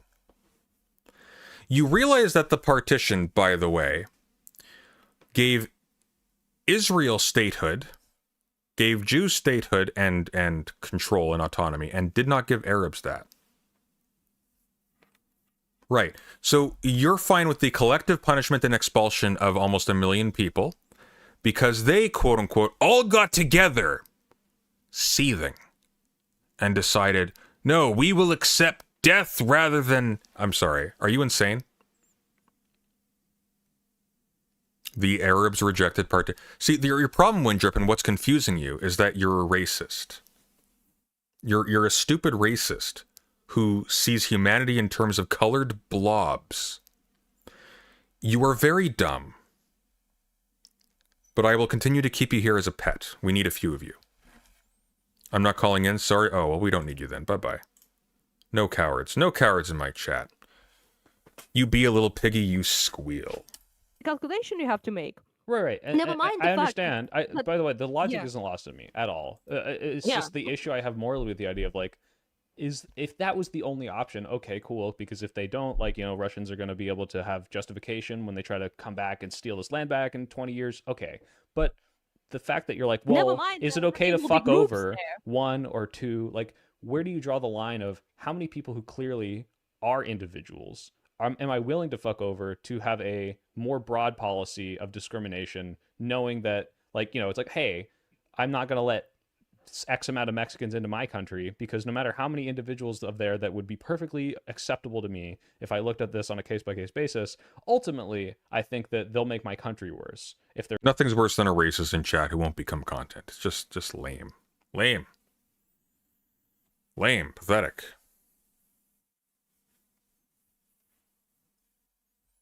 still here. Like that to me is where the moral, failing here of like is the utilitarian that's why, potential.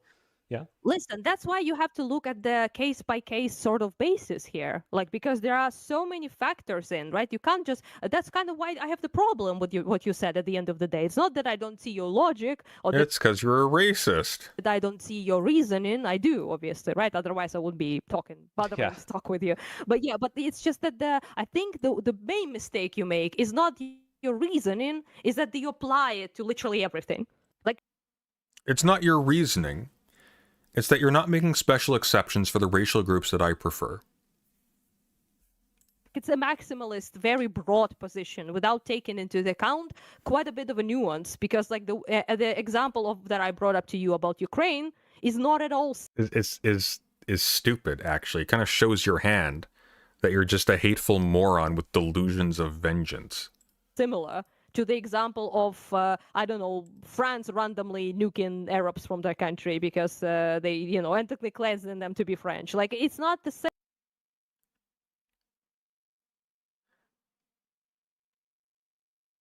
Nobody tell her about Algeria. Right? Those are two different things. But right. like, and I'm glad we had would- this would example say of like a ethnically. state agenda, right? Because that does make it a lot different. Yes, Um, of course it is, but it's also the people agenda. It's not just the state. Like, it's not that the Russians are like absolutely free from like, imagine yourself like a Russian like that. You live in, I don't know, some fucking bumps fucking hole in Russia, like, I don't know, Syktyvkar or some shit, right? And now you get in a proposal to live in Mariupol near the sea. The city will be rebuilt. You will get like a better apartment that you have now for much cheaper. And you're like, yeah, like, they killed Ukrainians there, and it's like they steal their land and it's occupied, but like, it sounds based, like, I will go there. So you do understand what kind of person you have to be to even make that choice. Either Yeah. you are extremely poor desperate, which the case, they do use people like that in the army, unfortunately, quite a bit, and or you have to be absolutely moral cunt that doesn't care, Yeah. You have to be a moral cunt?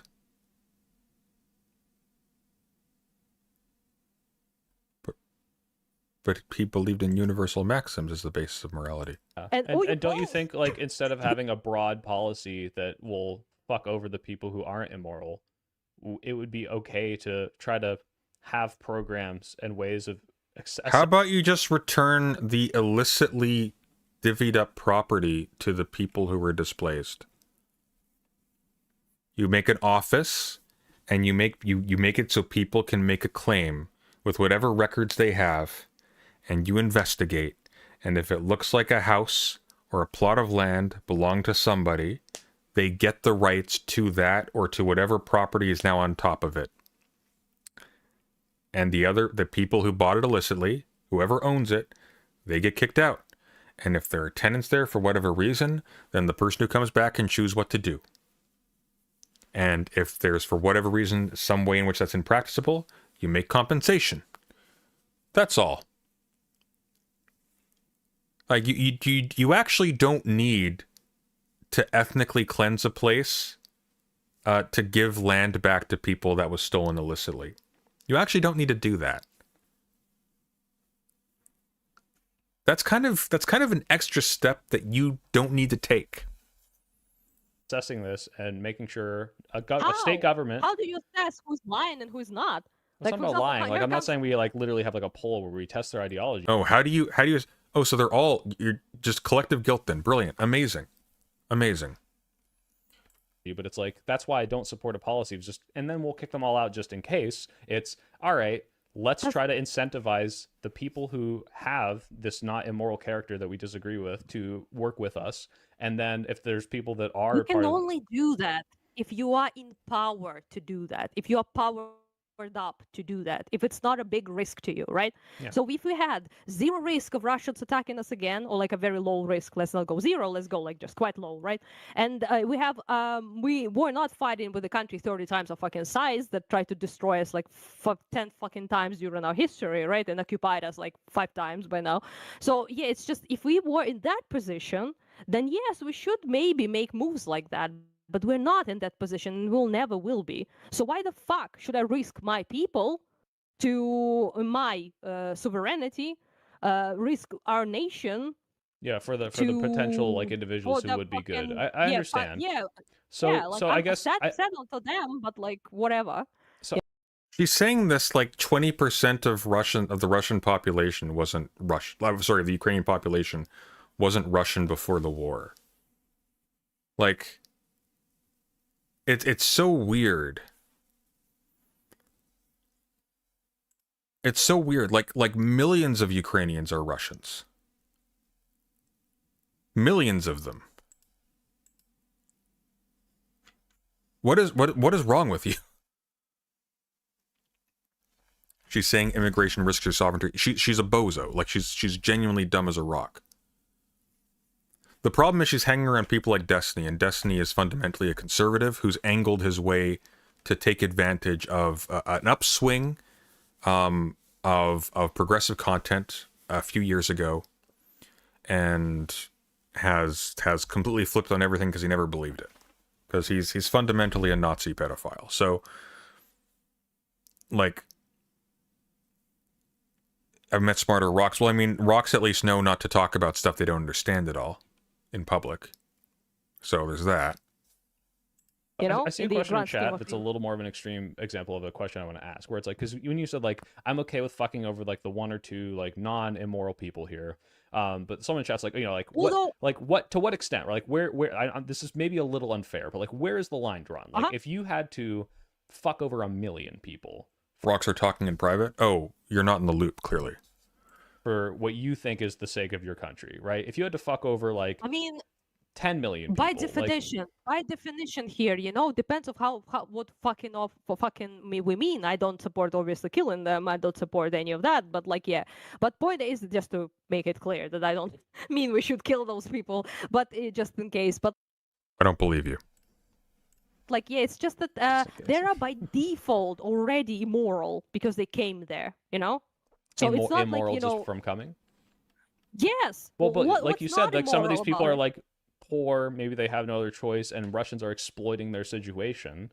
And so like They don't ha- they like have from their yes, perspective, they- it's like, they okay, I have prefer nothing here. stolen Now I shit. have something. Maybe I'm the pawn of a state, but like, why should I get fucked over just because the state? I love how literally every with single similar argument she's making can be turned directly against Israel, even in the most sympathetic conceivable case, making her significantly more radically anti-Israeli in principle, but not in fact, because she's dumb as a rock, than someone like Rashid Khalidi.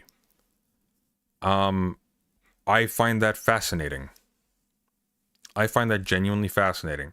She is, unironically, actually more anti-Semitic by extension than your average pro-Palestinian statehood Palestinian. That's immoral. That's immoral. That's Even if immoral? you're poor, that's immoral. What's yeah, immoral? sure, you're more incentivized because you're poor. I can understand that. You know, like there are some fuckers who came there like just because they're fucking assholes, basically, who enjoy imperialist colonialist projects because they hate Ukraine, right? And they think they have a right to us. But at the end of the day, if I Lady, you are defending the ethnic cleansing of Palestinians. You are party to it, in fact, in your own small way. You are providing cover for it in the vain hope that Western countries will fund your war when actually the opposite is happening. In your stupidity, people who have taken your stance have contributed in the small way they can to the massive economic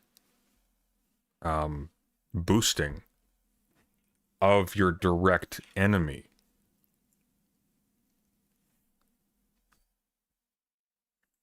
die even if I'm poor. That's not my problem. That's not my problem. They're poor. That's not the problem of my country and of my nation if they're poor in Russia. And Greek immigrant, by the way. they decide to come here and steal and live on people's bones. Don't give a fuck. I have friends who saw Russians live in their apartments now. Do you imagine how that feels? You have been left, you have been tossed out, like running for your life while you're. Yeah, I imagine it doesn't feel very good. There's a part in Rashid Khalidi's 100 Years War on Palestine where he talks about his family home that was taken, that he saw. He talks about it. But he can't go back. He can't go back because he's a danger to Israel, right? Fucking neighbors and your dog and your mom get like shot in the fucking face, and then you see fucking Russians posting Instagram videos of them posing in their apartments that used to be yours. Yeah, like, and why to be should I clear, that's put why like I them? think the time matters, right? Like because if you're gonna course. like say the Native Americans, like, oh, I'm upset, I see the soy pill, he's on like Ohlone land right now, and it's like that used to be my ancestors, versus like 5 years ago, 3 years ago, you just like, got here. I do think been these things are couple different. Years ago. Of course, there can be a point to be made, of course, right? There is a point to be made. I will concede that, at least. That if, for example, if we didn't take it, I don't know, 100 years has passed, be quite different now, I guess, in many sense. But Yeah, that's the thing, is like there's not an exact cutoff for this. And like, it's weird because when you compare the treatment of Ukrainians by Russia to the treatment of people in Gaza by Israel, it's positively benign by comparison. It's insane. Like, Israel does it way worse. Everything that she's described has happened to, as far as I'm aware, documented cases, like a few hundred people at most. And I'm probably like rounding that really high from any official figures. Israel does that to the tune of tens and tens and tens of thousands. And that's lowballing it. That's lowballing it a lot. That's going by numbers that haven't increased for a suspicious length of time. Like this whole like retributive, what's the word I'm looking for? Like this like back and forth, like kind of like revenge, like push you here, push you there. It's a complex situation. It's a very complex situation. You can't really, for example, like, I don't know how much you know about Nagorno-Karabakh. I'm going to be real with you. It doesn't sound all that complex. It sounds pretty simple, actually. Everything you're saying is really simple. Maybe it's more complex than, like,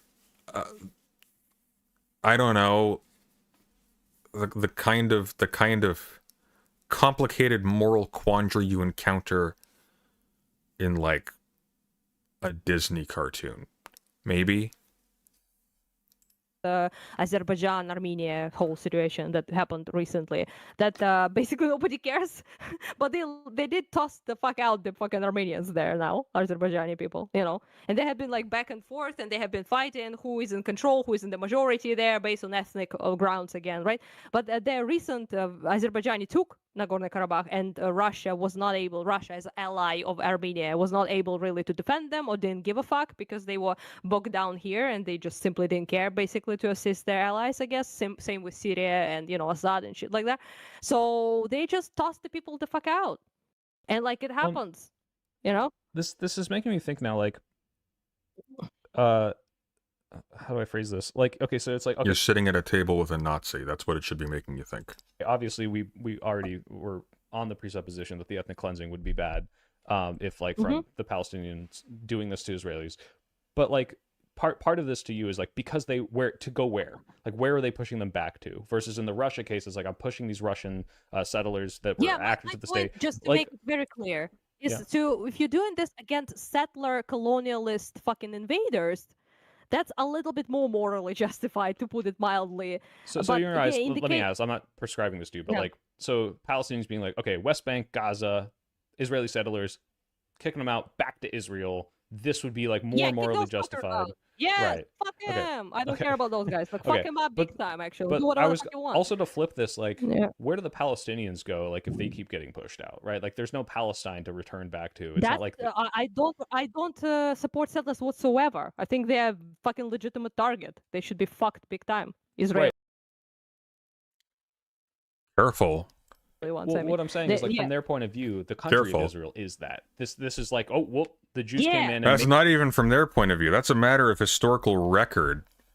That's just a matter of historical record. That's not even controversial. made a It's settlement that. and pushed us You out. know what the agency was called that was responsible for bringing new people in? It was the Colonial Society or something, wasn't it? It was Colonization Society. I'm tired. It was in the name because this is 20th century Britain. They're fine with that. out, and now we have nowhere to go, right? Yeah, but that's like, first of all, it's not really quite the case in the Soy Pill's doing a lot of things, but I know he's still arguing against her. He's just being too soft and conciliatory. He's doing the Juan Williams shtick. He's doing it a little bit better. He's doing better in this conversation than in other ones, probably because Ukrainian Anna is just not that important to Destiny ultimately. But he's being the easy punching bag. He's the safe leftist, basically. Which, you know, there's an angle for that, but I'm not super impressed with the argumentation here. the sense that if there were not 2 million Arabs living in Israel, I would say maybe, you know? But you can't... Like, he is coming across as weak to this audience. He is not making a splash.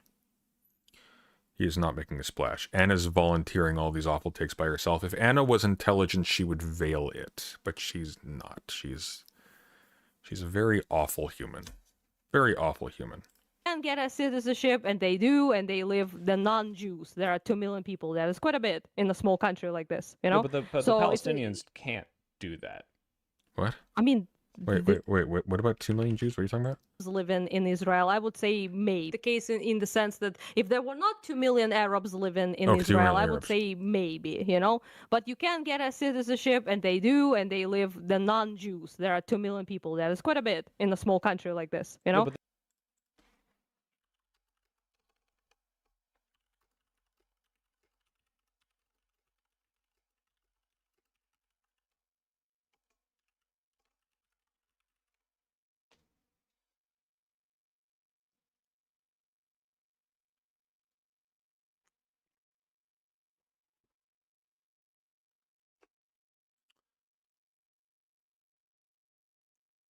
Where do they come from?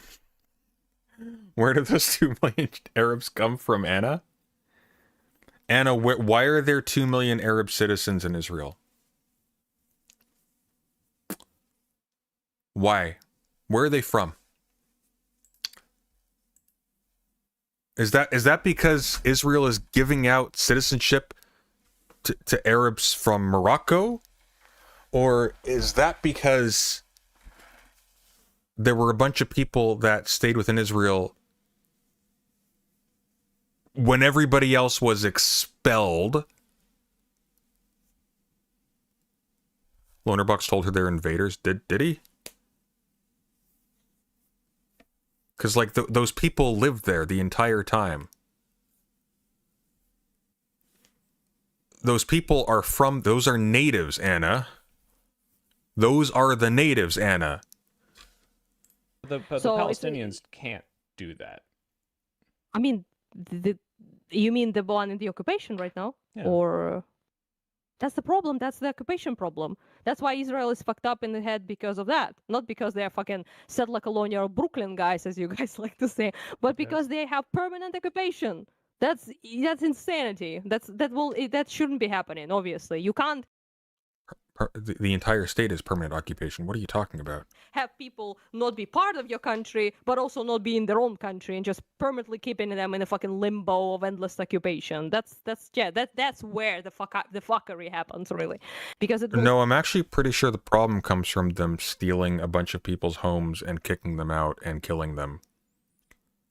I'm pretty sure that other thing you just talked about, that wouldn't be a problem if they didn't do that first thing. Never be resolved in any normal way unless it's just mental.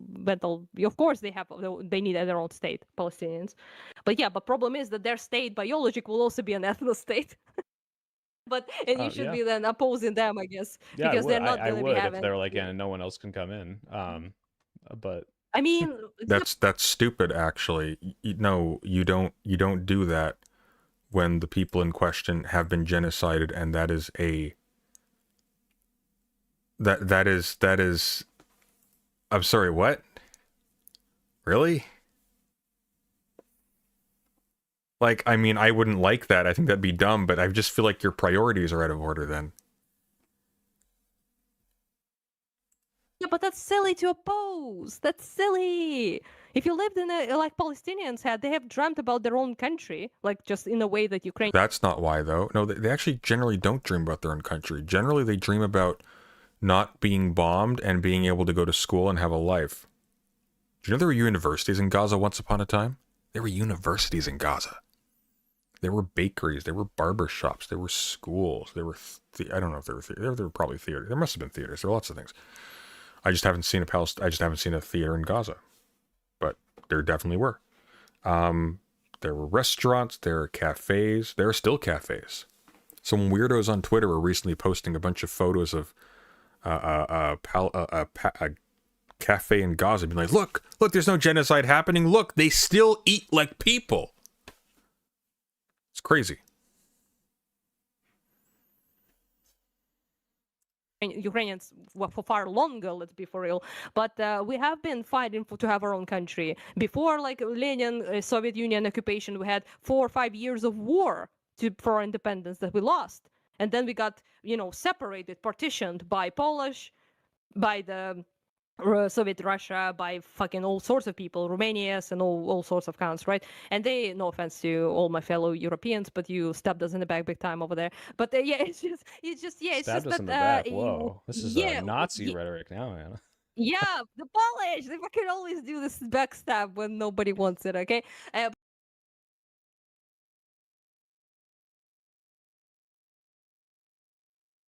She kind of looks like Lav in this picture.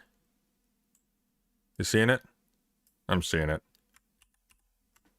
But point is that they partitioned us, right? Between each other, right? Which is kind of hilarious because then Germany and Soviet Russia and Soviet Union partitioned Poland the exact same way. But what can you do? Karma. Point is that Wait, what? What karma? Sorry. Between each other, right? Which is kind of hilarious because then Germany and Soviet Russia and Soviet Union partitioned Poland the exact same way. But what can you do? Karma. Wow. She is a Nazi, actually. She is actually just a fucking Nazi.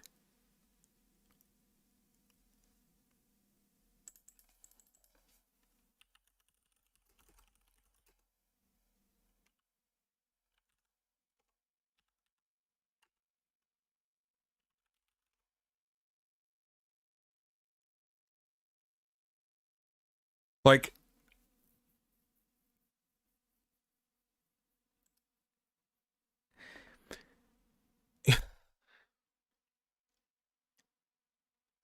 Karma. They set up concentration camps there. She's talking about the partition of Poland between Germany and the USSR as karma. Because Poland stabbed them in the back. Like, holy fuck.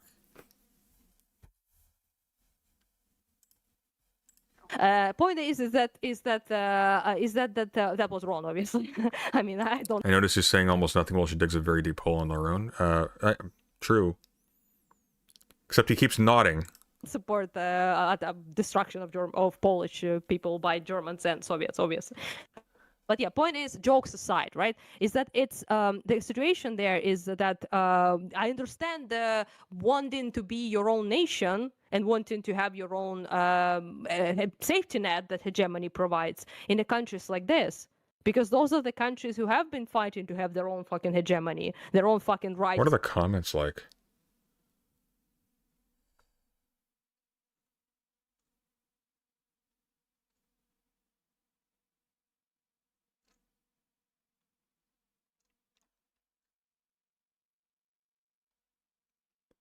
He's just being dogpiled. Now she's on Destiny's stream complaining that no one gave her a fair shot. Oh, is she complaining afterwards? Can someone find me the link to that? Their own fucking thing, because they have been discriminated and they have been prosecuted and they have been incredibly, slighted by everyone else. So that's a completely different thing. But with Jews, problem is with Israel is that both Jews and Palestinians are people like that. Okay, That's the problem. So we have two people that have been in that. With Russia, it's not the same. There are the imperialists, there are the big guy, there are the occupier. We never occupied them. Okay. We never did anything to them historically. So so that's a completely different things. And that's my whole idea that I want to present to you, to your Americana brain, is to look at this from a perspective of the people who have justified reasons to want that hegemony, because otherwise they are at the risk, and they have been historically. It's not that they made this up, It's not like this is like some idea out of nowhere. Because, for example, like our most epic example, like comes to me right now, is Ukraine. I don't know how much you know history about this, but there was like this idea after World War I that you basically separate pieces of land to countries based of ethnic. How can she cry about this interview? That's what I'm confused by. She's being given so much room, so much rope. And she wanted it. She asked for this contention. She challenged him. Majorities. That was actually like how it was done. So you have like ethnic majority of people in this piece of land. So this, you know what? Listen, maybe the hat's just making me. Maybe the hat's just triggering some just angry little cell in my brain, and maybe I'm being too harsh on Mr. Soy Pill here. I feel like I'm not, based on something previous that I've seen. But people can grow. And I think he actually handled this. You know what? I think he gave her a lot of... How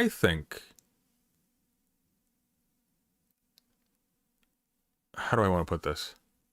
I think he catalyzed something here. So she's out whinging about not having enough yes men in her comments.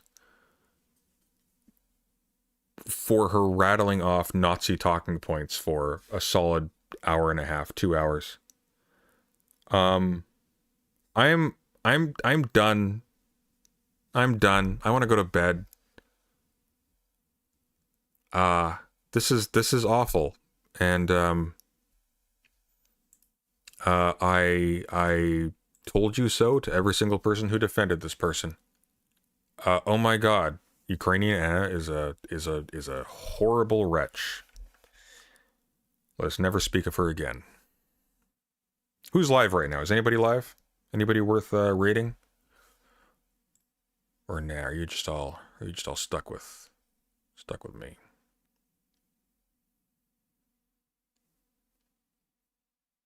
Yeah, exactly. It seemed like her entire argument was, well, if they let the Palestinians back in, they'll act like the Israelis are. And it's like, no, first of all, they have a better track record. But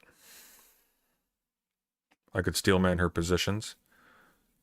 I think you could steelman her positions. I think her positions are probably a bit worse than she's letting on, because she probably thinks she's being subtle. But, anyways. Hey, have a good night, everyone. Thanks for joining me, and I will see you tomorrow. Take it easy. And by tomorrow, I mean later today, because I have no sleep schedule, apparently. Bye-bye.